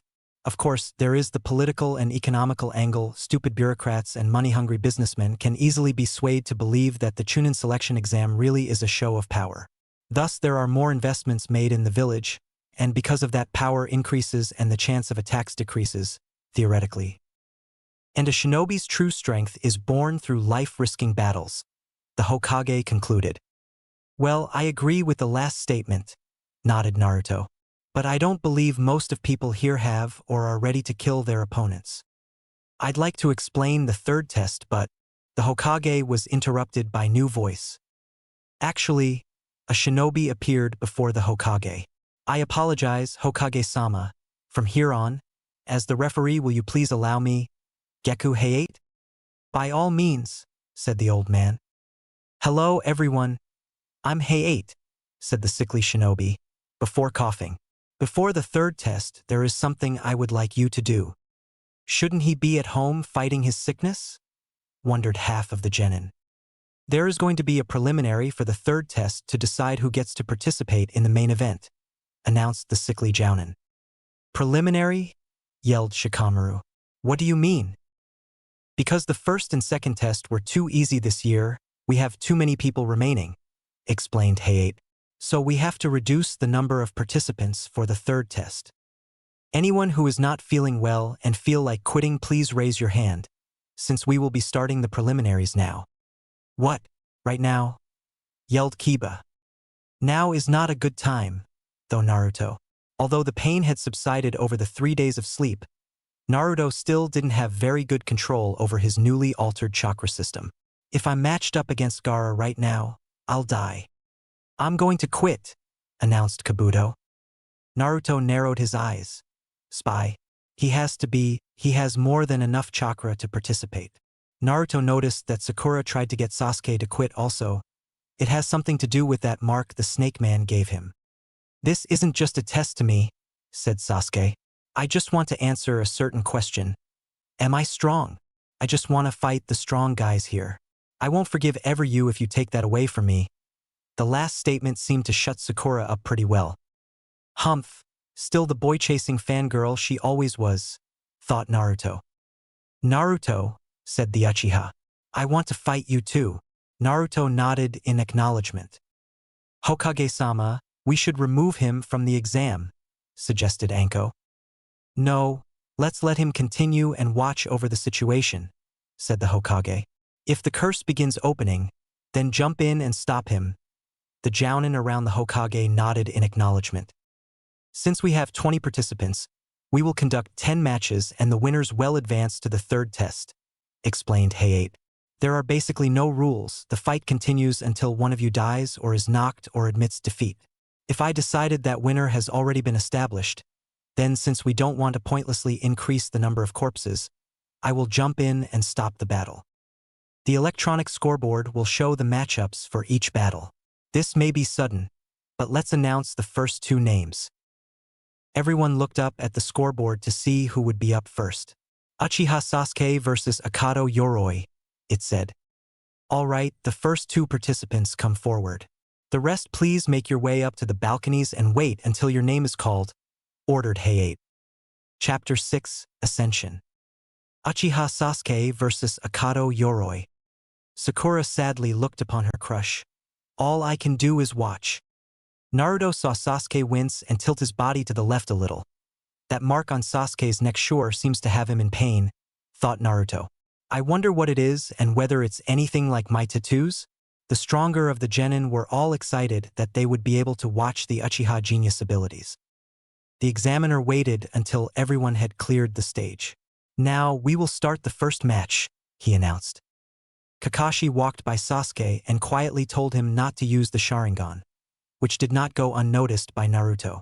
However, the blonde pretended not to notice his teacher. If that curse seal activates, you might lose your life, he said. But if that happens, I'll jump in and stop the match. Got that? Sasuke frowned. He'll stop it? No, I can't lose here or else I'll never defeat him. A curse seal, mused Naruto. So that's what it's called. It's a branding of sorts, said the fox. Branding? Wondered Naruto. But who would do that? A snake, or more specifically a serpent, explained Kyubi. It is in their nature to brand any living objects they own, or maybe plan to own in the future. In the case of fighters, the branding usually entails with it a bit of corrupted power. Power, huh? Well, that's one thing that Sasuke would never turn down. Exactly, and he's from the kind of bloodline that anyone would like to have in their servitude. It seems this curse seal reacts to my chakra, analyzed Sasuke. If I try to release my chakra, it steals my mind and begins pulling out all my body's chakra. So in this match, I won't be able to use any of my jutsus. Now, please begin. Yoroi pulled out 3 shuriken and threw them at Sasuke, who expertly made them rebound back to his opponent. Yoroi dodged the shuriken, and the next thing Sasuke knew, Yoroi was attacking him from the side. Sasuke managed to pull off some fancy acrobatics and pin Yoroi down on the ground. However, Yoroi's ability to suck out chakra came in very handy in this moment. Sasuke felt his strength drain out of him and was forced to release Yoroi. Yoroi instantly kicked Sasuke away, but didn't give him any breathing time and instantly had his hand on Sasuke's forehead and was sucking out his chakra. The Uchiha managed to kick his opponent away, but was heavily drained. He will probably try to make this a close contact fight, thought Sasuke. What do I do? Uchiha Sasuke, said Gaara coldly. This is it. Sasuke heard the murmuring of disbelief about his abilities. Damn it, but what can I do? That's when he saw Yoroi rush him. I know. Right before Yoroi reached him, Sasuke disappeared and then proceeded to kick Yoroi right under the chin. That's thought Lee in shock. From here I'm going original, said Sasuke. So, he did manage to copy Lee's move, thought Naruto. But he doesn't know the finishing sequence. Well, he's got a good head. He'll think something up. Sasuke wanted to start off his combo, but just then the curse seal activated again and he paused. Shit, I can't let this thing control me. The Uchiha forced the seal to stop spreading and retreat. Here it comes. He recommenced his attack. He forced the curse seal to recede. Enko was astonished. Sasuke tricked Yoroi into blocking several of his beginning hits, but then literally kicked his opponent into the ground. Lion Rindan, he yelled. Yoroi was knocked out cold, and Sasuke was announced the winner. Kakashi quickly picked him up and disappeared to somewhere more appropriate to seal away the curse seal. Next match. Zaku Abumi vs. Aburame Shino. Hey Sakura, did you see a weird mark on Sasuke's neck during the fight? Asked Naruto. I'm sure she knows about it, since she was there when he received it from Orochimaru. Sakura's eyes downcast for a minute. Sasuke specifically told me not to tell Naruto about the mark, she contemplated. I better not, since then Naruto will worry also. I don't know either, she lied. Oh, said Naruto. She knows, but doesn't want to tell me for some reason. I wonder why. In the meantime, the second match had already started. Shino managed to sneak his bugs around Zaku and threatened to have the bugs suck out all of Zaku's chakra. Zaku did not buy in to Shino's threats and gritted his teeth. Damn, he's forcing me to use my trump card, thought Zaku. Zaku obviously hasn't noticed that some of the bugs have made it onto his body already. Naruto thought. It has already been decided. Zaku suddenly unbent his right arm, which had previously been in a cast. You should always have a trump card, right? He yelled and prepared to blast both Shino and his bugs at the same time. That's when Zaku's arms were blown off. From the holes in his palm, bugs were seen crawling out. When I told you to give up earlier, explained Shino, I ordered the bugs to close up those dangerous wind holes with their bodies. Zaku fell over and Shino was declared the winner. What is he? Wondered Lee. Niji. Niji activated the Byakugan. I can understand summoning bugs, but, he said shocked. Bugs are living throughout his entire body. What? He must be a member of the bug-using clan of the leaf, said Niji. I've heard of them, a clan whose members, at the time of birth, give their body to insects to use as a nest. The clan can freely control the insects and use them as a primary fighting technique. By feeding the insects their chakra, they have established a contract with the bugs. So that's how it works, thought Naruto. They are basically born with the bugs and grow up together. Kind of like me and you, Kyuubi. If you let me out to fight, then yes. That's a little impossible, Naruto chuckled nervously. What? That Shino guy is that strong? Damn it, said Naruto when he noticed Sakura looking at him. I always thought he was creepy, but she trailed off. I wonder if I'll be able to beat my opponent. Kakashi appeared behind them with a simple, hey. What do you mean, hey? Questioned Sakura. Where is Sasuke-kun? Is he all right? Don't worry, he's fine. He's sleeping in a hospital bed, said Kakashi, with ANBU protection. Phew, I'm glad, she said softly. Naruto turned back to the scoreboard. Tsurugi Misumi versus Kankuro. It said. Both combatants jumped down from the second floor and stood facing each other. Kankuro from the sand and Misumi from the leaf. It's the doll playing Sannin, thought Naruto. Don't underestimate puppeteers, said the Kyuubi. It is comparable to having a Kage Bunshin or two, except they can't use chakra. Unlike Yoroi, even against little punks, I show no mercy, declared the leaf Nin. I'll say it now, if I put my techniques on you, it is over. Give up immediately. I'll end this quickly, said Kankuro and detached the puppet from his back. Naruto watched as the leaf Nin was tricked into thinking that he killed Kankuro only to have the dead Sannin turn out to be a puppet. The puppet's arms wrapped completely around the leaf Nin and squeezed until his opponent stopped screaming. Well, that did indeed end quickly, thought Naruto. But all the matches, so far, have been pretty quick. Haruno Sakura versus Yamanaka Ino. Both girls gasped. Naruto tried to hold back a groan, but failed in the end. Sakura, I never thought I'd be fighting you, said Ino. Those two, said Shikamaru lazily. This could get annoying. Naruto nodded. He had been thinking the same. The boys' suspicions were confirmed when the first thing the girls started talking about was their love for Sasuke. I can understand that Sakura wants to fight her rival all out, but why not show this by attacking instead of standing there exchanging glares?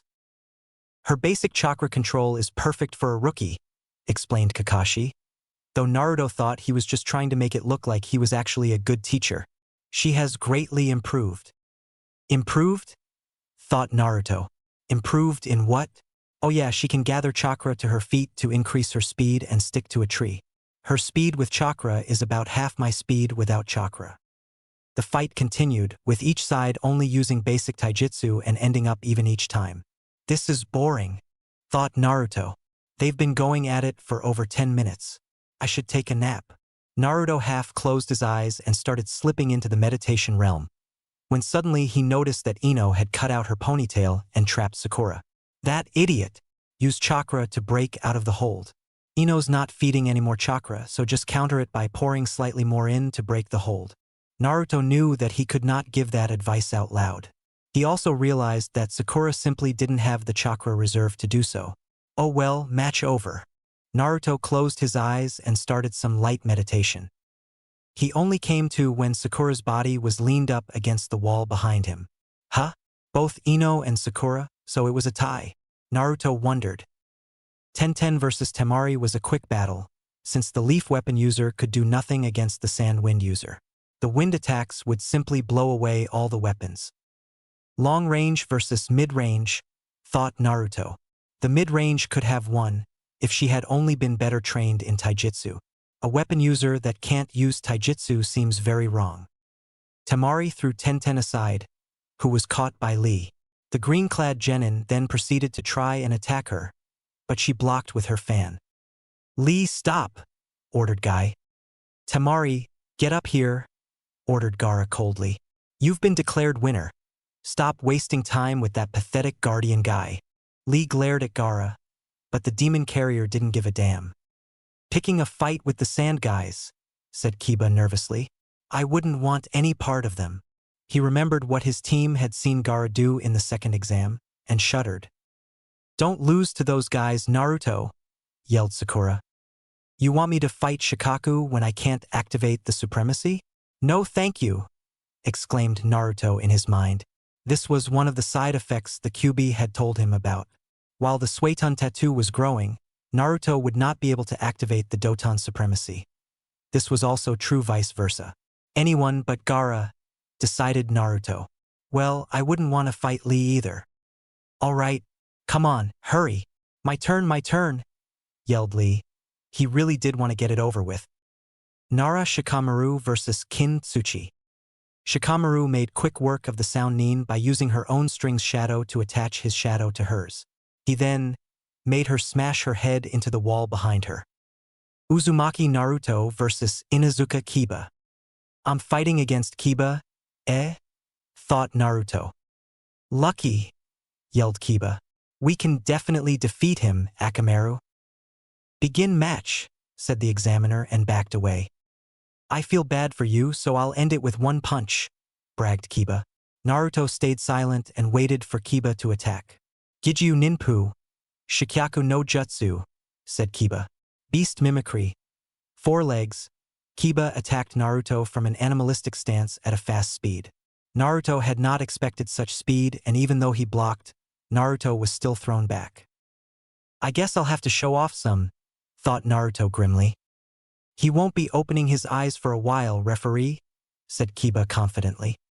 I let you hit me, replied Naruto as he quickly got up on his feet. I wanted to see if you had some bite in you, and not just all bark. You'll regret that, Kiba scowled. Let's go, Akamaru. Smoke ball? Wondered Naruto as he saw Kiba pull a small sphere out of his pouch and threw it in front of Naruto. Shit, I can't see, thought Naruto. He ran out of the cloud only to be instantly pushed back in by Akamaru. Humph. A dog is easy to apprehend. Naruto quickly overpowered Akamaru and tied him up. Let's see. That idiot dog boy will be expecting Akamaru to have beaten me, deduced Naruto. So I'll just make it look like that, and leave him a little surprise. He reached into his pouch. When the smoke cleared, Kiba saw Akamaru sitting next to a knocked-out Naruto. Yes, great job, you did it, Akamaru, yelled Kiba as Akamaru ran towards him. However, at the last moment Akamaru bit Kiba's arm. The said dog transformed into Naruto. You fell for it, mocked Naruto. You with Henge no Jutsu, said Kiba in shock. Damn it, I wasn't paying attention. Idiot, said Naruto. That's when Kiba noticed an explosive note on Naruto's back, but he didn't have enough time to get away and it blew up. Kiba was tossed across the arena and was on his knees and breathing hard. He tricked me and managed to get an explosive note right next to me, thought Kiba. But wait, doesn't that mean he blew himself up? No way, said Shikamaru amazed. He combined Kage Bunshin, Henge, and attached an explosive note to his clone. He has good timing with his jutsu, said Temari. Uzumaki Naruto, thought Gaara. He's not showing his real power. Why? What are you going to do now? Mocked Naruto. Your, oh so valuable, tool has been disabled. Kiba snarled. I'll show you. Kiba launched himself at Naruto, wanting to knock him down like last time, but Naruto skillfully dodged. Kiba quickly moved towards Akamaru and slipped something inside his mouth before Naruto kicked him in the side, promptly sending him into the near wall. However, Naruto turned to the side to find his rope torn and a now red Akamaru tearing through his Kage Bunshin. Red fur? Asked Naruto. That's why he's named Akamaru, said Kiba while chewing on the same thing. I see, so you gave him a soldier's pill, said Naruto. That's fine, but you seem to need all the help you can get, the taunting continued. Giju Ninpu Jujin Bunshin, yelled Kiba. Half-beast clone. Akamaru changed into an exact duplicate of Kiba, and they both attacked him using the Shikyaku no Jutsu. Naruto swiftly dodged and stuck to a wall. His opponents didn't care where he was and attacked him regardless. Naruto waited for Kiba and Akamaru to get really close before finally jumping away and leaving an explosive note attached to the wall. However, this time Kiba saw through it and managed to push Akamaru out of the way before it exploded. Is that all you can do? Dodge and leave behind explosive notes? Yelled Kiba. Not waiting for a reply, Kiba attacked again. Gutsuga!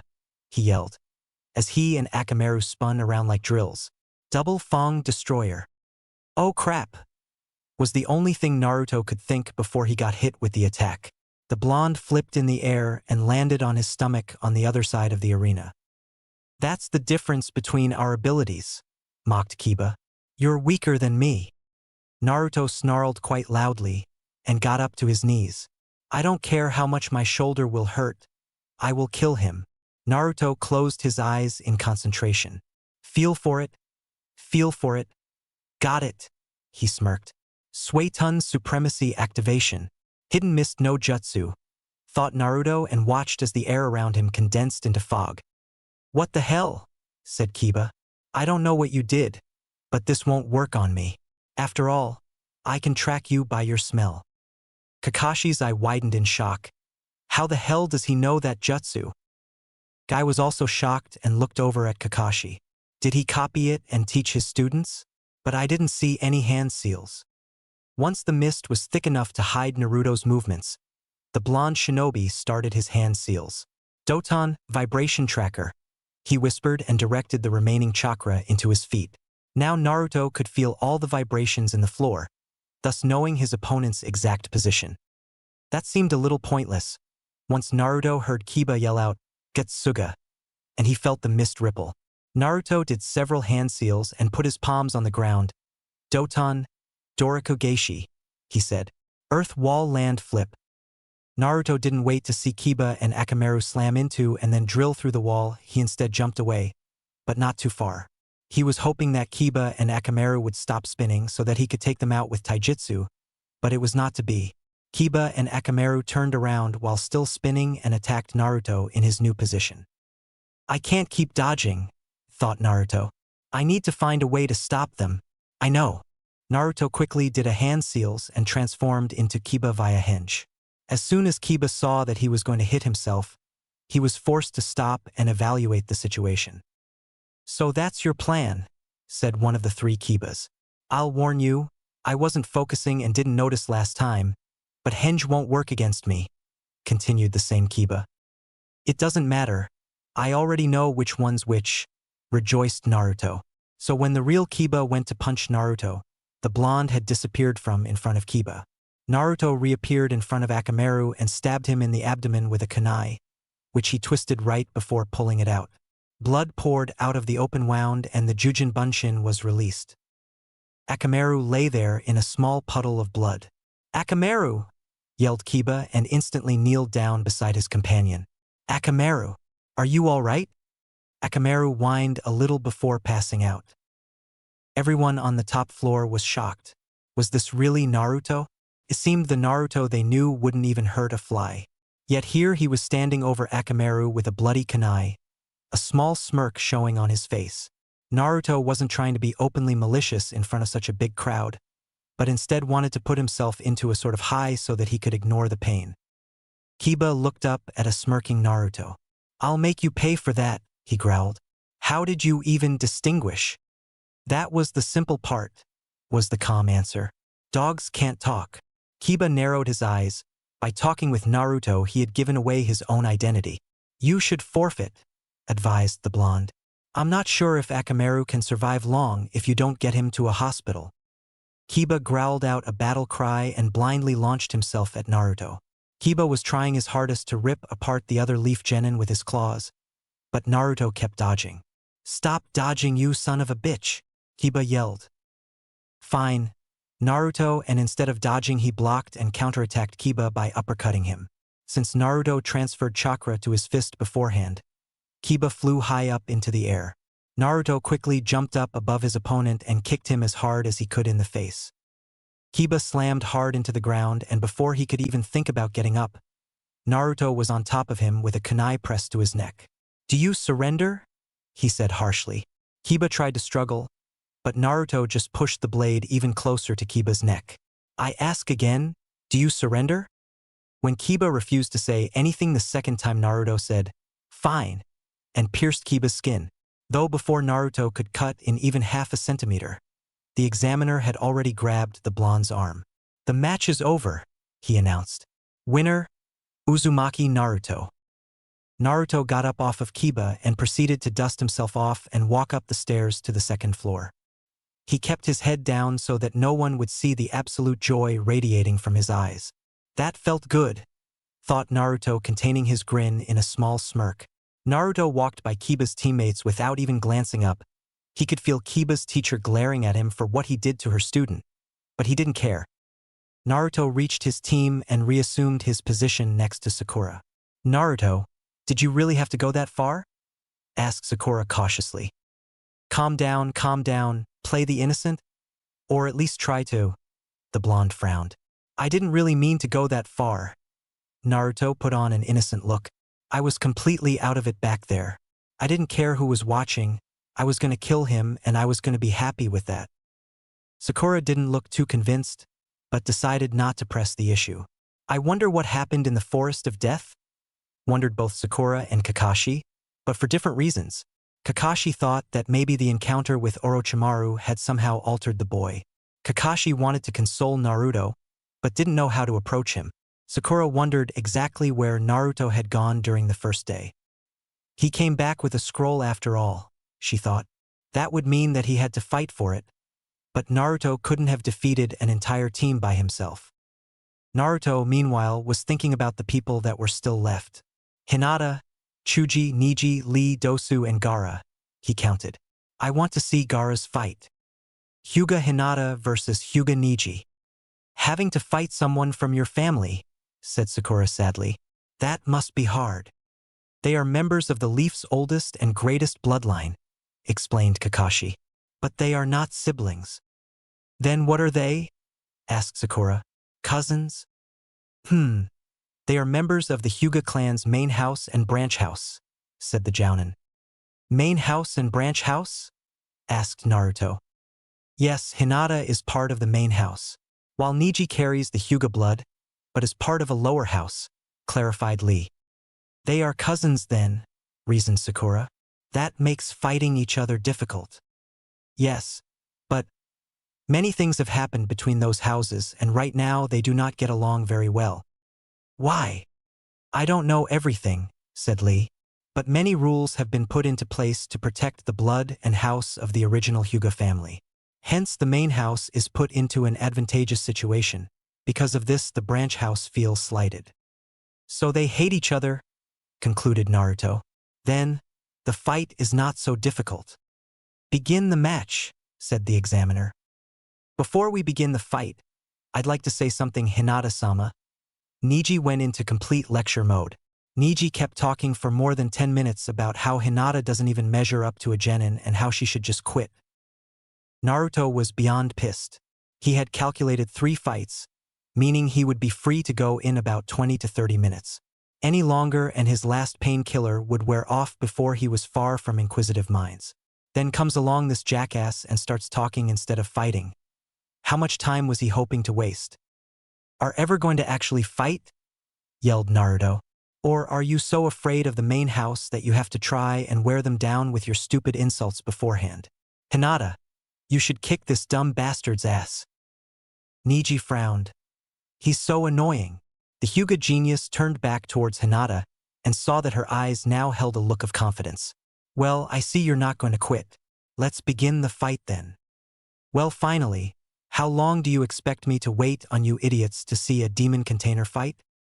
Hinata and Niji exchanged many quick blows, but Niji came out on top because he had been closing off Hinata's opening points since the very beginning of the match. Naruto watched, but only because he was interested in the Hyuga's taijutsu style, which he had heard was the strongest in the leaf. Closing off chakra opening points and disrupting the flow of chakra is the premise of the whole style. Naruto contemplated on this for a little bit. Could the Hyuga close off his chakra? The regular one, of course they could. But what about Kyuubi's? Nope. Demonic chakra opening points can't be closed off by human chakra. Wait, demonic chakra opening points? As opposed to human chakra opening points? Which ones do I have? Questioned Naruto. You have both, said the fox. Most of your chakra system is human. The supremacies are of course demonic. However, there are some demonic chakra opening points throughout your body, because of your extensive use of my chakra. So those can't be closed unless the closing is done with demonic chakra, right? Or angelic chakra, and since the supremacy seals have direct access to my chakra supply, you will always be able to use chakra. Naruto smirked. He definitely liked all the advantages he had over the Hyuga fighting style. Wait, you said angelic chakra? Yes, just like there are demons on Ninjenkai, there are also angels, replied the fox. Or so I have heard from other demons. I have never actually met one here. Naruto nodded and went back to watching the fight just as Hinata was knocked down and couldn't get back up. Human bodies are really so frail. Hinata was carried away on a stretcher, while Guy was attempting to chew out Niji, who was ignoring everything. We will begin the next match, said the examiner. Gaara versus Rock Lee. Gaara teleported down to the arena using his sand and Lee simply jumped down. To be able to face you this early, said Lee joyfully. I couldn't be happier. Well, this will be an interesting battle, commented the fox, who was now completely awake and alert. Gaara will squash him, I think. Don't be so hasty to judge, she said. After all, the reason Shikaka hates me is that he cannot keep up with my speed. Depending on how fast that freak really is, this may be the worst matchup for Shikaku. Naruto and Kyuubi watched as Lee tried to hit Gaara, but the sand kept blocking all of his attempts. Naruto was shocked that someone only a year older than him was this fast. Gaara tried to go on the offensive, but Lee dodged the sand and leapt up onto the statue on the side of the room. Lee, take them off, yelled Guy. After questioning his teacher a little bit, Lee finally complied and took off enough weight to make 2 very large dust clouds rise up when he dropped them. Afterwards, Lee moved at an incredible pace that Naruto had trouble following. Gaara's sand could no longer keep up with Lee and the Leaf Nin finally landed a blow, which he quickly followed up with a punch to the face. That's when everyone saw it. Gaara's armor of sand was crumpling and Gaara had a completely deranged look on his face. An absolute defense? Wondered Naruto. Not quite. The shield of sand can be gotten around with speed and the armor of sand can be broken, explained the Kyuubi. So really, it is not absolute at all. Naruto watched Lee unwrap his bandages and get ready to do that one attack. Well, that's just stupid. The lotus impact will be absorbed by the sand. The lotus. The attack that Lee uses, that's its name. Lee used a series of kicks to send Gaara flying because of the extra weight of the sand, but when he did that the pain increased and Gaara had time to switch with his sand and avoid the attack completely. Gaara then started to attack Lee with all of his sand, throwing him about like a rag doll. Why won't Lee sand dodge? Asked Sakura. That lotus technique is a double-edged sword, explained Guy. Right now, he is feeling so much pain that he can barely move. However, after being thrashed around some more, Lee finally got his muscles back under control and could continue the fight again. Another problem with Shikaku is that he always plays with his opponents, growled Kyuubi. He's screwed up assignments before because of it too, yet he never learns. The demon cursed Shikaku for several more minutes before switching her attention back to the fight. The lotus of the leaf blooms twice, said Kakashi slowly. But that would mean... It's exactly what you think, said Guy. Then that Genin kid can open the 8 celestial inner body gates. Guy, how many can he open? Inquired Kakashi. 5. Lee opened the 4th gate before starting his attack. He moved so fast that Gaara's sand couldn't keep up at all.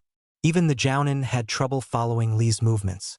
Finally, Lee opened the 5th gate and started the extreme lotus, hoping to finish the fight. However, Gaara's gourd turned into sand and protected him when he was slammed into the ground. As soon as they were on the ground, Gaara sent out his sand to capture Lee. He wrapped it around Lee's left arm and leg and closed his fist. Desert coffin, he said, and broke the bones in Lee's left arm and leg. The rest of the sand then moved around to surround Lee completely and then crush him whole, but Guy broke off the attack, saving Lee. Winner, Gaara, announced the examiner. Naruto looked down at Gaara, his eyes conveying his thoughts. You should have been good enough to kill him. The blonde then turned away and watched the medic Nin carry him off, but not before they told Guy that Lee would not be able to live as a shinobi again.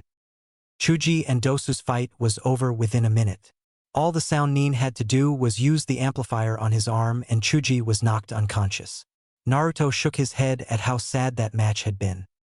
Well, with this the preliminary trials for the 3rd test have been completed, said Hayate. To all who won the right to compete in the 3rd exam, congratulations. The Hokage explained the 3rd exam in unnecessary detail, which Naruto was sure most of the people ignored. They then drew numbers for the matchups in the finals. Naruto was assigned to fight Neji. The Hokage clarified that just because it was a tournament style that didn't mean that the winner would be the only one to become a Chunin. The examiners would be looking at each person's overall skills, and that you didn't even have to win to become a Chunin. As soon Naruto heard that the Hokage had dismissed them, he had run out. Kakashi will probably expect me to come to him asking to get trained, thought Naruto. And then of course he'll reject me saying that Sasuke is so much more important. Naruto decided to not even bother looking for Kakashi and headed straight for his house to sleep off the final pain of the Suetun supremacy activation. The next day Naruto went to the hot springs in order to work on his chakra control. The water here may be 60 degrees, but at least it's calm, thought Naruto. No current to worry about. Naruto channeled the chakra into his feet and stepped out onto the water. That's what he wanted anyway, instead he was completely submerged. This is going to be harder than I thought. He frowned at Kyuubi's laughter. It didn't take Naruto too long of a time before he was once again easily walking around on water. This new chakra system isn't all that hard to get used to, smiled Naruto. That's all nice and simple, now start jumping and channeling chakra for other techniques, instructed the demon. Slacker. Hey, that's not very nice, complained the blonde. Whoever told you I was nice? Well, there was that time when you helped me out with the... Shut up and get to work, bellowed the Kyuubi, or I'll show just how nice I really am. Naruto gulped and promptly shut up. His first jump submerged his up to his chest, but with some practice Naruto could land on the surface once more. That's when Naruto noticed him. A man in a red vest with long white hair was peeking into the woman's bath. Pervert was the only thought going through Naruto's head. Naruto suddenly grinned darkly. This would be a very nice, not to mention funny, way to train his Suetun techniques. He did several seals and said, Suetun, water explosion no jutsu. Naruto had expected the man to be blown away by the attack, or if he was a shinobi to dodge. He certainly did not expect the man to turn around and summon a toad that easily blocked the attack. Naruto raised his eyebrows in awe. Hey, what's with the toad summoning? Who are you? Questioned Naruto. All right, thanks for asking, yelled the old man. MT Myobokugama's Holy Master Sannin, also known as Toad Sannin. Remember it. Naruto's sweat dropped. This man is a complete and utter moron. He is very much like your mask, said the fox. Her tone suddenly went grave. That's summoning. I recognize it. The Yondaime used the same one when he sealed me. That little thing against you? Wondered Naruto. No, you idiot. The Yondaime used the boss of the toads, snarled Kyuubi. I meant they are the same species. You're a perverted Sannin. That's what you are, said Naruto. Why the hell were you peeking into that bath? It is necessary for my work. Work? Asked Naruto. I'm a writer, explained the Sannin. I'm working on a novel. He took out an Ika Paradise book from his pocket. Naruto put a hand on his forehead. So you're the author of those books, he said slowly. Just my luck. First a perverted teacher obsessed with that book and now the author of that book. Oh, so you've heard of this book, said the Sannin happily. Naruto rolled his eyes. Yes, there are plenty of perverts in Konoha, some that read it every minute of the day. Naruto referred to Kakashi. That reminds me, I don't have a teacher to get ready for the finals. Force this guy to teach you, she ordered. What? Why? Because he can teach you something I can't. How to summon. Hey, I'll let you off the hook and not tell anyone about your peeping if you train me, said Naruto matter-of-factly. What? Asked the Sannin. You mean the water walking? You know about it, then you must know a lot other things, assumed Naruto. So I expect you to train me. I hate disrespectful and rude brats, screamed the old man. And I don't like men. Naruto decided to try and suck up to the pervert. Ika Paradise is a really cool book. Liar, this book is for adults only. The old man started walking away. Compliments will get you nowhere with me. In that case, let's see what he says. A beautiful girl. Naruto grinned and made on hand seal. Sexy no jutsu, he said and transformed into a completely naked girl. The perverted Sennin's attitude took a complete 180. Oh, I like you, he proclaimed. Wow, exactly my type of girl. Done deal, happily thought Naruto. Then you help with my training? Asked Naruto innocently. Sometimes I wonder how he knows these things, thought Kyuubi.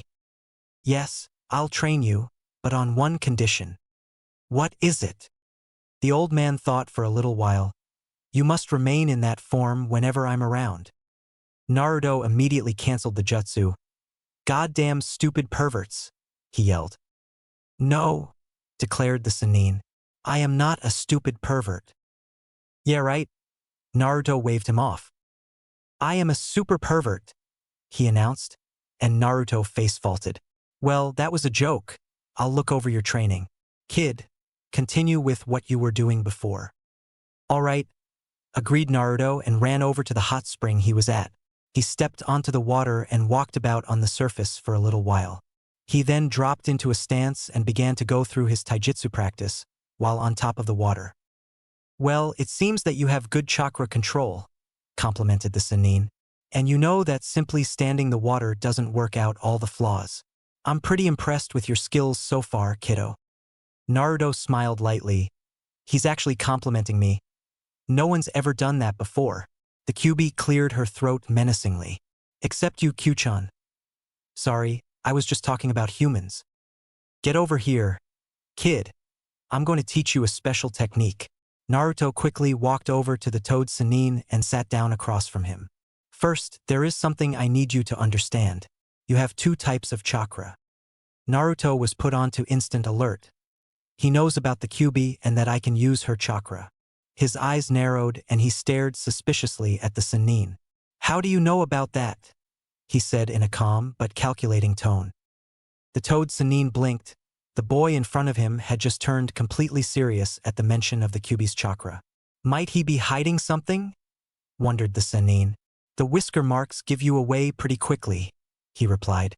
After noticing the very mistrusting look, he added, I think this technique will be perfect for you, if you can pull out the Kyuubi's chakra.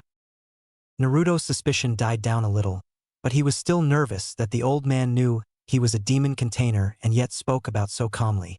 I think I'll be able to, said Naruto. What is this jutsu you want to teach me? Actually, it's getting late. Let's save the fun for tomorrow, announced the toad Sannin. Meet me here tomorrow. Is this a ploy? Asked Naruto seriously. If this is just some sort of joke, then tell me right now and I won't bother you again. The toad Sannin looked at his new student in wonder. I am completely serious about this. I will trust your word for now, replied Naruto and walked away. The next day, after meeting at the hot springs, Naruto and Jiraiya made their way over to a waterfall, and Jiraiya was instantly glued to the sight of the girls playing nearby. Hey, Ero-senin, could you at least look at me when you're talking, and not at the girls? Requested Naruto. He got no response from Jiraiya. Then I guess you're not serious about that and are just wasting my time. I'm going now, bye. Naruto turned to leave, but Jiraiya was blocked his path. Before I teach you, do you remember the talk we had about the Kyuubi's chakra? It wasn't really a talk, more like you asked me about it, and I said that I could pull it out, corrected Naruto in an annoyed tone. Well, yes, anyway, try to release that red chakra, instructed Jiraiya. Release it already? Questioned Naruto. Could the Hokage have sent him to check up on me? If they find out I can freely use the Kyuubi's chakra, what will happen? Stop it with the paranoia fit, yelled the Kyuubi.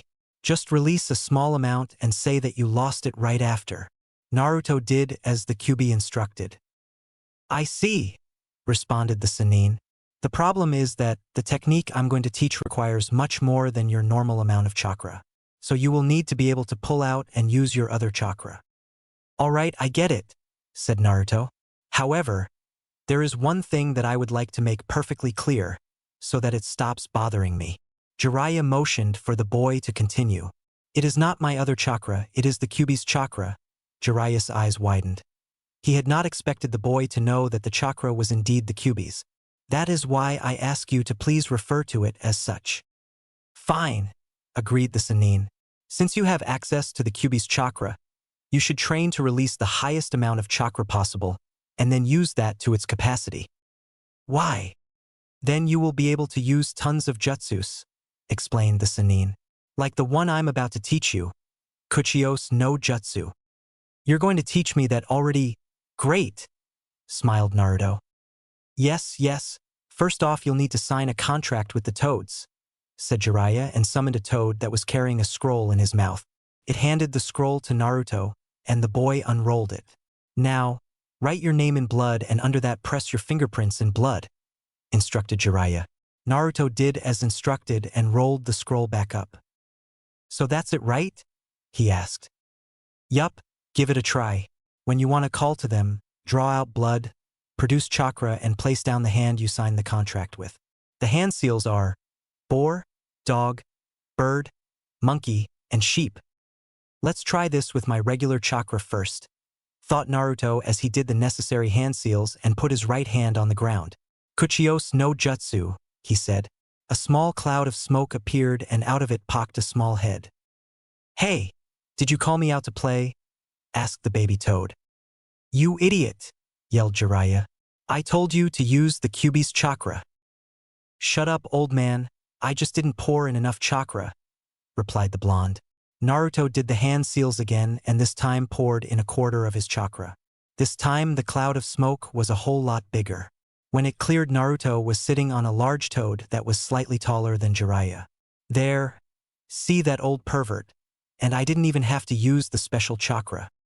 Ah well, that's really good for a beginner, praised Jiraiya. Well, just practice summoning toads of all sizes on your own, and meet me back here in 2 weeks. Just don't use up all of your chakra to summon one toad. Alright? Why not? Asked Naruto. I'll talk to you about that in 2 weeks, replied the pervert without taking his eyes off the cute girls. Fine, fine. I'll see you in 2 weeks. For the next 2 weeks, Naruto trained on his own the way he had always done. He would only summon toads at the end of the day when a good portion of his stamina and chakra had been spent. Most of the toads would grumble at being called out without a purpose. Hence, when he went to talk to Jiraiya 2 weeks later, he had already seen many of the toads at his disposal. The toad Sannin was quite surprised when Naruto kicked him in the ass for not responding. I guess 2 weeks have already passed, huh? Said Jiraiya nonchalantly. What did you call me here for? Naruto got right down to business. Yes, I want you to use Kyuubi's chakra to summon the boss toad, Gamabunta, simply said Jiraiya. From Naruto's point of view, it looked like Jiraiya was about to run away. Naruto could feel the Kyuubi growl lightly at the mention of the boss toad, Kyuchan. He's the one that the Yondaime used to fight against you, right? Yes, he is, she replied. He should have a nice scar over his eye, courtesy of yours truly. Naruto nodded in agreement to Jiraiya's request and drew on the Kyuubi's chakra before doing the hand seals. Halfway through, Naruto noticed that Arrow Sennin had disappeared, but didn't let it bother him too much. Kuchios no Jutsu, he called out as he placed his palm on the ground. A giant cloud of smoke appeared below Naruto, and the genin suddenly found himself sitting on Giant Toad that had a sword strapped to his side. So this is what the boss summoning looks like, he said in awe. Hey you little punk, bellowed the toad. What do you think you're doing on my head? Naruto was slightly taken aback by that question. No other toad had questioned his authority. I summoned you, hence I'm on your head and you have to do as I say, replied Naruto. You shouldn't lie. There is no way in hell a little shrimp like you could summon me, laughed Gamabunta. Naruto scowled. I summoned you, you piece of shit frog. Naruto started getting angry and allowed some of his killer intent to seep through. Gamabunta was shocked, such a little brat, yet he was emitting killer intent and seemed to still have a lot of chakra even after summoning him. Hey kid, how did you summon me? Naruto smirked darkly. I used the chakra of the one who gave you that scar over your eye. And to reaffirm his position, Naruto let some of the Kyuubi's chakra leak out through the supremacy pores. Gamabunta's pipe, unceremonially, fell out of his mouth. Why you are that kid that the Yondaime had with him that night. The boss toad instantly realized that the boy must be having some sort of contact with the fox demon. Otherwise he would never have gotten the chakra to summon him. He could only hope that the boy had tamed the demon. All right, I acknowledge that you summoned me here, but don't expect me to always cooperate with such a little kid as yourself. I know all about gaining trust, said Naruto. I understand completely. Good. Then I'll be going if you have nothing for me to do, said the boss toad and vanished. The rest of the month Naruto spent training his physical strength on order of the Kyuubi. She kept saying that he was too slow and too weak. Sure, he wasn't as fast as Lee with those 5 gates open, but he was still pretty fast. However, Naruto never came out the victor in their arguments. She had her ways to convince him, and they were many. The entire day before the finals, Kyuubi had insisted Naruto rest, to which Naruto did not object. The day of the finals, Naruto walked quickly through the streets of Konoha heading towards the arena where the tournament would be held. He arrived with ample time to spare, but took note that all the participants were already there, except Sasuke. Did he pick up Kakashi's bad habit? Wondered Naruto. During this time, the Kazekage appeared and was seated next to the Hokage. The examiner then announced that the main tournament matches would now be starting, but that some of the matches had changed since the Sounin Dosu was not coming. My name is Ganma. I will be the examiner for the main matches, announced the Jounin. The rules are the same here as they were in the prelims. There are no rules. You fight until one of you dies or acknowledges defeat. But if I determine the fight is over, then I will step in and stop it. Got that? The first fight is Uzumaki Naruto versus Hyuga Neji, he announced. Those two stay here, while the rest of you go up to the waiting room. Up in the stands, several Chunin were talking about how Naruto had no chance of winning against the Hyuga clan. However, the two people sitting next to them, Hinata and Kiba, knew that underestimating Naruto was a foolish thing to do. Kiba especially knew this, since Akamaru had only recently healed. Naruto looked straight into his opponent's eyes without flinching and not only exhibited absolute self-confidence, but also leaked out some killer intent. I'll need it this time. Chapter 7 Vilification. Naruto and Neji stood across from each other. Neji already had his Byakugan activated and was analyzing Naruto's stance. Those are the eyes of a person who totally believes in himself, thought Neji. That's what makes it worthwhile. It'll be fun to watch him fall. Neji slipped into the Juken stance.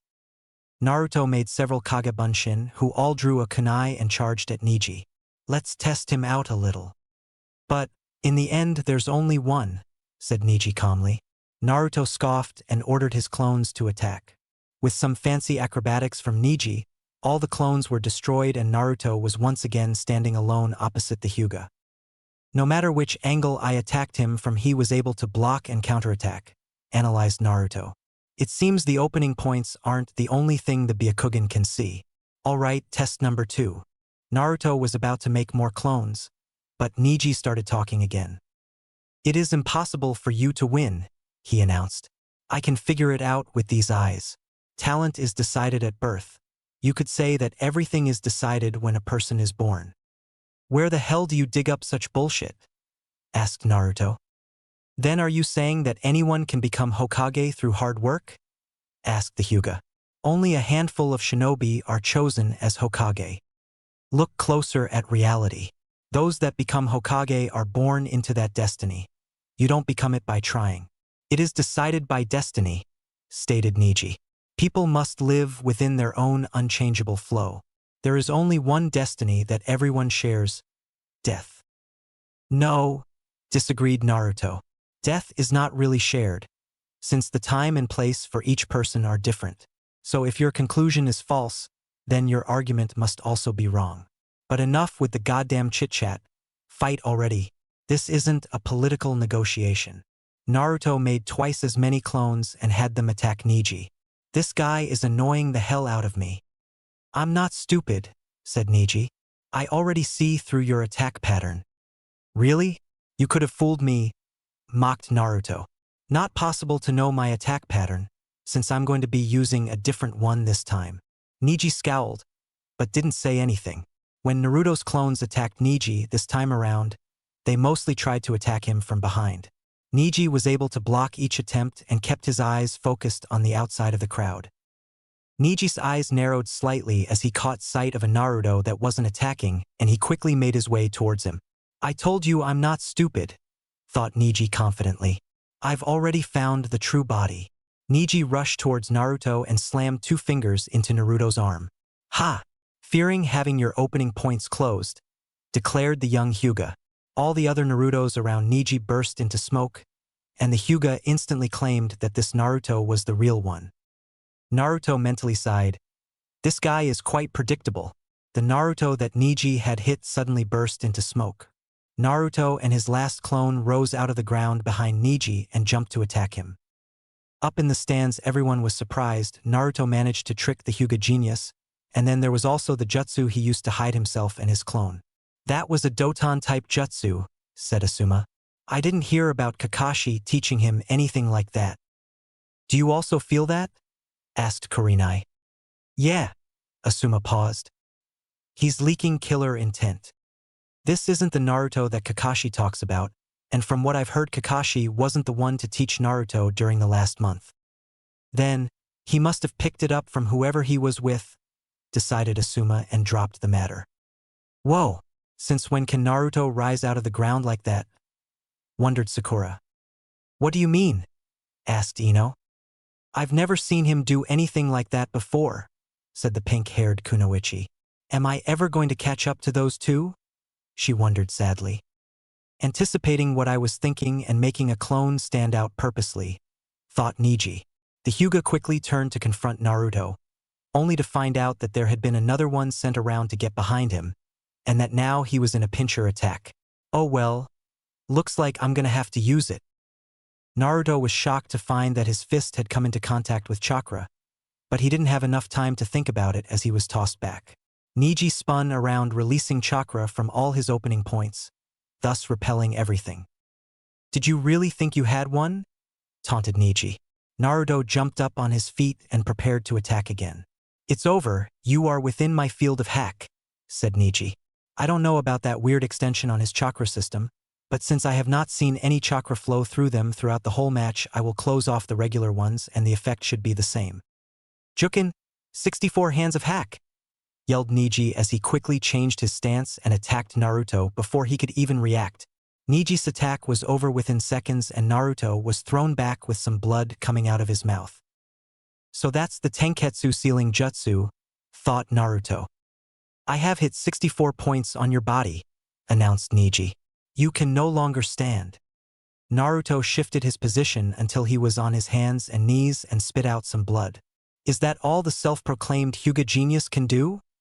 Mocked Naruto, and he laughed and got up on his feet. What? Neji was flabbergasted. That's impossible. Oh, anything is possible, Neji-kun, taunted Naruto. Is this really it? You can only close off this many opening points. Quit already, continuing won't change anything. Neji tried to intimidate the blonde. Especially now that you cannot channel chakra. I have no grudge against you. Well, I do. What do you mean? Neji was confused.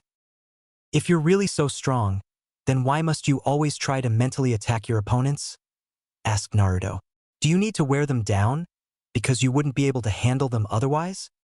I just try to make people realize that they have no chance to win, so that they don't waste their time, explained Neji.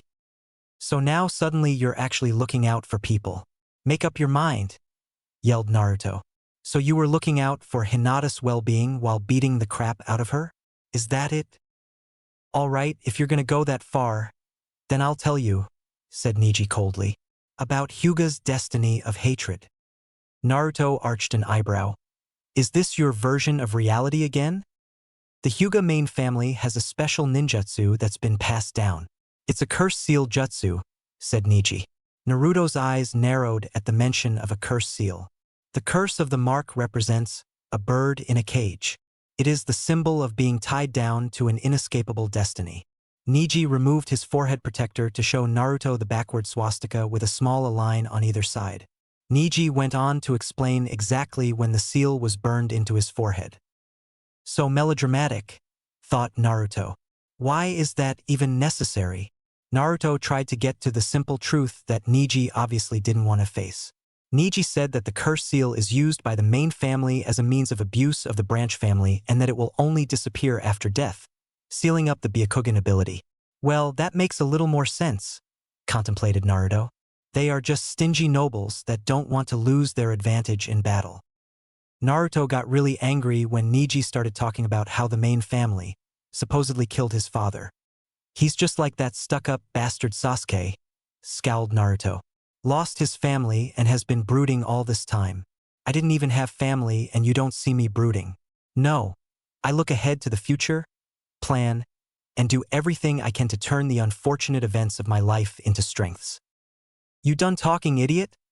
Asked Naruto coldly. Boo-hoo, your daddy was killed. Get over it, you pitiful piece of shit. Neji was instantly enraged. You could never understand what it's like to be burdened with a symbol that you can't get rid of, yelled Neji. Naruto merely laughed at him. Yeah, I do. And so what about it? Neji simply stared in shock.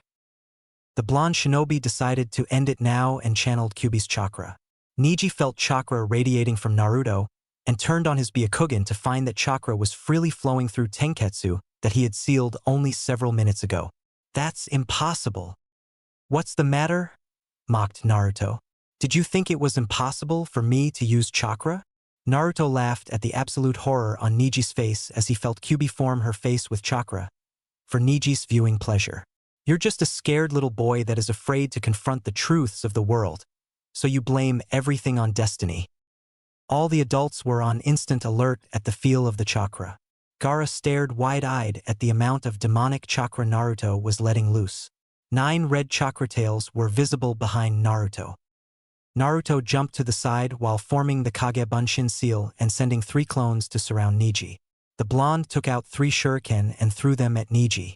The Hyuga genius was going to catch them until he heard Naruto say, "Kage Shuriken no Jutsu," and saw several dozen shuriken coming at him from all directions. "Kaiten," he said and spun around, deflecting all the shuriken. As soon as he came out of the spin, he caught several of Naruto's shuriken and threw them at the Naruto that was sitting on the wall.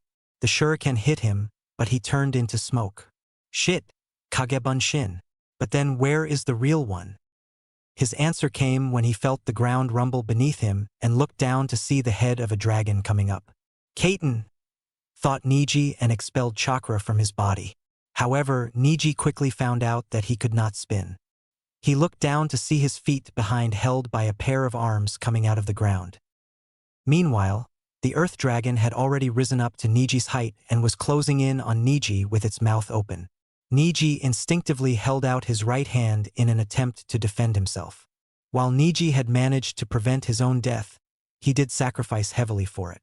The dragon reached out and closed its mouth on whatever was in front of it, which happened to be the Hyuga's arm. Blood shot out of Niji's shoulder, like water from a fountain. Niji screamed and collapsed onto the ground. The severed limb was lying, in a puddle of blood, next to the writhing Hyuga. Paramedics were rushing onto the battlefield, hoping to get there before the boy died.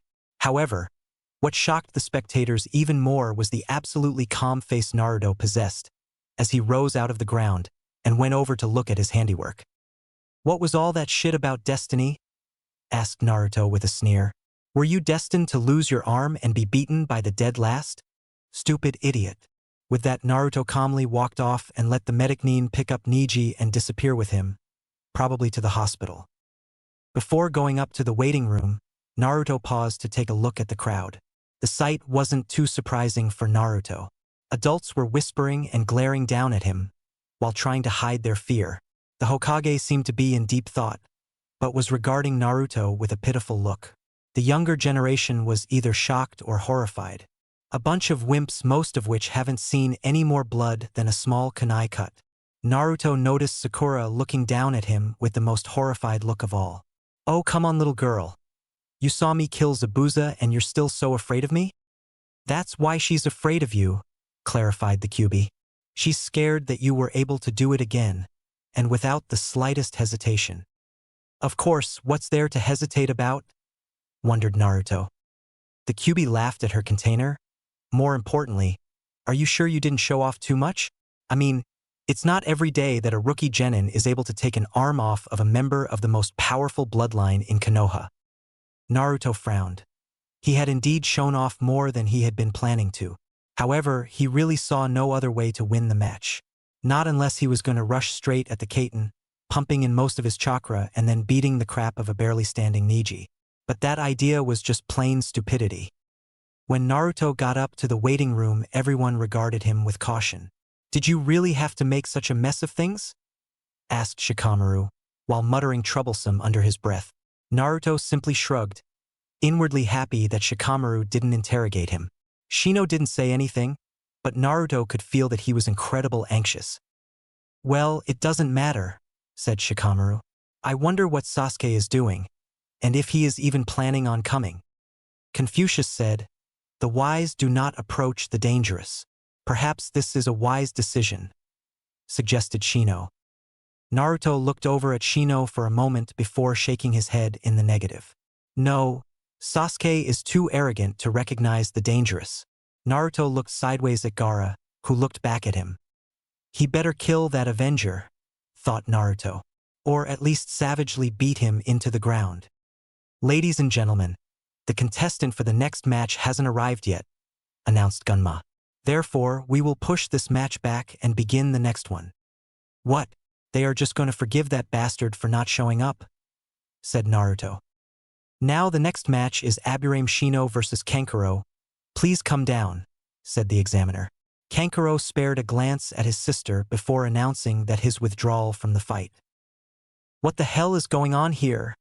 wondered Naruto. In the prelims, that guy was aching to fight almost as much as Lee.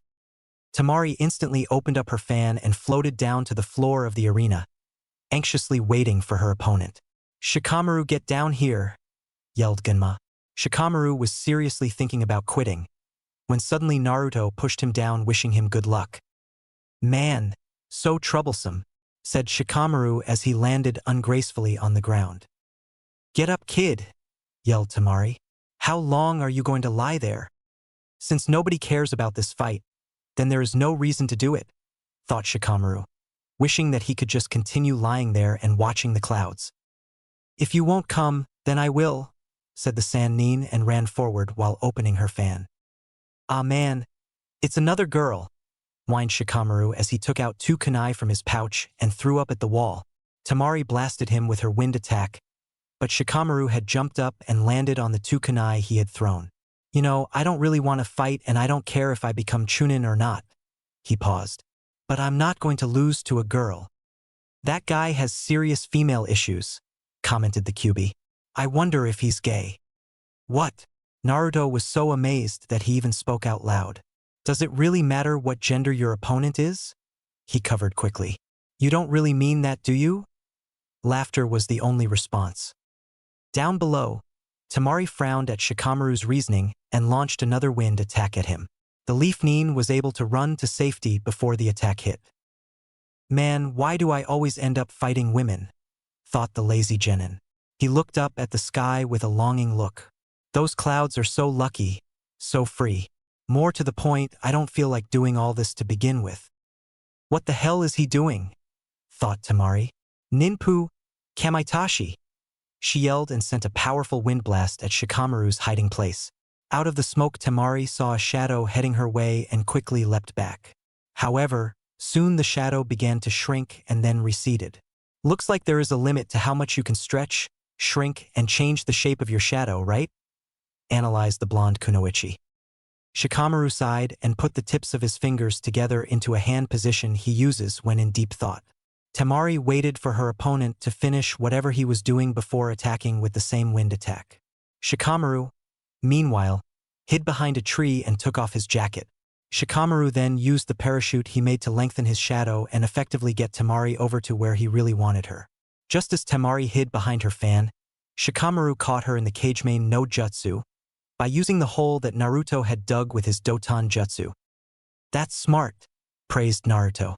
"Since I was so intent on getting below Niji, I didn't bother to fill in the hole I made when traveling underground."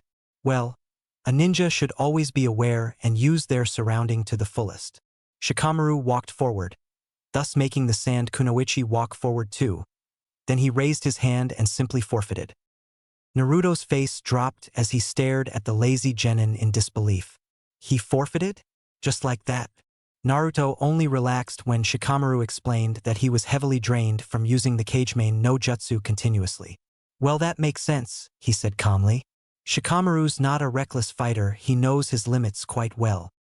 "Winner, Tamari," declared the examiner. Shikamaru slowly made his way up to the stands, since he had lost the match and didn't need to stay with the rest of the fighters. At the same time, Kakashi and Sasuke finally appeared in a swirl of leaves. "Picking up Kakashi's bad habit, eh?" commented Naruto. "Next he'll be reading porn in public." "You're lucky," said Genma. "The Hokage pushed this fight to the end, and the Uchiha has not been disqualified." "That's good," said Kakashi while rubbing the back of his head. "Gaara, get down here," yelled the examiner. Gaara had a completely insane look on his face as he started down the stairs. He walked out and stood in front of the Uchiha waiting as calmly as he could for the examiner to give the go-ahead. "Begin!" yelled Genma and jumped away from the combatants. Gaara's sand immediately flowed out of his gourd and rested on the ground next to the Sannin. Gaara clutched his head in pain once again. "Don't get so angry," he said painfully. "Mother." Up in the waiting room, Naruto sighed after hearing the Kyuubi scoff. "I fed you some nasty blood earlier. I'm sorry, but this time it will be delicious." Gaara continued his monologue. "What's he talking about?" wondered Sasuke. "Finally conversation has begun," said Kankuro. "This is bad." "I've never seen Gaara like this before a fight," commented Tamari. Is he really that much of an opponent? Naruto spared a glance at the two siblings, wondering if he should join the conversation, but decided against it when he remembered about Shino. Suddenly Gaara's pain stopped and he said one word, "Come." Sasuke threw two shuriken at Gaara only to have them be caught by Gaara's sand bunshin. Half of the clone burst forward in an attack on the Uchiha, who responded by jumping above the sand. However, before he could attack again, he was forced to counter the shuriken Gaara's clone threw at him. Sasuke then quickly battled with Gaara's clone, before attacking the real Gaara, and using Lee's taijutsu style and speed actually managed to punch Gaara in the face. Gaara's armor of sand was chipped, but before he could rebuild it, the Uchiha was already in front of him and had kicked him in the face. Sasuke managed to kick Gaara a few more times before he had to pause to catch his breath. Up in the stands, both Guy and Lee were shocked that Sasuke was able to master Lee's taijutsu style in only a month, and to top it off, he was as fast as Lee without weights. However, Sasuke did not have the stamina required to keep up that speed for a long time. After all, physical properties have to be gained. They cannot be copied. Gaara decided to go all out at that point and gathered all of his sand into a protective, impenetrable sphere around himself.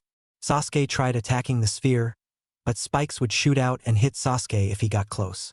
Out of the little bits of sand floating around, Gaara opened the third eye to keep track of what was happening outside. What the hell is he doing? Wondered Naruto.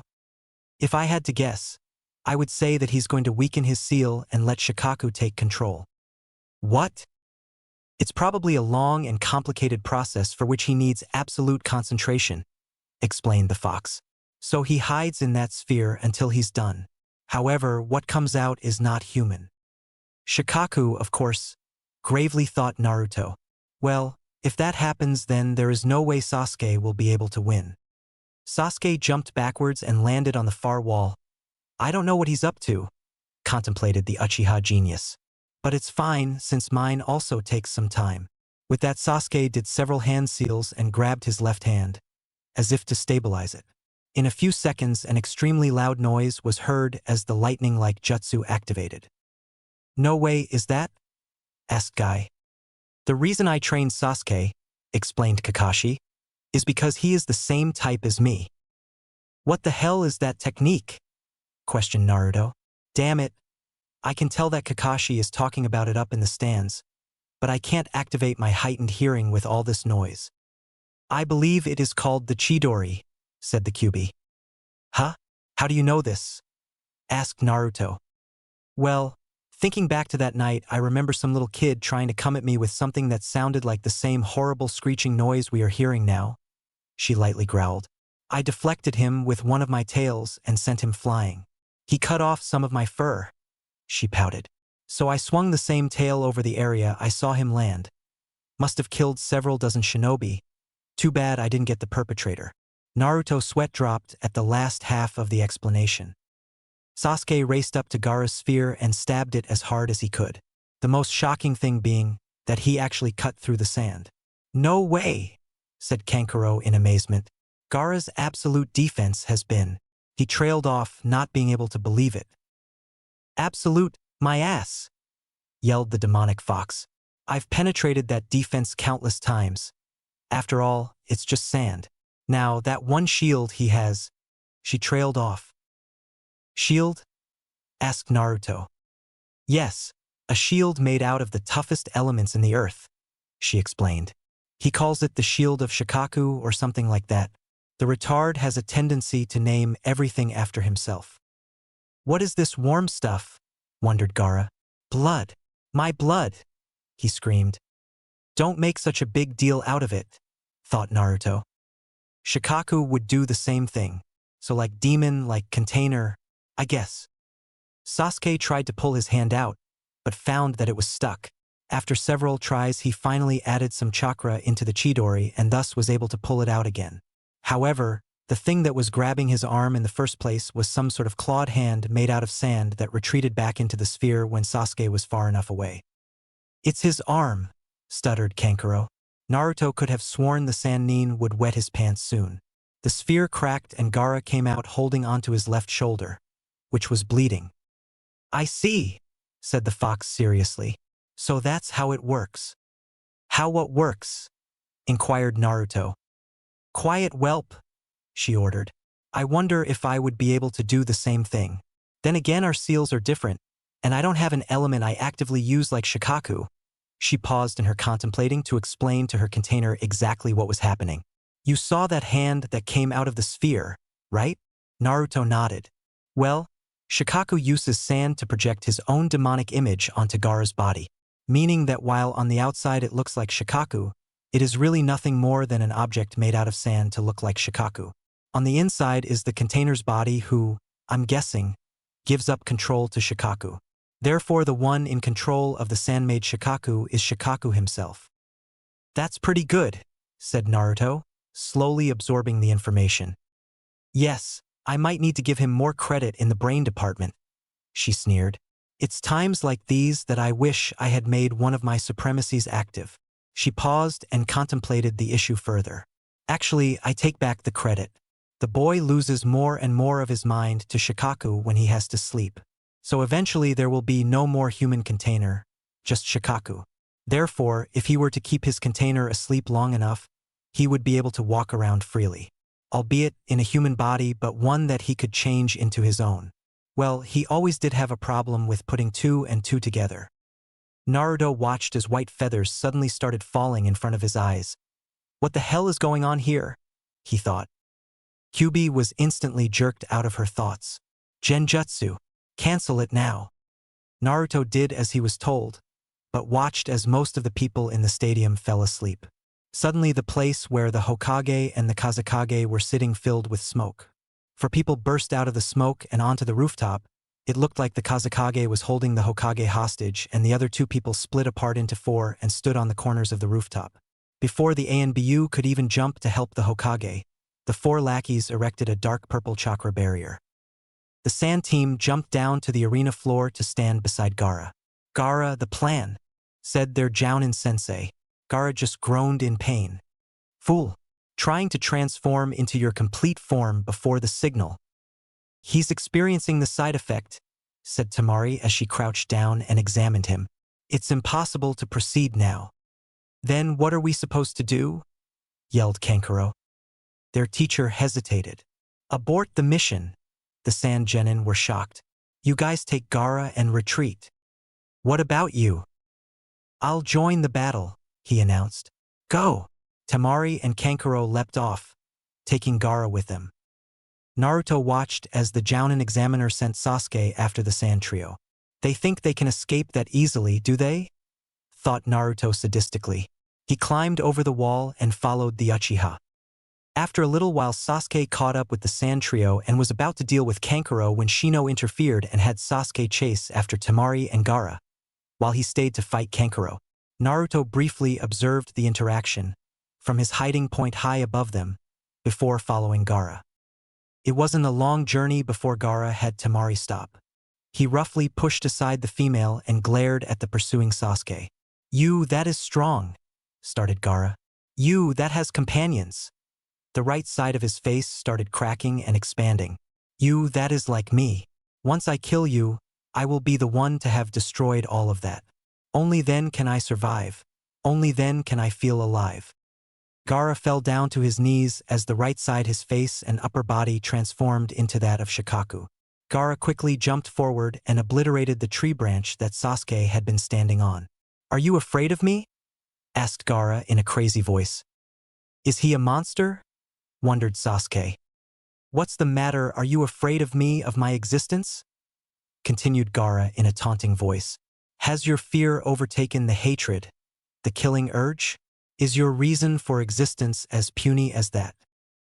Naruto watched the fight commence, waiting for the right moment, namely when Sasuke was beaten, to interfere. He hasn't changed one bit, commented the fox.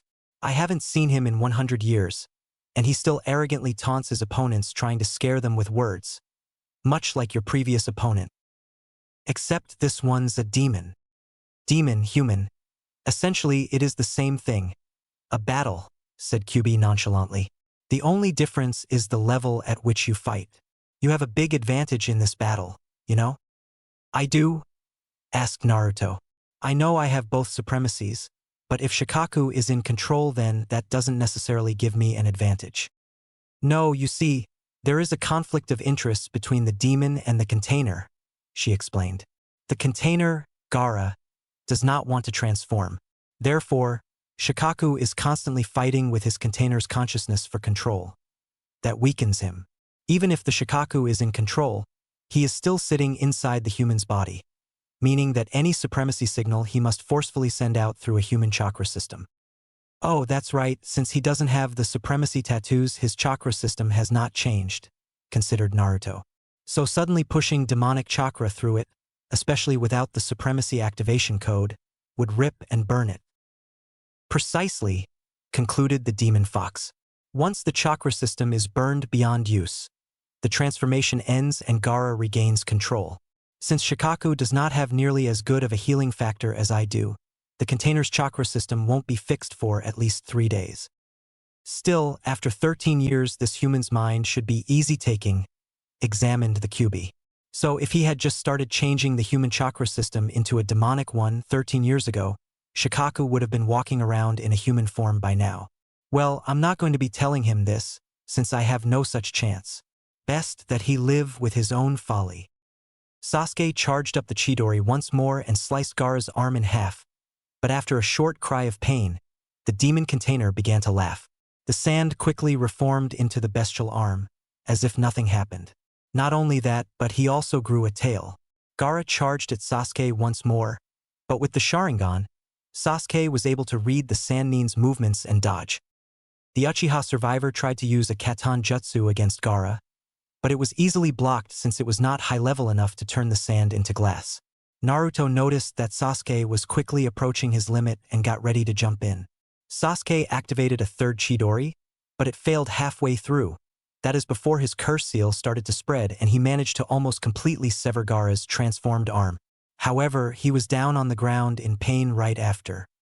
Gaara made a rush at the downed Sasuke and hit the branch the Uchiha was laying on, sending Sasuke falling down to the ground. However, Sasuke was quickly caught by Sakura, who had arrived only a few moments earlier. What the hell is she doing here? Growled Naruto, because now he could not go all out with Gaara. I could kill them and say Gaara did it before I got there. He contemplated but decided it would be a lot more troublesome that way.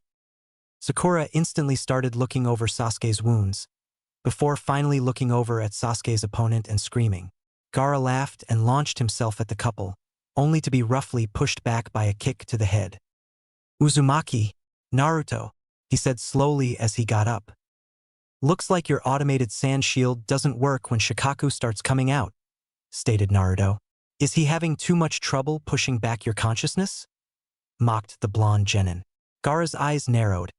This boy knew too much about what was going on inside his head.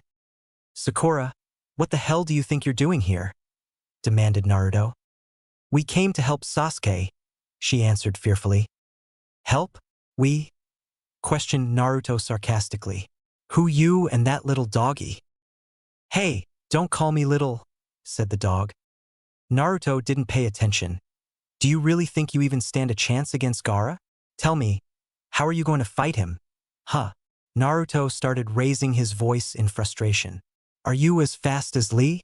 Do you know as much ninjutsu as Kakashi? Or are you going to try and trap a demonic mind inside a human-made genjutsu? Sakura didn't know what to say. Of course she could not stand up to Gaara. If Sasuke-kun couldn't beat him, then how could she? She knew the truth. She knew that she would be killed. What about you? She yelled. Can you take him on? Even Sasuke was defeated. Shut up, snarled Naruto. You are nothing but a liability right now. Stay with your oh-so-precious Sasuke-kun and don't try any heroics. If you die because of your own stupidity, don't expect me to mourn you. Shock and disappointment was written all over Sakura's face.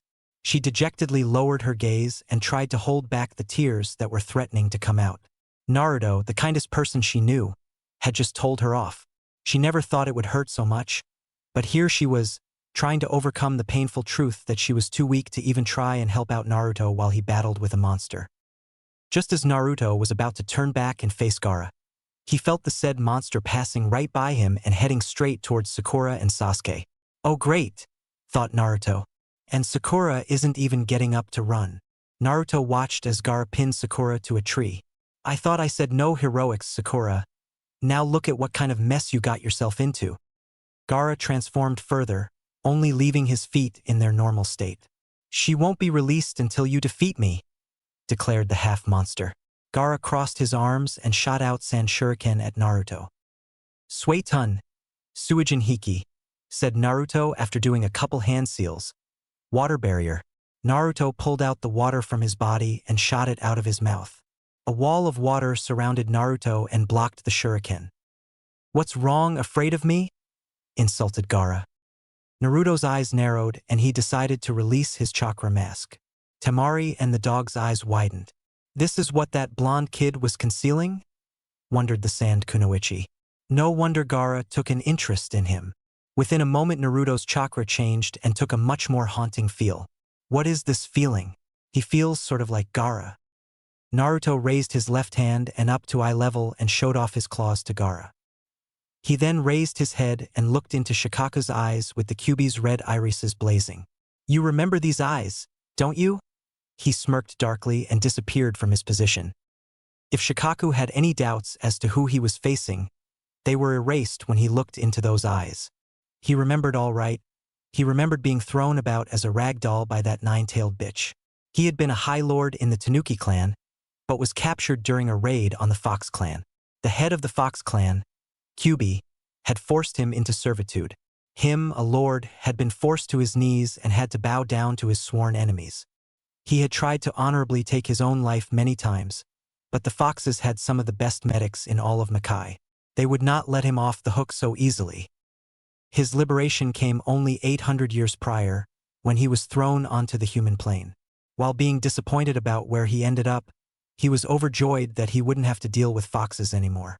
However, only 700 years had passed before he was once again forced to face off against a fox. The Kyuubi, who had just been dropped out of Makai. He was sure victory was his since he had more experience in the human plane, especially with the supremacies. But the Kyuubi didn't even bother going through his defenses and simply went around them to nearly maul him completely, using only her speed and agility. To say that he was pissed was an understatement, and the fact that she just left him to die without finishing him made it even worse. Now he would be able to destroy her. He would finally have his revenge. He knew the Kyuubi could not manifest through the Doton like he could, so her container would be crushed when he transformed into his true form. Oh yes, he would have fun torturing that bitch to death.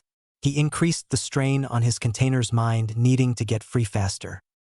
Naruto appeared right behind Gaara and kicked him in the head at the same time that he made Tsukage Bunshin. The clone on his right pulled him down while the clone on his left continued pounding Gaara. Naruto, meanwhile, had taken out a kunai and tied an explosive note to it. He stuck the kunai right next to Gaara's tail and jumped away. Just like Kyuubi had said, the attack slowed down the monster, because that was one of the most painful weak points on a Tanuki's body. Thank you, Q, said Naruto and jumped at Gaara once again, using the smoke created by the explosion as cover. In midair, Naruto activated his Suetun supremacy and did 3 hand seals.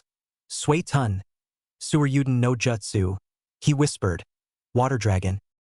Gaara tried to block the dragon by hitting it as hard as he could, in hopes of destroying it.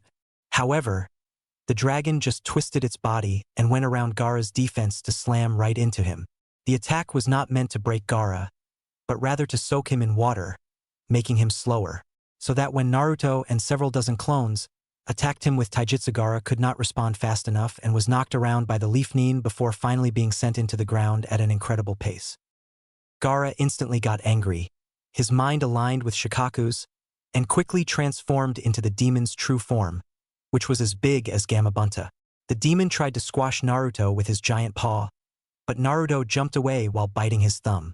Several seconds later, a cloud the size of Shikaku appeared and out of it emerged Naruto on the head of a giant toad. Hey, you again? Asked Gamabunta. What do you want? You to fight, of course, answered Naruto as if it was the most obvious thing in the world. Gamabunta looked ahead of him at the Tanuki. If I remember correctly, that is Shikaku of the Sands. This is going to be a troublesome battle. He decided to have some fun with his summoner. You know, we haven't sealed our agreement over sake yet. That's your own fault for leaving so early last time, countered Naruto. Now, getting back to the matter at hand, we need to handicap him. How about you use that sword and cut off an arm or a leg from the monster? You want me to charge in and cut him up? Asked the toad incredulously. I summoned you, hence I am your master, said Naruto, and as an afterthought flashed his demonic chakra. Or would you like to have a matching scar on your right eye? Gamabunta twitched slightly. This kid actually had the guts to threaten him? Then again he had the guts to stand up to the nine-tailed demon inside of him, or so the toad assumed. Either way, the boy had experience standing up to creatures that were many times more powerful than him. All right, hold on tight, yelled the boss toad as he charged the tanuki. Gamabunta only managed one sword swing before his sword was knocked away, and he was sent flying back. But he did manage to cut off Gaara's right arm. Gaara rose out of Shikaku's shell to appear on the tanuki's head. Thank you for keeping me entertained so far, he said with his hands in a seal. Now you'll see the true powers of the sand demon. Be advised, he's going to force himself to sleep and thus let out Shikaku. And you say that so calmly? Commented Naruto. So that's the medium, said Gamabunta. That medium shows signs of insomnia. Those that become possessed by the Shikaku can't even get a decent night's sleep. It is because of the terror, said Naruto calmly. If they sleep, their mind is eaten away by the Shikaku. How do you know all this? Questioned the boss toad. Kyuubi told me, was the simple yet frightening answer. Spell of fake sleep, announced Gaara and hung limp. I'm finally out, yelled Shikaku. And there's someone I want to kill right off. Without hesitating, Shikaku activated his Futon supremacy and hit himself in the stomach once. Rinkudan! An air bullet shot out of Shikaku's mouth, but Gamabunta was prepared and had already jumped over it. Suetun, Teppodama, said the toad and shot 2 water bullets down at Shikaku. However, the demon countered with 3 air bullets. The last one was obscured from view by the explosion created out of the collision of the water and air bullets. This is bad. There is still one left, cried Naruto. Sensing that the toad could do nothing about it, Naruto activated his Suetun supremacy and made a large horizontal plate of water right under Gamabunta. The air bullet hit the plate and exploded, but did not hit the boss toad. How did you do that? Inquired Gamabunta. It doesn't matter, replied the Leaf Neen. We don't have time for idle talk. Right, he said somewhat uncertainly. We need to rough up that medium kid, so that the spell breaks. You mean you want me to get on to Shikaku and beat the crap out of Gaara? Asked Naruto, already knowing the answer. Yes, but I am a toad. I don't have fangs or claws to stop him. So I'll need you to use the Henge no Jutsu to transform me into something that does. Naruto prepared the necessary amount of chakra. All right, tell me when. Gamabunta ran up closer to Shikaku and gave Naruto the signal. Immediately Naruto channeled a large amount of chakra and transformed himself and the boss toad into the Kyuubi. Shikaku was startled.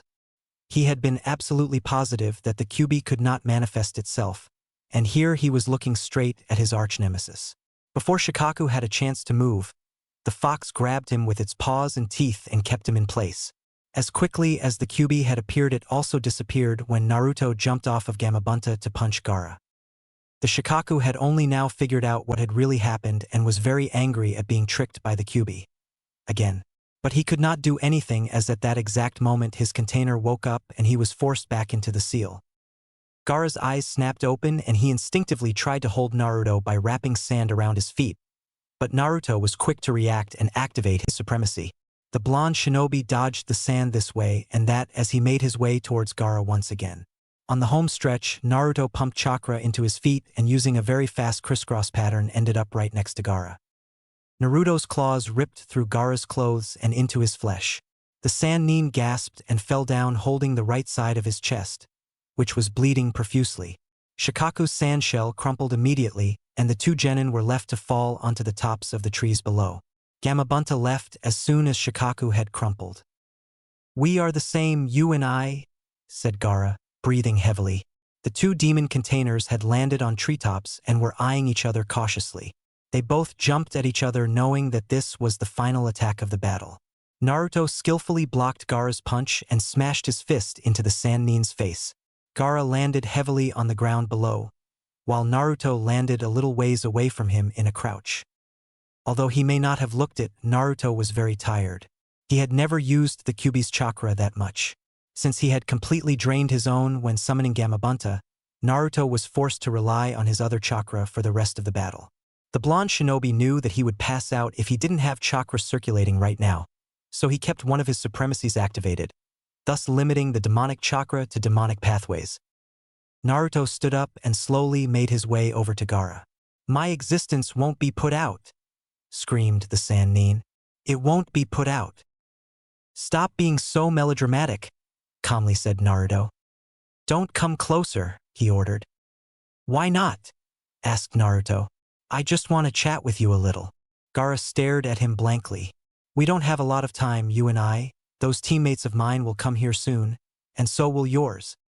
Naruto sat down next to the Sand Shinobi and dropped his emotional mask, revealing his sad eyes to Gaara. "You see, I know what you have to go through better than anyone else." "Then, how come you are stronger?" asked Gaara. "How come you don't kill them all?" "Because getting revenge now is not as glorifying," explained Naruto. "Would you agree that being backstabbed is a lot more painful?" "Oh yes, of course you would.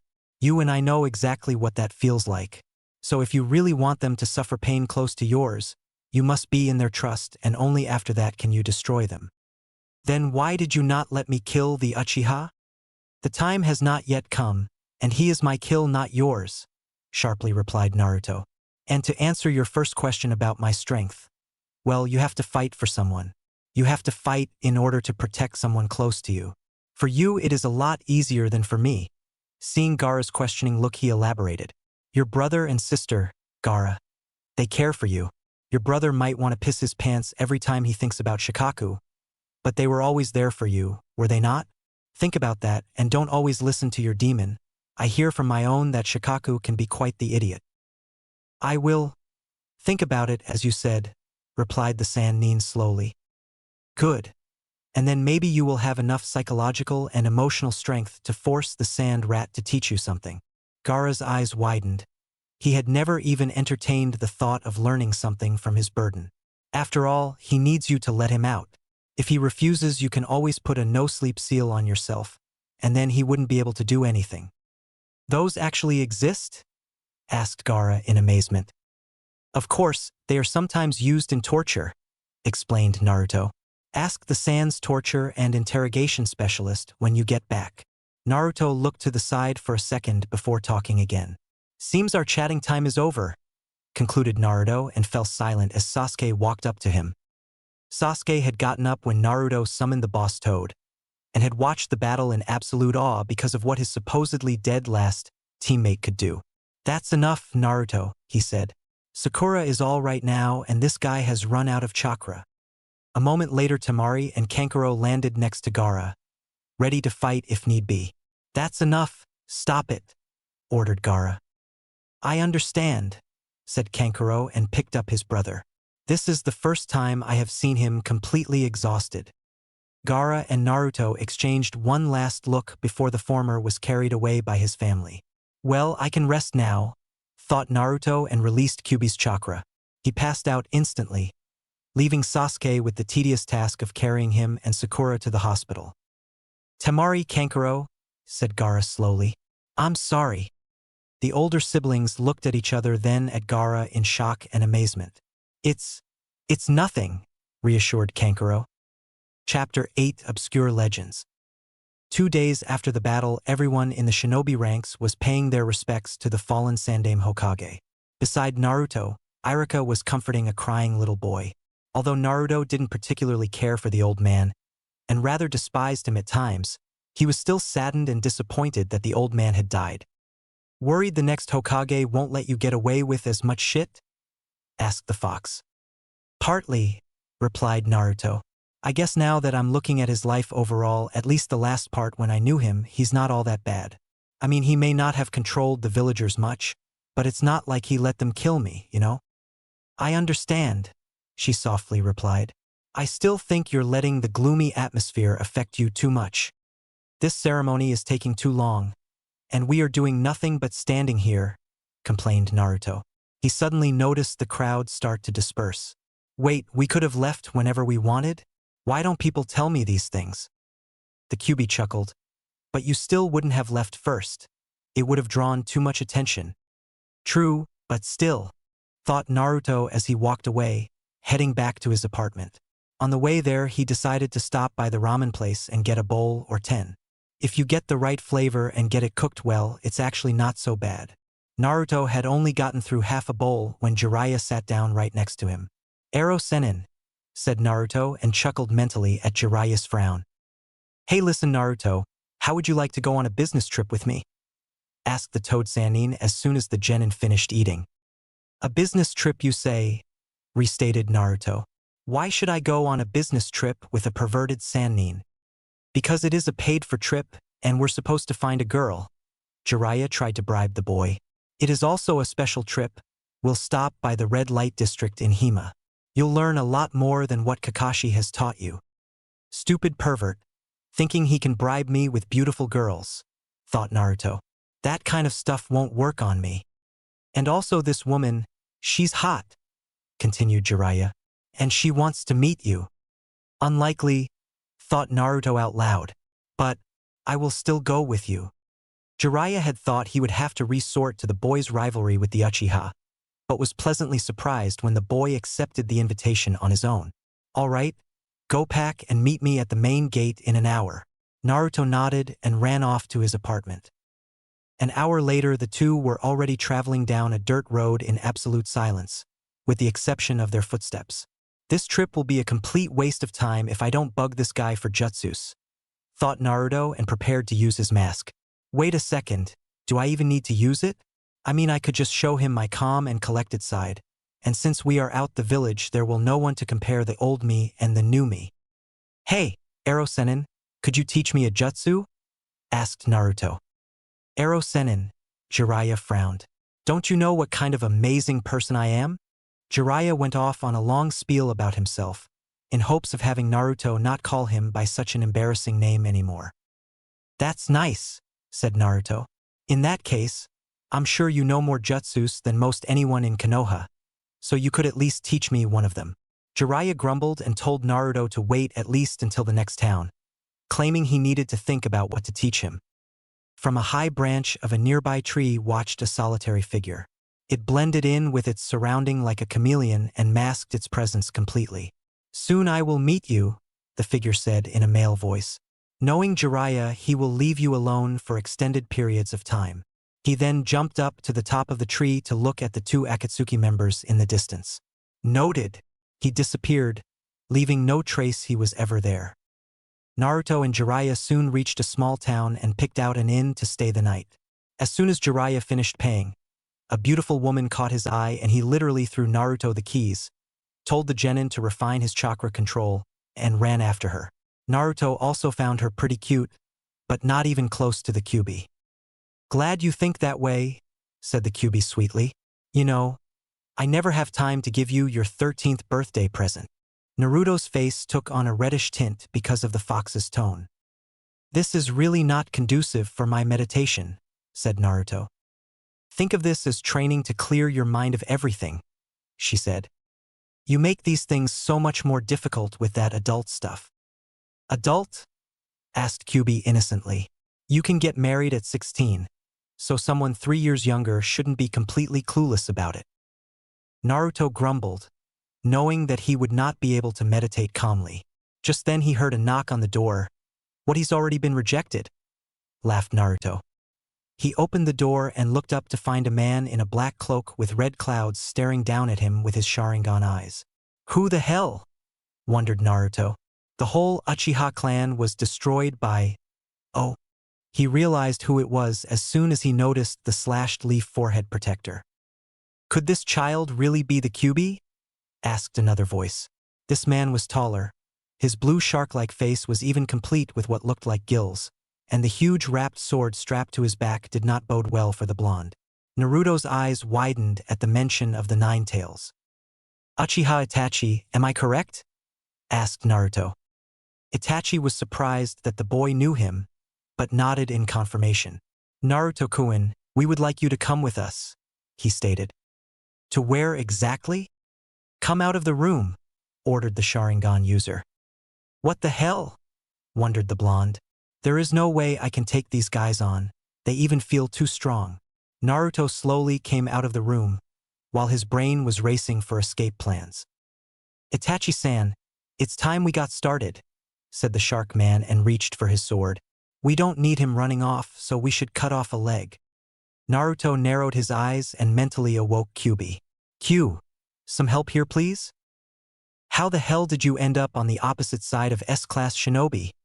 She yelled. S-Class. They just came for me, he replied. Well, they obviously came for me, and to them you are in the way, she explained. I hate to say this, but you'll have to rely on that pervert. I won't be able to fight two S-Class Shinobi through your body and win. Great, and he ran off with a girl, cursed Naruto. It's strange, but I have a feeling that nothing bad will happen. Naruto suddenly felt another presence behind Itachi, and apparently so did Itachi. It has been a while, Sasuke, he said calmly. Uchiha Itachi, said Sasuke. Indeed, today is a special day, said the shark man, turning sideways. This is the second time I've seen another Sharingan. I will kill you, declared Sasuke. You seem to be familiar with Itachi, said Kisame. Who is this guy? He is my younger brother, said Itachi and turned to face Sasuke. I heard the entire Uchiha clan was wiped out by you, said Kisame. Damn, they look alike, thought Naruto. But Sasuke is lacking the third pinwheel in his Sharingan. His arrogance will get him beat, if not killed, this battle. I've lived hating you and I have lived only to kill you, said Sasuke before yelling a battle cry and charging up his Chidori. Sasuke charged straight at Itachi, thinking that since it was a hallway Itachi had nowhere to run. However, a split second before the Chidori was to pierce the elder Uchiha. Itachi grabbed Sasuke's hand by the wrist, neutralizing the attack. In the process, blowing up the wall next to them. Itachi didn't hesitate to break Sasuke's wrist, making sure the Chidori would not be used again. In an alleyway on the other side of town, a tall man dressed in all white leaned up against the wall looking into what seemed to be a mirror. About time I give the idiot a clue, he mumbled. Looking into a shop on the opposite side of the street, he narrowed an eye at the black-haired vixen that was with Jiraiya. The effects were immediate. Jiraiya instantly canceled the genjutsu that had been placed over her and ran with her back to the inn. The stranger smirked and the mirror in his hand fell through his fingers as it turned into sand. With both missing Nins back to him, Naruto decided he might as well try to retaliate against them. He started gathering a load of Kyuubi's chakra to activate his Doton supremacy and use a rapid succession of earth-based offenses and defenses in order to provide himself a means of escape. However, right after he activated the supremacy, he lost all of the chakra he had been gathering. What the hell just happened? He cried. Naruto looked up and noticed Kisame's sword was vibrating. My Samahata eats up chakra, explained that shark man. Now that your jutsu is gone, you shouldn't be much trouble. Now, should I cut off a leg or should I cut off an arm? Kisame raised his sword and was going to bring it down on Naruto. The boy started to panic. Stop! Stop it now! Ordered the Kyuubi. Now look, you still have your own chakra, so just do a simple Doton barrier and get the hell out of here. Naruto refocused and gathered chakra much faster than last time. He slammed his hands down on the ground at the same time that a toad appeared in front of him. The toad ended up blocking the blow while the wall came up right after to stand between Naruto and the toad. Jiraiya appeared behind Naruto and said something about getting girls being his specialty, which no one there really believed, and went off on a spiel about how great he was. Again, Jiraiya and Kisame chatted for a bit about the Akatsuki duo's plan to distract Jiraiya with the woman, but that they weren't really expecting it to work. What really caught Naruto's attention was when Jiraiya confirmed that Itachi and Kisame were indeed after Naruto. No wonder Kakashi knew about this, said Itachi. You were his source of information. Jiraiya grimaced. So they had a run-in with the copycat in Konoha. They mobilized faster than I had expected. To abduct Naruto, those were the orders given to us by the higher echelons of our organization, Akatsuki, stated Itachi. Dawn, thought Naruto. Dawn of what? Dawn of the New World Order. What else could power-hungry humans be after? You won't get Naruto, declared Jiraiya right as his summoning disappeared. And why not? Because right now, right here, you two will die by my hand. This guy is mine, seethed Sasuke as he unsteadily got up. I have absolutely no interest in you right now, said the elder Uchiha. Naruto, I told you, don't, screamed Sasuke. I'm not going to get into your family affairs, thought Naruto. This fight is mine, seethed Sasuke, the anger and hate absolutely blinking him. Come at me. Itachi effortlessly kicked his brother into the wall at the end of the hall, and with lightning speed was in front of the younger Uchiha and had punched him in the stomach. Just as Sasuke was going to fall, Itachi kneed him in the face and grabbed the genin by the throat. No mercy at all, commented Kisame. Itachi momentarily closed his eyes before reopening them against with the Manjikyu blazing. Sasuke screamed from having to watch his parents get killed all over again. Itachi, I would advise you not to use your eyes so many times in a single day, warned Kisame. Naruto simply looked on wondering exactly what it was that Itachi was doing to Sasuke. As far as he knew, the Sharingan did not have the ability to inflict this kind of pain. He might be using some sort of advanced form of genjutsu, contemplated Naruto. It's called the Manjikyu Sharingan, explained Kyubi. I believe the technique he's using right now is called Tsukiyomi. She went on to explain the technique in detail to Naruto. Jiraiya quickly performed a list of seals and slammed his palms into the floor. Ninpu, Gamma Gucci Shibari, he said, toad mouth bind. Too bad, Itachi and Kisame. You are already inside my stomach. The two Akatsuki members found themselves being enveloped in Jiraiya jutsu. They stated running away while the walls were closing in on them. Itachi closed his eyes and performed a blackfire jutsu to burn their way out. Naruto slowly approached the black flames to get a better look. What the hell is this black flame? He wondered. Idiot! Don't get closer to it! Yelled Jiraiya. The Sannin quickly unrolled a scroll and scribbled on it until he had a sealing scroll ready. Fujin. Seal fire highest rank, he yelled. Jiraiya quickly rolled up the scroll and tied it tightly. All right. Everyone okay after that? Sasuke, said Naruto and walked over to his beaten-up teammate. The Uchiha was slumped down against the wall with a completely blank stare. Just then, Guy flew in and kicked Jiraiya right in the head. He apologized, of course, saying it was an accident, but the Sannin still looked somewhat pissed. Naruto soon found out from their conversation that Kakashi had also suffered from this same jutsu, and he also received some more information about the person that he and Jiraiya were supposed to find. One of the three Nins like him, huh? So basically we're searching for a 50-some-year-old hag. Jiraiya bade Guy to take Sasuke back to the village, while he and Naruto went off to find Tsunade.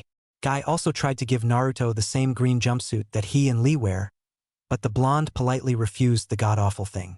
As they were walking down the road to the next town, Jiraiya noticed Naruto in deep thought. What is it? He asked, concerned. Ero Sennin, those Akatsuki guys are after me because of the Kyubi, aren't they? The Ninetales is a monster that has been appearing age after age, explained Jiraiya, a monstrous demon hellbent of destruction. He could have put it in more elegant terms, pouted the fox. As for why those guys would want the Kyubi, I really don't know. The Sannin lowered his head. But since you have the Kyubi sealed within you, I guess they are trying to find a way to harness and control its powers. Control me? Bah! Sneered Kyubi. I am my own mistress. Those guys will keep trying to get you. It is a destiny you'll have to face up to, said the old man. But when that happens, I'll be there to protect you, so don't worry. That's why I have to stronger, exclaimed Naruto. And why you have to teach me a really powerful jutsu. This kid bounces back really fast, thought Jiraiya, then noticed the questioning look on Naruto's face. What? This lady we are searching for is the Tsunade the guy was talking about, stated Naruto, and Jiraiya nodded, slightly surprised by his insightfulness. If she is one of the people like you, then she must be over 50 years old. That's right. We are searching for an old hag, confirmed Naruto dejectedly. Hey, what is this old hag Tsunade like? Well, she's kind of annoying, said Jiraiya. That's the first thing he thinks of when describing her?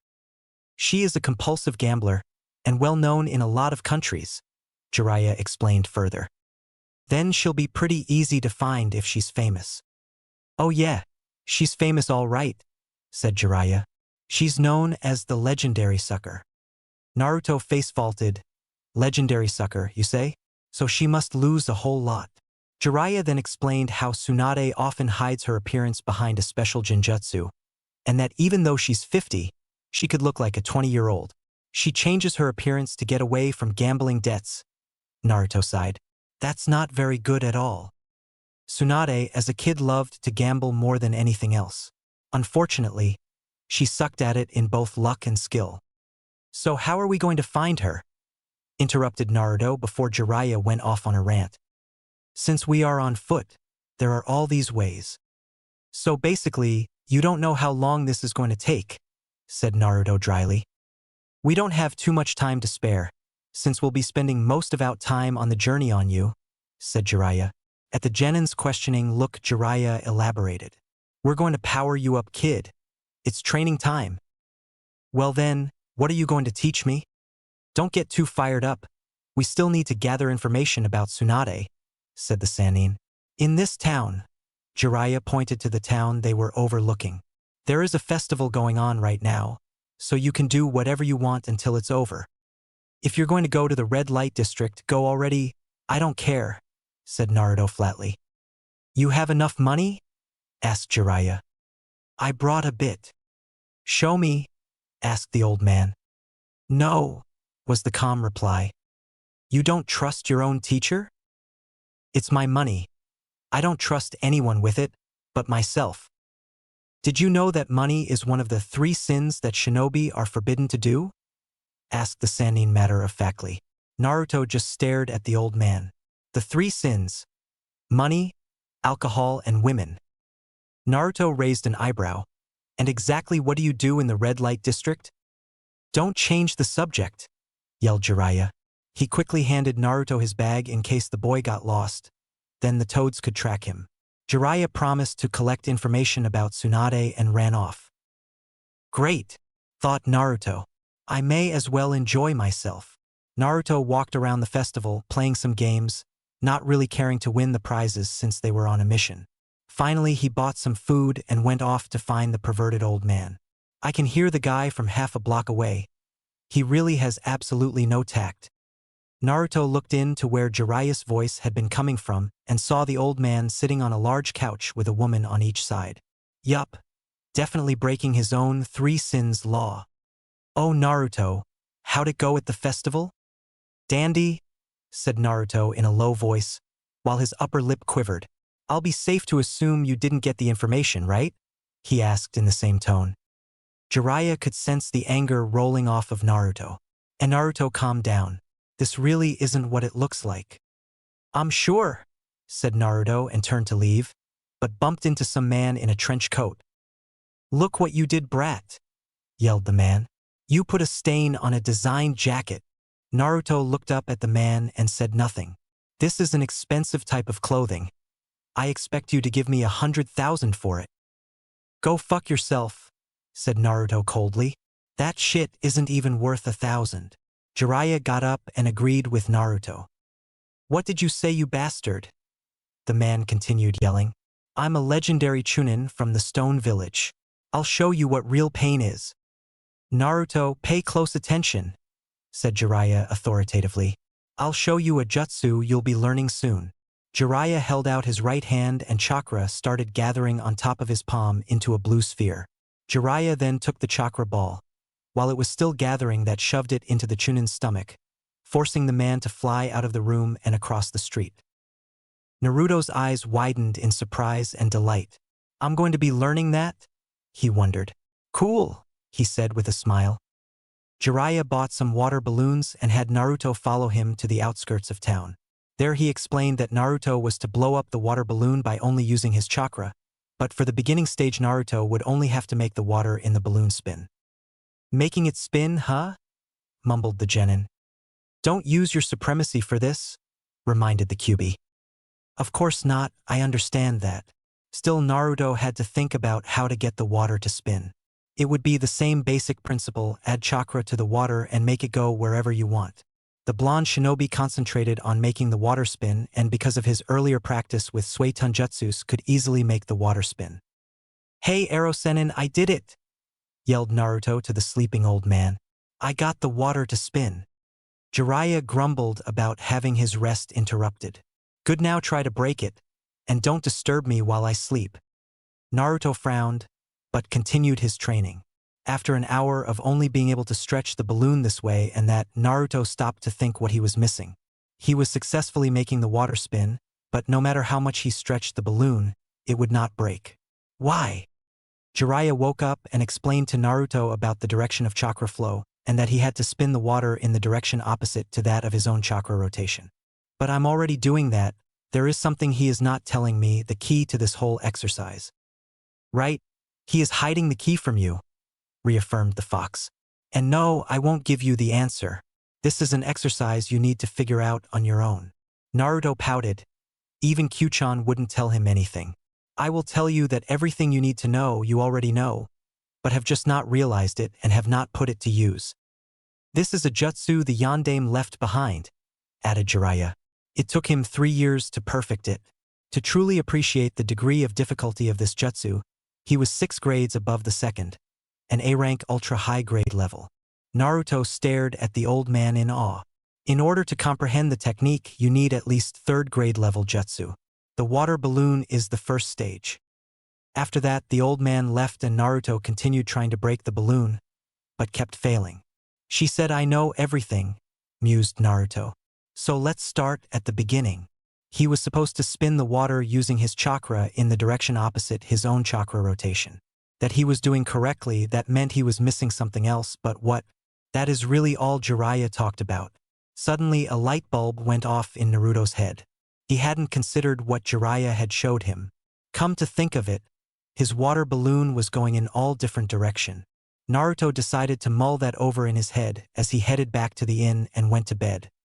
In the morning, while Naruto was in the bathroom, the neighbor's cat got a hold of his water balloon and popped it while the genin watched from the sidelines. It broke it by tossing it all around. So I have to make the water spin in different direction, instead of just one. Naruto cursed Jiraiya for giving him the absolutely bare minimum. Naruto knew that he could easily do it with 2 hands, but that would be kind of cheating. To disrupt the flow of chakra, thought Naruto. Yes, that would do it, but how do I do that?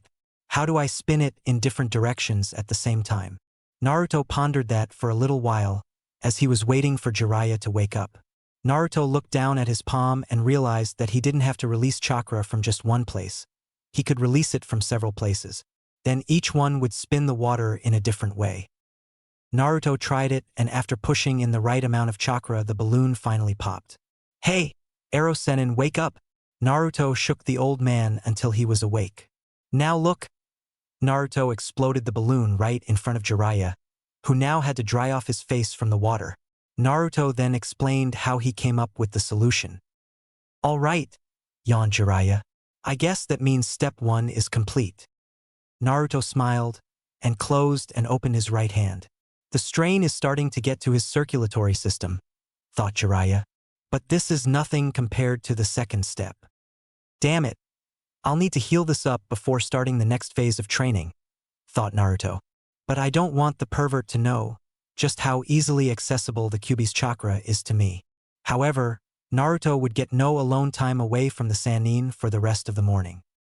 About midday, the 2-leaf shinobi went back to the same clearing and Jiraiya handed Naruto another ball, this time made of rubber. The old man said that Naruto had to do the same thing to break the ball. The first step is to spin, explained Jiraiya.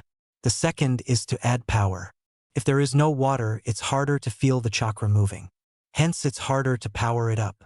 Jiraiya turned to leave. Well, practice this for a little while. I'm going to collect information. Naruto practiced for several hours, not being able to do much more than make a hole in the ball. Naruto held in hand in front of him and watched it tremble. If I pump in any more chakra, I'll burn the pathways. Jiraiya came walking back at that exact moment. Hey Naruto, go to town and buy lunch for the two of us. Naruto's eyes hardened. Didn't you just come back from town? Jiraiya shrugged. Remember, you are learning the jutsu from me. Naruto grumbled, but went to town anyway. Once he got back, Jiraiya announced that they would be relocating to the next town. They walked in silence, eating their lunch on the way. Naruto kept thinking about how to break that ball. He had tried pouring quite a bit of chakra, but for some reason it still wouldn't break. Once they reached the next town, it was the same routine. Jiraiya left Naruto to train while he wandered around town supposedly gathering information. It wasn't long after Naruto started training that he was interrupted by a voice behind him. What are you afraid of? It asked.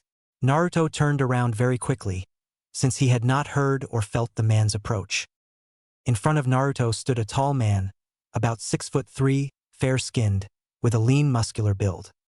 He couldn't be more than 25 years old, but his eyes held in them what seemed to be several thousand years of wisdom. He had short, black, spiked hair and his eyes were a shining green. He was clothed in all white. He wore a high-collared robe that reached down to his ankles and was open in front. Beneath the robe was a light silk shirt, baggy, loose-fitting pants that were held by a thick knotted belt. The man's boots were slightly tipped up at the front and were leather-bound as they went up and disappeared into the pants. Who are you? Asked Naruto warily. No one to be deathly afraid of, answered the stranger calmly. You can call me the Ancient. Ancient? Wondered Naruto. He suddenly felt the Kyuubi shake inside of him. What's wrong, Q? It seems like your friend knows who I am, stated the Ancient. Naruto's eyes widened completely. How did you know about that?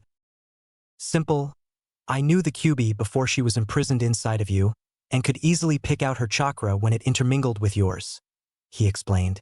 Plus, I have been watching you for a long time now. Naruto stiffened at the last part. Don't worry, I am not looking to kidnap you for the Kyuubi. You know about that, the Akatsuki? Yes, I was the one that helped that idiot Jiraiya figure out that there was a genjutsu on that lady, sighed the Ancient. Why are you here? Asked Naruto. Down to business, eh? Good, I didn't feel like stalling anyway. I'm here in the interest of helping you. Helping me? With your training. Kit, be kind to this man, said the Kyuubi. He can kill the both of us without even blinking. Who the hell is he? Inquired Naruto. His job is to oversee the world, she explained. He maintains the balance in the world. He is also the one that created it and, needless to say, can destroy it. Naruto gulped. You want to train me? Asked Naruto uncertainly. Has your fox friend been filling your head with ideas of how horrible of a person I am? He asked kindly. And not really. Well, what she said was true, but I don't plan on killing you. Nor do I want to, he added. How do you know what she said? Telepathy, I had to know whether or not she would tell you the truth about me or not, explained the Ancient. Please accept my apologies. I don't normally invade the private space of someone else's mind without asking. Naruto thought it over for a little while before coming to a decision. All right, I still don't trust you, but if you can help me train, then I will make a truce, said Naruto in a low but calm voice. I understand. I wouldn't have much interest in you if you were a gullible, ignorant little boy. The man smiled. Now, I ask again, what are you afraid of? What the hell do you mean by that? You are obviously not pumping as much chakra as you could into that ball, said the Ancient. So I must ask, why not? I will burn my chakra pathways if I put any more in, reasoned Naruto.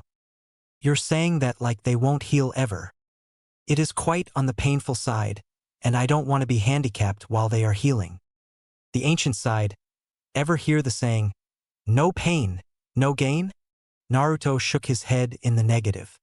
Sorry, it hasn't been used for several millennia, but it applies quite well to your situation. So you're telling me to just go ahead and burn my chakra system in order to learn this one jutsu? Asked the boy incredulously. I'm asking you to push the limits of your not-so-human body and see what really happens, and not what you think is going to happen. All right, I'll try it, said Naruto reluctantly. Is there something else you want to ask? Naruto fumbled with his words a bit before finally asking how come he couldn't feel the ancient's presence even though the man was standing right in front of him. Oh, sorry about that. Force of habit. I am able to completely erase my presence on Ninjankai. It helps for espionage purposes. I could teach you it someday, he grinned. Naruto grinned in response and said that that would be great. Well, go on, break the ball, instructed the ancient. Naruto concentrated once more and started sending chakra into the ball until his hand hurt. But this time Naruto didn't stop and sent a large portion of chakra to break through the pain. The ball exploded in Naruto's hand and the boy was sent flying backwards, to be caught by the ancient. See, I told you you could do it, praised the young man, to which Naruto smirked. Now check your hand, he ordered. Naruto checked his hand and found that while it hurt more than usual, his chakra system was well intact. He could probably do that several more times before the end of the day. Your chakra system has been burned through by demonic chakra and then rebuilt to handle more demonic chakra, explicated the ancient. Thus, an overflow of human chakra will never be able to burn your chakra pathways. Then why does it still hurt? Questioned Naruto. Because that portion of your body is not used to channeling that much chakra for a prolonged period of time. Even when you do Doton Jutsus, you channel the chakra through your hands into the ground and from there it does its business. As opposed to holding it several millimeters from your opening points. See the difference? I guess, was the slow reply. It's difficult to explain without extensive medical knowledge. The ancient mulled on how to better explain. Think of it this way. If a tendril of raw chakra were to come within several millimeters of you, you would feel it. Not only that, but it might harm you. Versus having the same raw chakra pass several feet from you. Naruto nodded, now completely understanding. Now, rest your hand while we do some other exercises, said the ancient. I estimate at least 2 hours before the old pervert returns. You're going to leave when he comes? Asked Naruto, already anticipating the answer. Yes, the man confirmed. I would appreciate if you not talk to Jiraiya about my helping you out. In other words, keep you a secret? The ancient smiled. Precisely. How come? Continued Naruto somewhat cautiously. He just doesn't need to know, was the simple reply. Sort of like you don't tell anyone about the Kyuubi training you. The young man's smile broadened at the shock on Naruto's face. Just to warn you, I have extensive knowledge. Naruto nodded dumbly. Well, if that isn't the understatement of the millennium, said the fox dryly. Why doesn't he just say that he knows everything? It's pretty much true. Why does the Kyuubi say you know everything? Inquired Naruto. The ancient sighed. Well, since I created the world, I can spy on any part of it by will. So, technically, I can find out everything about anything. Naruto stared wide-eyed in fascination of the person in front of him. I don't do it too much. After all, if you know everything, the world becomes so dull and boring. All right, so what are you going to teach me? Asked Naruto. The ancient thought for a little bit. I'll assume you know the Doton Yomi Numa, he said, and Naruto nodded. Hell swamp. But do you know how to poison that swamp water or how to alter the physical properties of the same swamp water? Naruto shook his head.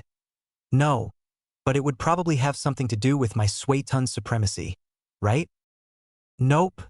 The young man surprised the genin completely. But it is water and I have absolute control of it, argued Naruto. No, no, no. The ancient shook his head. Common misconception among demons. You can control what water does, not what becomes of it. For example, you can't make all the water in the ocean disappear and neither can you make the earth split in half, explicated the ancient. This falls under the category of what I call global altering, and no one, besides myself, can do that. Safeguards, said Naruto as a more of a statement. Indeed, just a few of many. But if only you can do them, then what do you expect to teach me? Wondered Naruto. I am able to do global alterings, but that doesn't mean that you aren't allowed to do situational alterings, he explained. I am going to teach you how to turn that swamp water into acid and how to release deadly poisons from the water. But as far as I know, poisons come from plants. Oh, I see, plants grow on the ground, said Naruto after a pause. Not only. You can make the poisons in the earth under the water and bring them up via air bubbles up to the surface. Naruto was instantly drawn in. Since you have a much closer affinity to Doton, we'll start with the poisons, then move on the Suiton alterations. To begin with, the ancient had Naruto simply learning how to make poisons by collecting specific elements and minerals from the ground.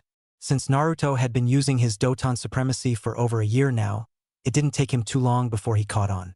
Most poisons are made from plants and herbs, but there are those come from the ground. There weren't quite as many, but they were some of the most dangerous. Naruto then made a small swamp and practiced doing the air bubbles. Soon Naruto had grasped the both concepts enough to be able to combine them together and make the poison gas come up through the water in the air bubbles. "Not bad," commented the ancient. "You're losing about 50% of the poison, but it's good for a beginner." Naruto smiled and thanked his new unofficial teacher. "Not much to thank me for. It's just a combination of things you already knew with just a little lesson on poisons. Still, I feel like you went out of your way to teach me, and for that I thank you."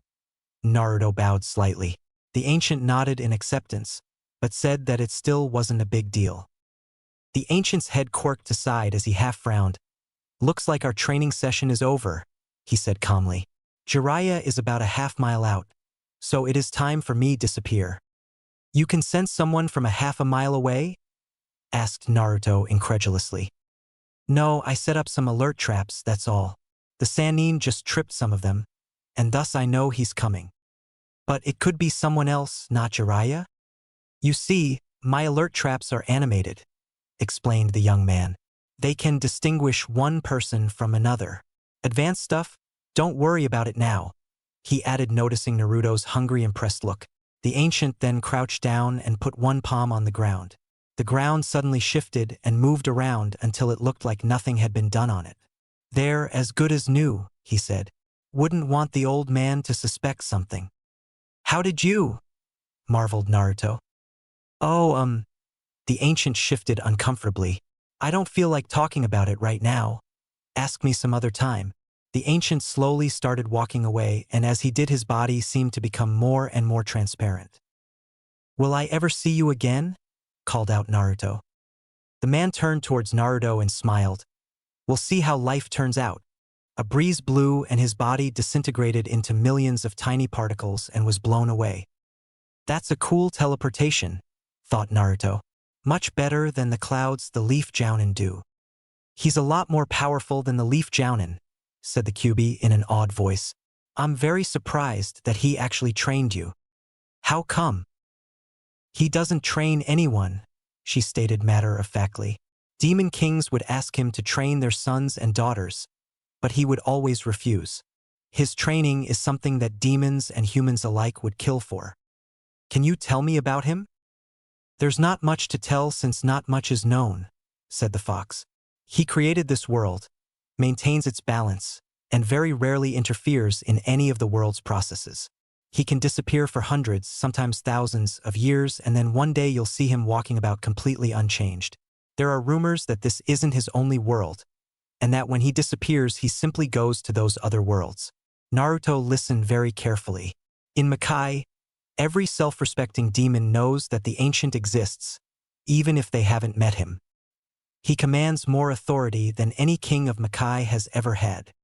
"Then why doesn't someone just dress up like him and pretend?" asked Naruto.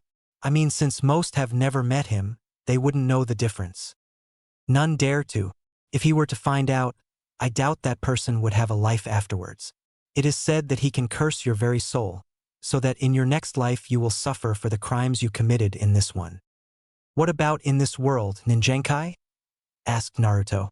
"Or do you not really know much about that?" "I know a little bit," sighed Kyuubi.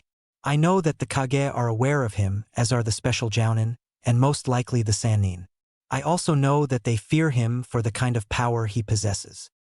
"So Jiraiya knows about him," mused Naruto. "Then, I wonder why he didn't want Jiraiya to know that he was here?" "Likely because it may cause political problems," she explained.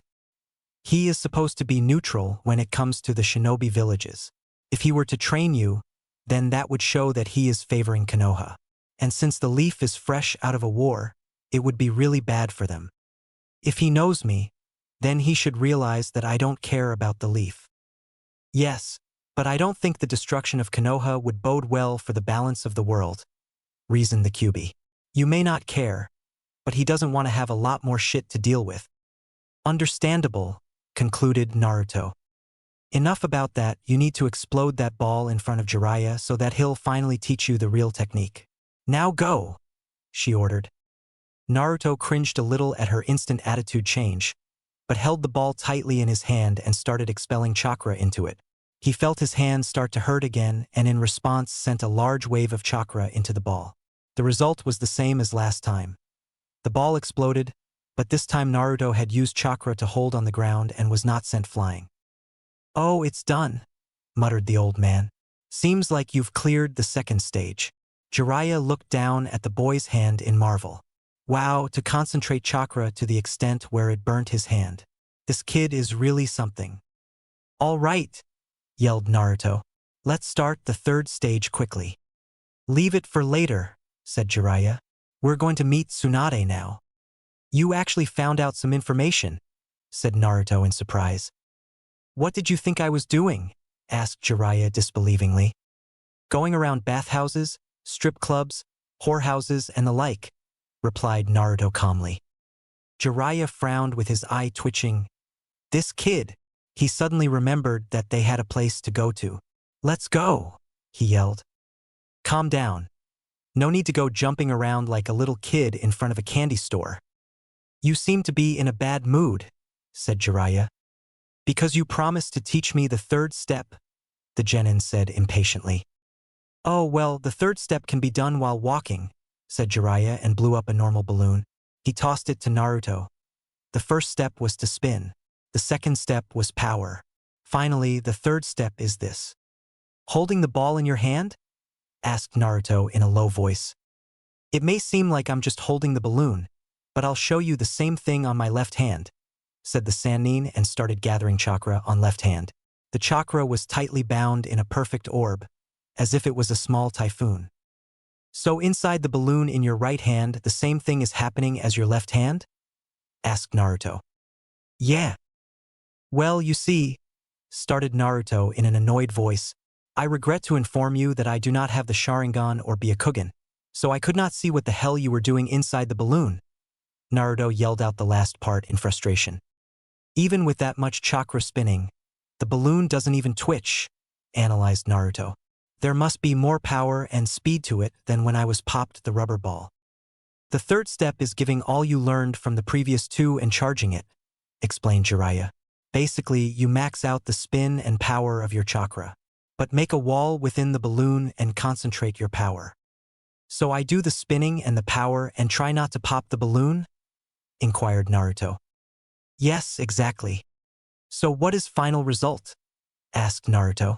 I've already seen what happens at the second stage on Reel a Target, but what happens at the third? Jiraiya nodded and walked up to a tree. He charged the orb and cut straight through the trunk. Whoa! Slowly said Naruto in amazement. All right, I can do this. Naruto held the ball in his hand and started spinning the chakra while charging it up. However, he couldn't hold to it within the orb and it went flying in all directions. Hey, don't slack off, reprimanded Jiraiya. You've got to charge 100% of your spin and power into it. So I have to perfectly control everything I send into it, thought Naruto.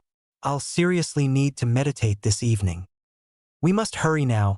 There is no guarantee that Tsunade will stay in the city any longer, announced Jiraiya and walked away at a business pace. Naruto followed him at the same pace. When they got to the city, Tsunade was not to found in any of the casinos or the bars.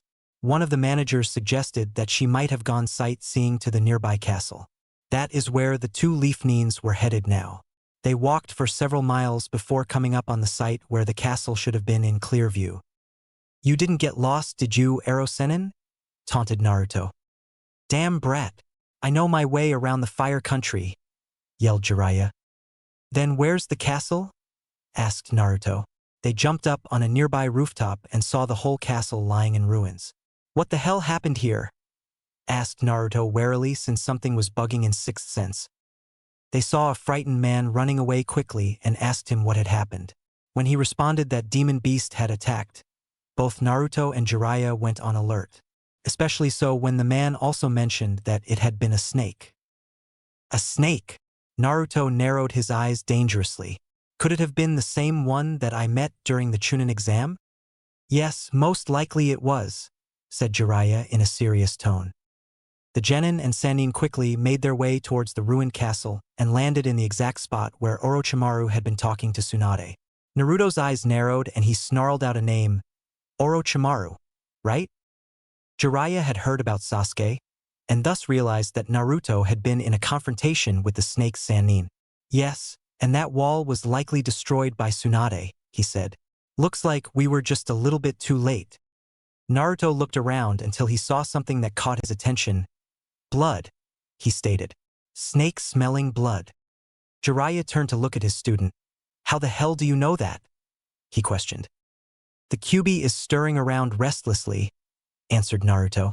It really hates snakes. Jiraiya nodded and beckoned Naruto to follow him, saying that they would dig up some information in the nearby town.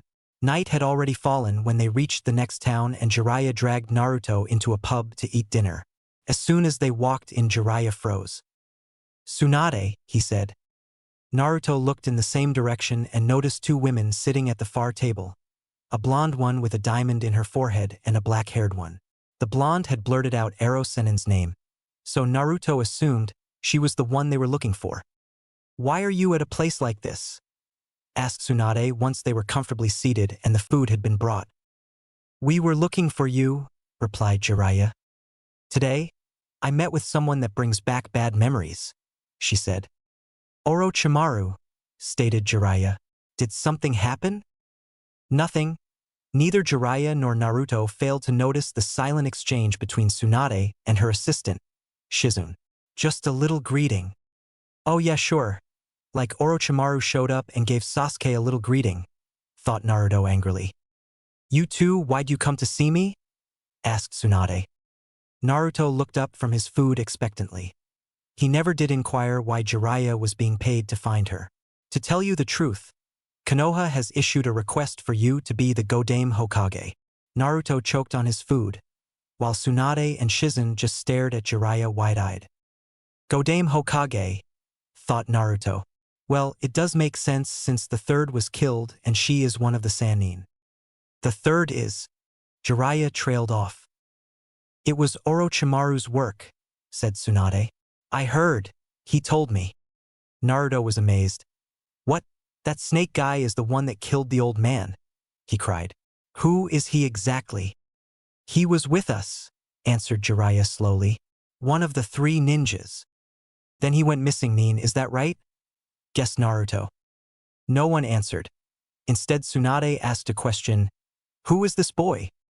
He is Uzumaki Naruto, stated Jiraiya. Tsunade's eyes widened slightly in shock, then narrowed a bit, an action that didn't go unnoticed by the genin. So what is your answer?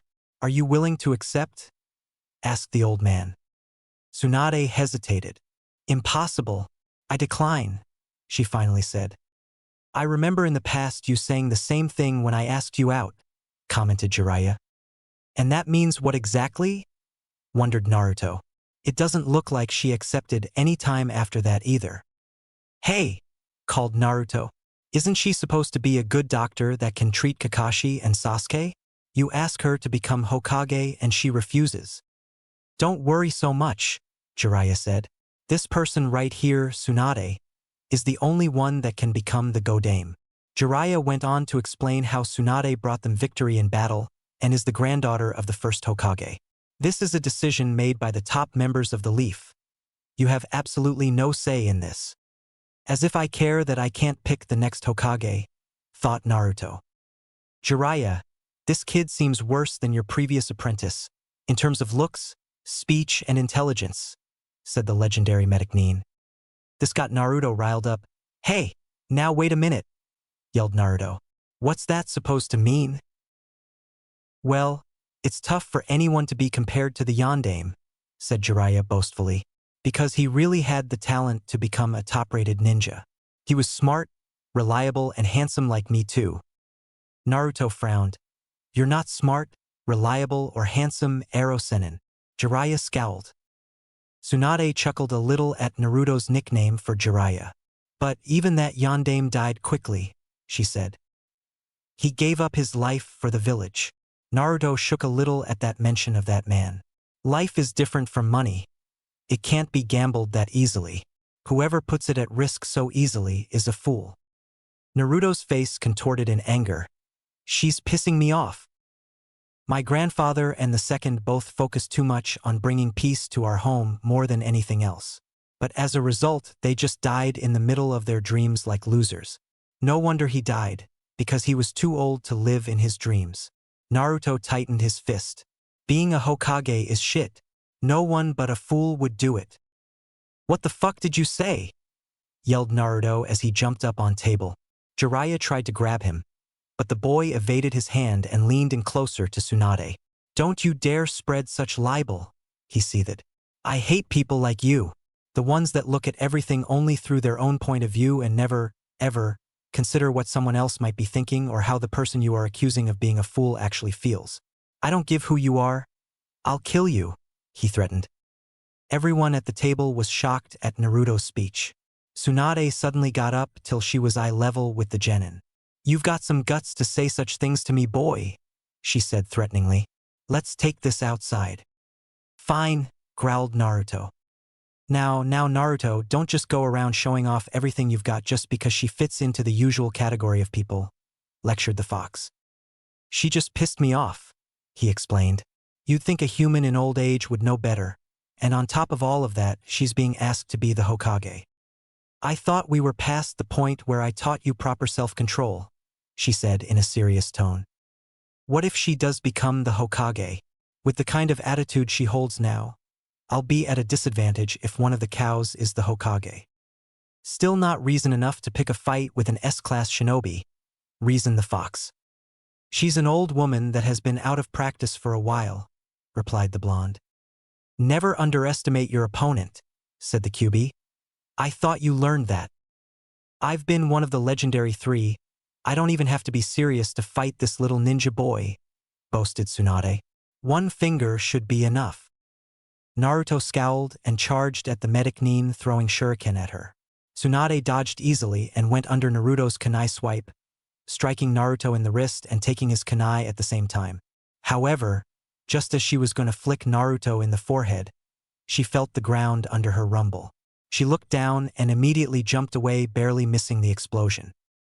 She looked behind her to find another Naruto crouching down with his palms pressed into the ground.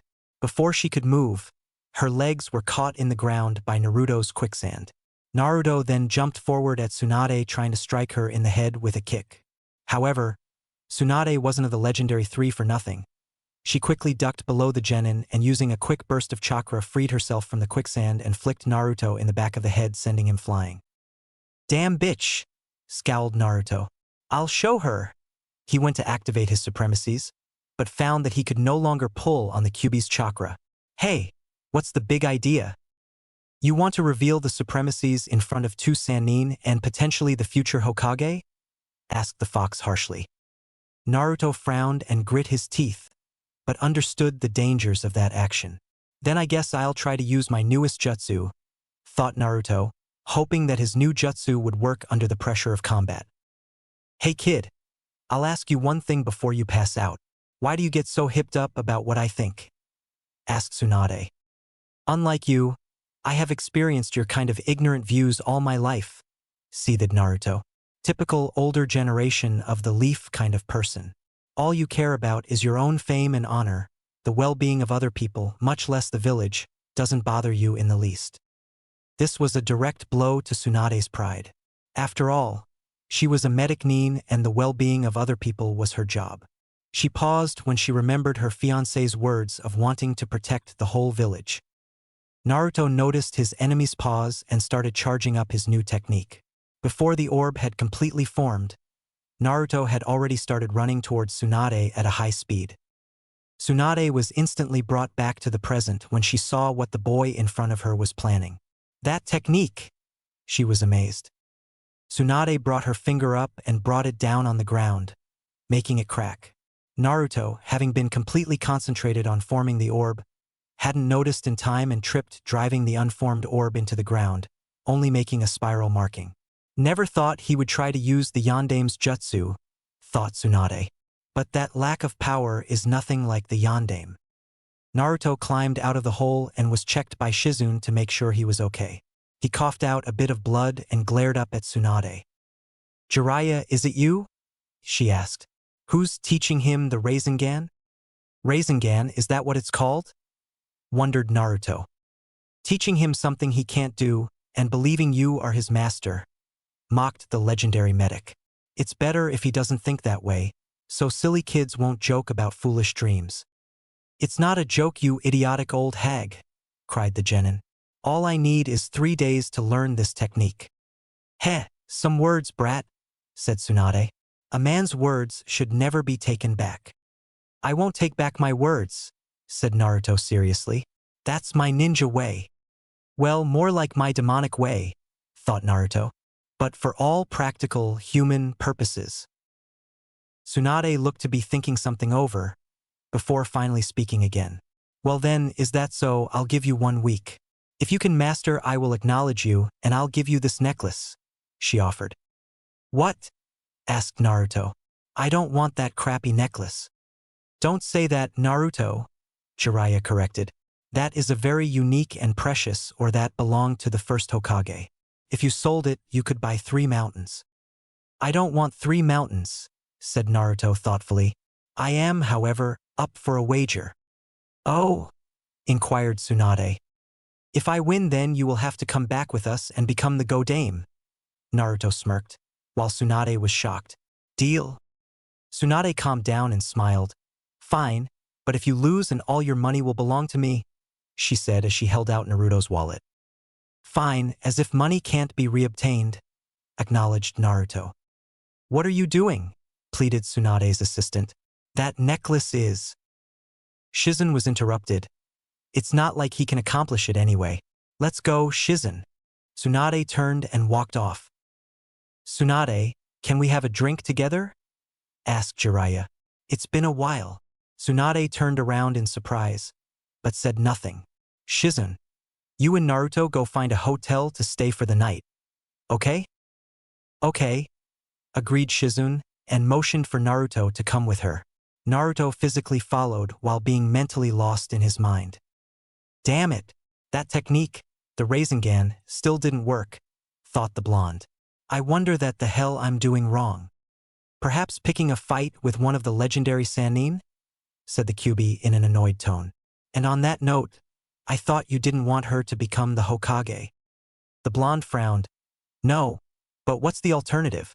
Better her than one of the council members that wants to send me to the next world." Naruto was brought back to the real world as he heard the black-haired woman, Shizune, address him. He realized with a start that they were already in their hotel room. "Can I talk to you for a moment?" she asked sincerely. "Sure," replied Naruto. "What did you want to talk about?" "I just don't want you to misunderstand Tsunade-sama," she said slowly. Naruto scoffed. "She's an ignorant old hag that's set in her ways." "Tsunade-sama is nothing like what you think of her," yelled Shizune. "Please don't talk about her as if you know her." Naruto was taken aback. "I'm sorry for yelling." Shizune then explained why Tsunade changed her attitude all those years ago. Naruto found out that Tsunade had lost both her brother and her fiancé in wars. She also told Naruto about the cursed necklace that Tsunade tried to bet with. "Can you understand, Naruto, that from that day forth Tsunade-sama has been struggling?" asked Shizune. Naruto sighed and simply walked towards the door. "I'm going to train," he announced and walked out. Naruto trained the rest of the night, not being able to do much more than what happened with Tsunade. "Why the hell isn't this working?" he thought angrily, before collapsing into a deep sleep. He was awakened by the sounds of a fire and meat roasting, but he didn't feel anyone's presence. Naruto slowly opened his eyes to see the familiar image of the same young man that helped him out a day ago. "Good day, sleepyhead," he greeted. "You need to eat?" Or do you really think you'll have enough energy to be able to do the Rasengan? He asked kindly yet a bit mockingly, while handing Naruto a wholly roasted rabbit. Naruto mumbled thanks before hungrily digging into the food, which he found to be the best cooked rabbit he had ever had. Wow! How do you cook something this good on a little fire? Wondered Naruto. Anything can be learned given enough time, replied the ancient. Live without a wife long enough and you'll be forced to learn how to cook. Naruto raised an eyebrow. The genin wouldn't give the man more than 25, and here he was talking as if it's been decades. He was going to shrug it off, but then remembered that the ancient must be several thousands of years old. Naruto quickly finished his lunch, while the ancient just sat and watched. You aren't going to eat? Wondered the boy. I ate a little while ago, was the reply. You know, you might want to go around Konoha decorating, lightly chuckled the young man, with how well you can engrave spirals into things. Hey, that's not funny, cried Naruto. I'm seriously trying to learn the Rasengan. I know, I was just teasing, calmly replied the ancient. Show me. Naruto nodded and started gathering and powering up the chakra orb. He then rushed at a tree, but all that happened was the usual spiral. Naruto turned around disappointedly and saw the ancient nodding to some thought in his head. You're rushing things again, he said calmly. You're expecting it to just form. You need to calm down and get some patience. It's a new construction of chakra that you have never done. There is no way it'll assume the correct form instantly. Then what should I do? Asked Naruto. Forget testing the jutsu, just make it, suggested the young man. Naruto mulled over the idea in his head and nodded somewhat reluctantly. All right, I'll try it, he said. Good, said the ancient, getting up. That's enough clues for today. I'll see you later. What? You're just going to leave? Questioned Naruto. You're not going to stay and watch me try it out? Nope, was the quick reply. I have a whole week to come back and see if you can do it or not. I suppose, mumbled Naruto in disappointment. He was really hoping that the young man would stay and help him out more. Hey, it's like Jiraiya said, this is something you have to figure out on your own. This is one of the few times I'll agree with the pervert. A jutsu of this caliber needs to figure it out, explained the ancient. Or do you want everything handed to you on a silver platter, like say Sasuke or Kakashi with their Sharingan? The young man knew that would do the trick and smiled inwardly. Hey, don't compare to those two, yelled Naruto. I'll learn the jutsu by myself. Thank you very much. He turned away and started gathering chakra again. He didn't even feel the need to check that the ancient had gone, he just knew. Just as he knew he could not feel the man's presence no matter what. Suddenly a thought struck him. How did he know about the week's time? He wondered. Damn. To be able to hide your presence from two of the legendary three. Naruto practiced the rest of the day, only taking short breaks to go into town for food. By nighttime, he was on the ground again in exhausting. He hadn't been able to complete the technique even with the ancient's hint. What the hell am I missing? He wondered as he fell asleep. He once again woke up to find the ancient sitting right next to him. Morning, he called out. Naruto mumbled incoherently and slowly sat up. Well, I'm here to give you a final hint that you have somehow been missing this whole time, said the ancient. Thanks for all your help, said Naruto sincerely. No problem. After all, the future holds need, he answered. Naruto nodded, even though he didn't really understand what the young man was talking about. So, what is this hint? Asked Naruto hungrily. The ancient laughed at the genin's forwardness. Haven't you noticed yet that the Rasengan is very much akin to a technique you already know? He asked.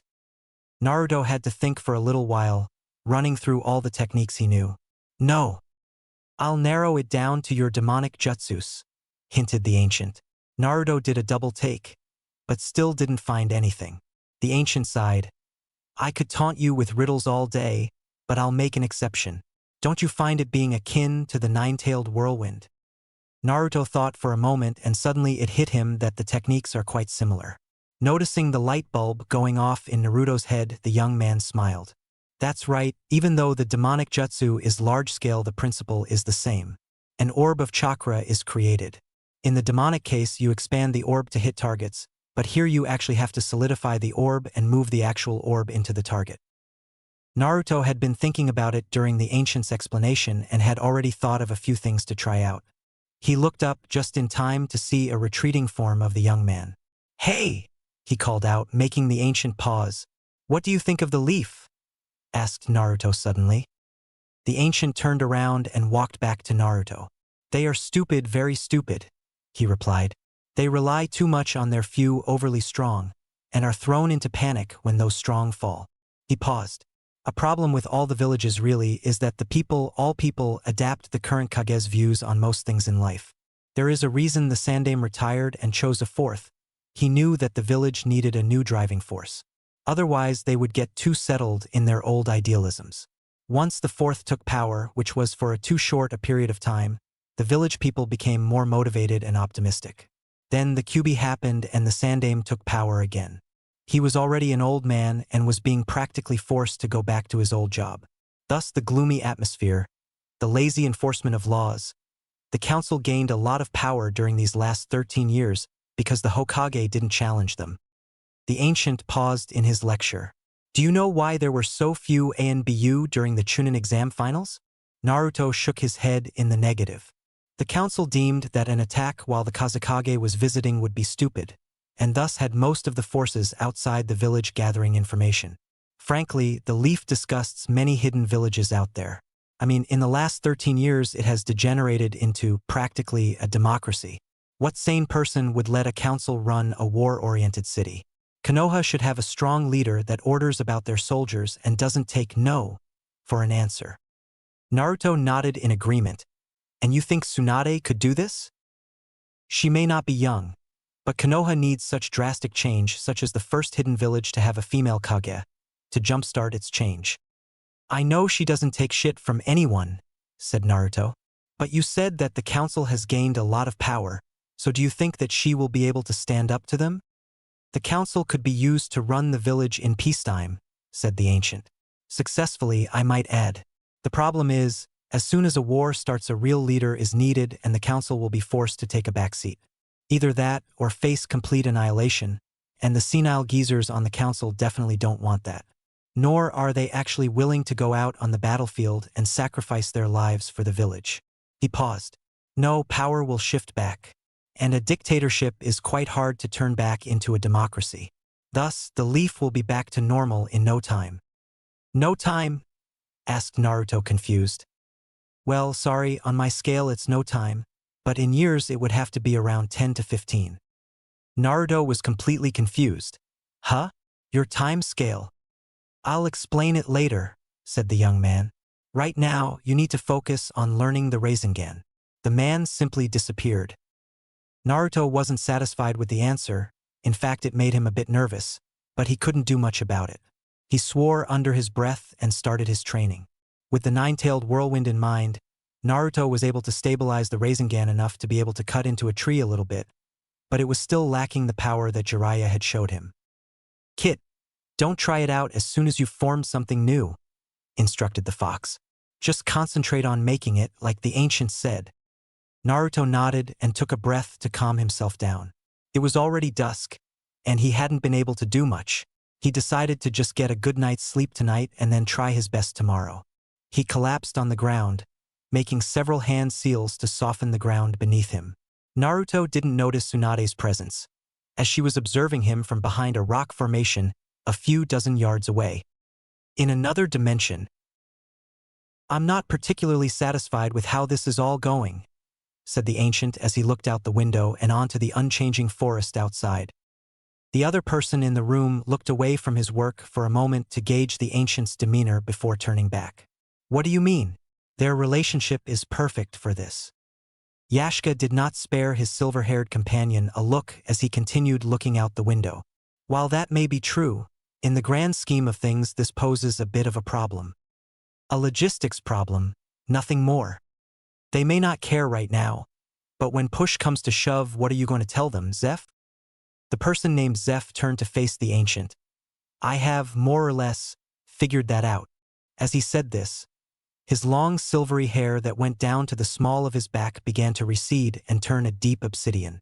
At the same time, he changed his build to be slightly more muscular to match the ancients, and he grew several inches to be taller than Yashka. He left his black boots, black pants, and black overcoat unchanged. Going to meet them? Wondered Yashka. I thought you said you only figured it out more or less? I have enough to sate them for now. The details can be figured out later, since they won't even start growing suspicious until a few years from now. The newly transformed man picked up a mask from the table and disappeared. More or less, huh?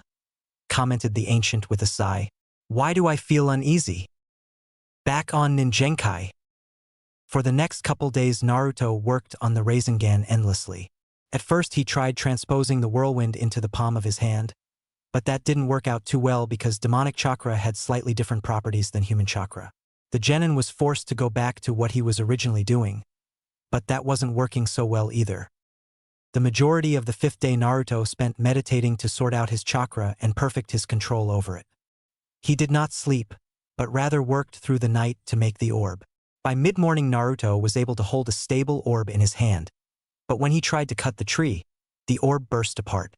After some trial and error and little demonic intervention, Naruto found that as soon as the orb was formed, he would subconsciously stop fueling it with as much chakra. This, of course, forced Naruto to meditate again. He didn't come out of it until late into the night. However, he passed out right afterwards. Shizune had come to check up on him at this time. She saw the havoc Naruto had caused to his training ground, and the boy in question was passed out in the middle of it all. She carefully picked him up and carried him back to the hotel. Back at the hotel, Tsunade checked out Naruto and bandaged up his chakra-burnt hand. She said that he wasn't likely to wake up until the day after tomorrow. The young medic Nin tried to convince Tsunade not to accept Orochimaru's offer, but the old woman simply knocked out her assistant and walked away. The next morning, Naruto woke up quite easily and noticed a knocked-out Shizune on the floor beside the bed. "Hey, wake up!" he shook the young woman. "What day is today?" Shizune replied that it was Monday, but was really surprised that Naruto had woken up even with his injuries. Naruto looked over at his right hand, which Shizune had mentioned, and showed it to her. There were absolutely no burn marks, as if he had never even been burnt. "Quick healing," said Naruto, and Shizune nodded, remembering the Kyuubi. "So, where the hell is the old hag?" asked Naruto. Shizune suddenly ran towards the window, telling Naruto to stay put, but he followed regardless. That's when they saw Jiraiya, looking to have a horrible hangover, if not some sickness. He told them that Tsunade had drugged his sake and that he can barely walk. "And you're the one that always brags about what kind of great ninja you are," insulted Naruto. The genin was going to go on, but caught a certain smell that enraged him. Jiraiya also did not respond, but slightly turned his head in the same direction Naruto was looking. "Shizune, what did you talk with Orochimaru about?" the Toad Sannin demanded. "It's about time you tell us." "I wanted to believe in Tsunade-sama, that's why I couldn't say anything," she replied slowly. "We don't have much time. Follow me and I'll explain on the way." The three shinobi leapt off and Shizune told them exactly what had transpired a week ago. The closer they got, the more Naruto felt the ground rumble in the area of the ruined castle. "Does Tsunade or Orochimaru know any massive Doton jutsus?" finally asked Naruto. "Tsunade does not," answered Jiraiya. "I'm not sure about Orochimaru." "Why?" "Because the closer we get, the more the ground rumbles as if the ground itself is exploding," replied Naruto. "Well, Tsunade does have freakish strength," reasoned Jiraiya. Naruto nodded and continued running. "How did you feel the ground rumbling?" inquired Jiraiya. "It's pretty obvious," said Naruto. "You're just too drunk to notice." "I told you it is poison," scowled Jiraiya. "Whatever you say, Ero Sennin." "I told you not to call me that," yelled Jiraiya. Soon the three-leaf shinobi reached the battlegrounds to find Orochimaru and Tsunade gone, but the ground and nearby walls completely destroyed. "Holy shit," mumbled Naruto. "You weren't kidding about that freakish strength." Shizune looked down at the pig she always carried around. "Tun-tun, which way did she go?" The pig grunted and led them in the direction Tsunade ran. They arrived just in time to stop Kabuto from attacking Tsunade. "Long time no see, Jiraiya," greeted Orochimaru. You haven't changed at all, replied Jiraiya. Those wild eyes of yours. Naruto-kun, said Kabuto. Hello, Kabuto, said Naruto coldly. You traitor. You seem to know who he is, stated Jiraiya. But before Naruto could answer, Tsunade pushed Jiraiya out of the way and attacked Kabuto. The Sound Nin, however, simply slit his wrist right as Tsunade got up to him and had the medic Nin freeze. Kabuto took advantage of the opportunity and punched Tsunade. Shizen caught Tsunade and quickly started wiping off the blood all over Tsunade's body. Naruto glared at Kabuto. Even if you make such a scary face, you are nothing more than an out-of-place genin, taunted Kabuto. You were relying on that monster inside of you, but with the 3 legendary ninjas in front of my eyes, you are worthless. You are a small bug, right? If you try something now, I'll kill you. Naruto simply laughed. Oh, are you saying that you aren't afraid of the monster inside of me? Kabuto didn't reply. You wouldn't get scared if the Kyuubi took over and decided to play with you? He said in a dark tone. Naruto, don't, yelled Jiraiya. But Naruto had already made some Kage Bunshin and ran at Kabuto. The spy easily countered the clones and sent Naruto flying back. The genin was caught by Shizun, who at the same time spit out some darts at Orochimaru. This didn't go unnoticed by Kabuto, who jumped in the way and blocked them with his headband. As soon as Kabuto instructed Orochimaru to undo his left bandage, Jiraiya ordered Shizun to handle Kabuto, while he fought with Orochimaru. Naruto was angry that he was being cut out of the fighting, but restrained his anger and instead decided to wait for an opportunity, which he felt would arrive quite soon. Both Orochimaru and Jiraiya did a kuchiyose, but unlike Orochimaru who summoned a large serpent, Jiraiya got a little kid that asked for treats. Naruto's eye twitched, but he decided not to help the pervert as a little revenge for not letting him fight. Your stupidity still hasn't been cured, yelled the snake man. Then I will attack first. Orochimaru had his serpent dive down and tried to kill all of them at the same time, but they all managed to just away. This angered Naruto. Doton, Yomi Numa, he said and slammed his palms into the ground. Several seconds before Jiraiya did the same thing. The swamp wasn't deep enough to drown the serpent. This forced Naruto to show a little more of this hand, as he did several more hand seals and activated the poisonous aspect of the swamp. Naruto was just as surprised as Orochimaru when the snake fell dead within a minute. Naruto would find out later that the poison he had crafted was an instant killer for snakes.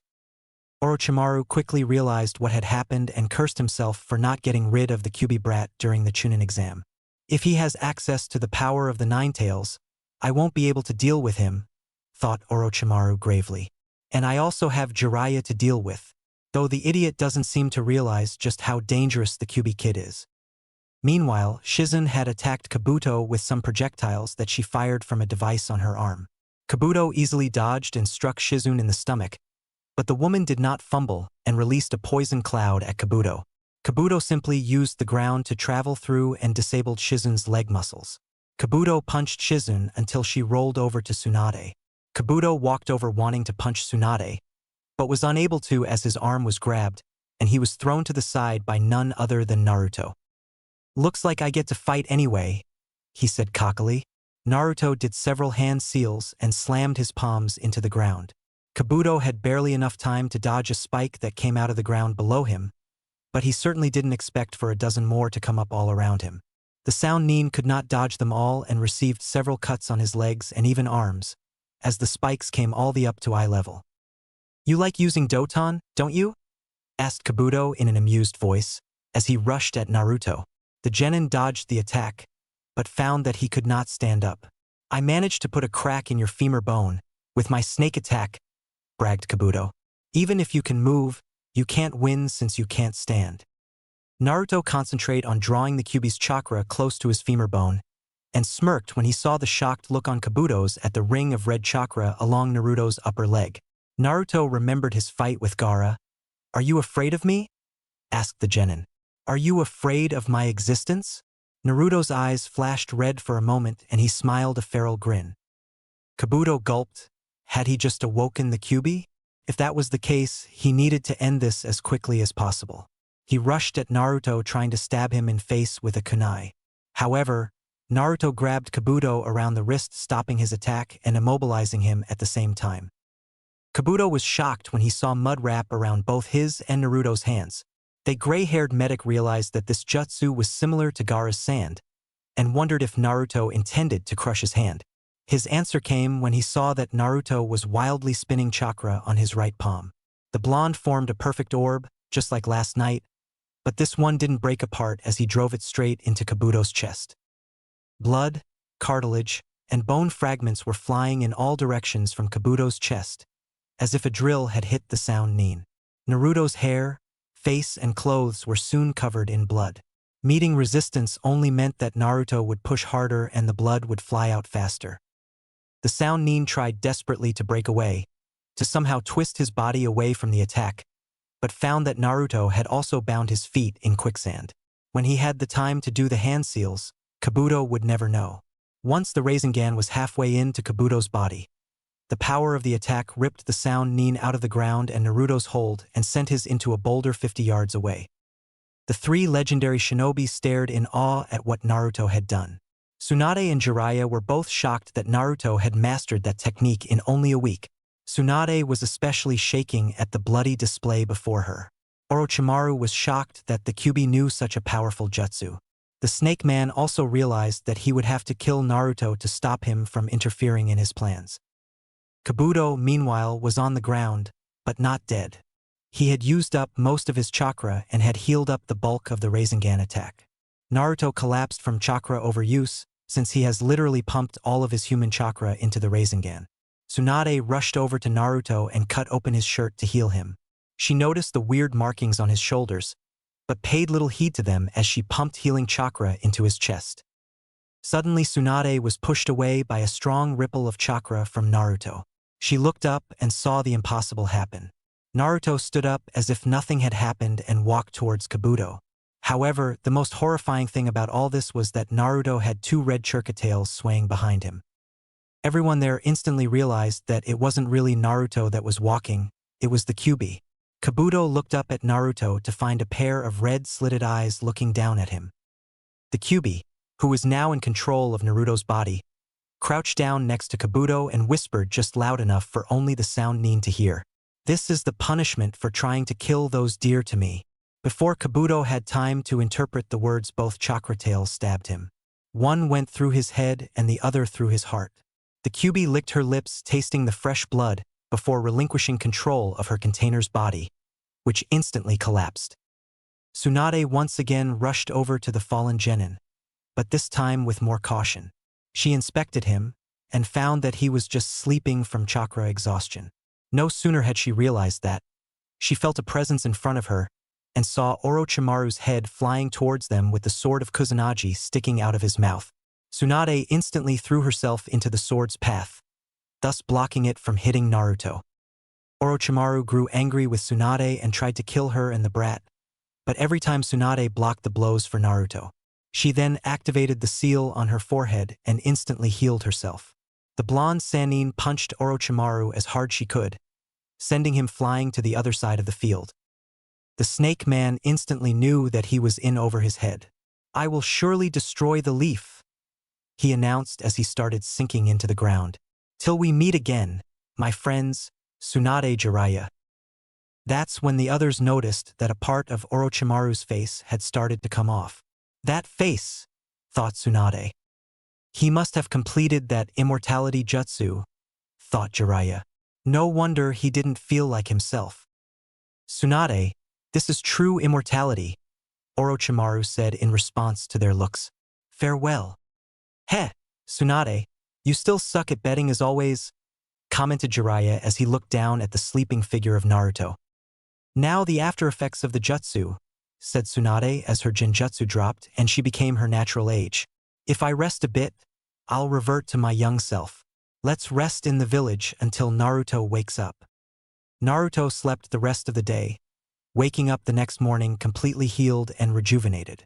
The group went to eat lunch before setting out back to Konoha. "So the old hag is going to be Hokage now?" asked Naruto. "Fitting since she lost the bet." "What are you so irritated about?" asked Jiraiya. "Well, it's just that she's rough," Selfish, loose with money, easily pissed off, stupid, and has no luck to speak of. Naruto listed off the insults. Jiraiya tried to alleviate the situation by switching topics. Hey, Naruto, what are all those markings on your body? He asked and noticed how Naruto flinched. They are just tattoos, half-lied Naruto. How about you tell me the truth? Demanded Tsunade in an authoritative tone. I'll tell you the truth if you don't hide your appearance in genjutsu, slyly countered Naruto. Tsunade frowned. Oh yeah, that's one I forgot. She's a liar. I mean covering herself in genjutsu and misleading people. TSK, TSK, TSK. Let's take this outside brat, yelled Tsunade. Naruto just shrugged and dug back into his food. I see no need to fight with an old Hokage lady. What did you say? Hissed Tsunade as she lifted the kid up by the collar. Let me eat in peace, woman. See what I mean by rough? Tsunade growled, when she noticed Jiraiya holding back a chuckle. And what are you laughing at, pervert? That seemed to shut him up. He's probably enjoying the view you're giving him, commented Naruto, and watched in amusement as Tsunade looked down and then over at Jiraiya, who was sweating profusely. Tsunade then dropped Naruto as she switched her attention to the old pervert. Ah, works like a charm, smiled Naruto.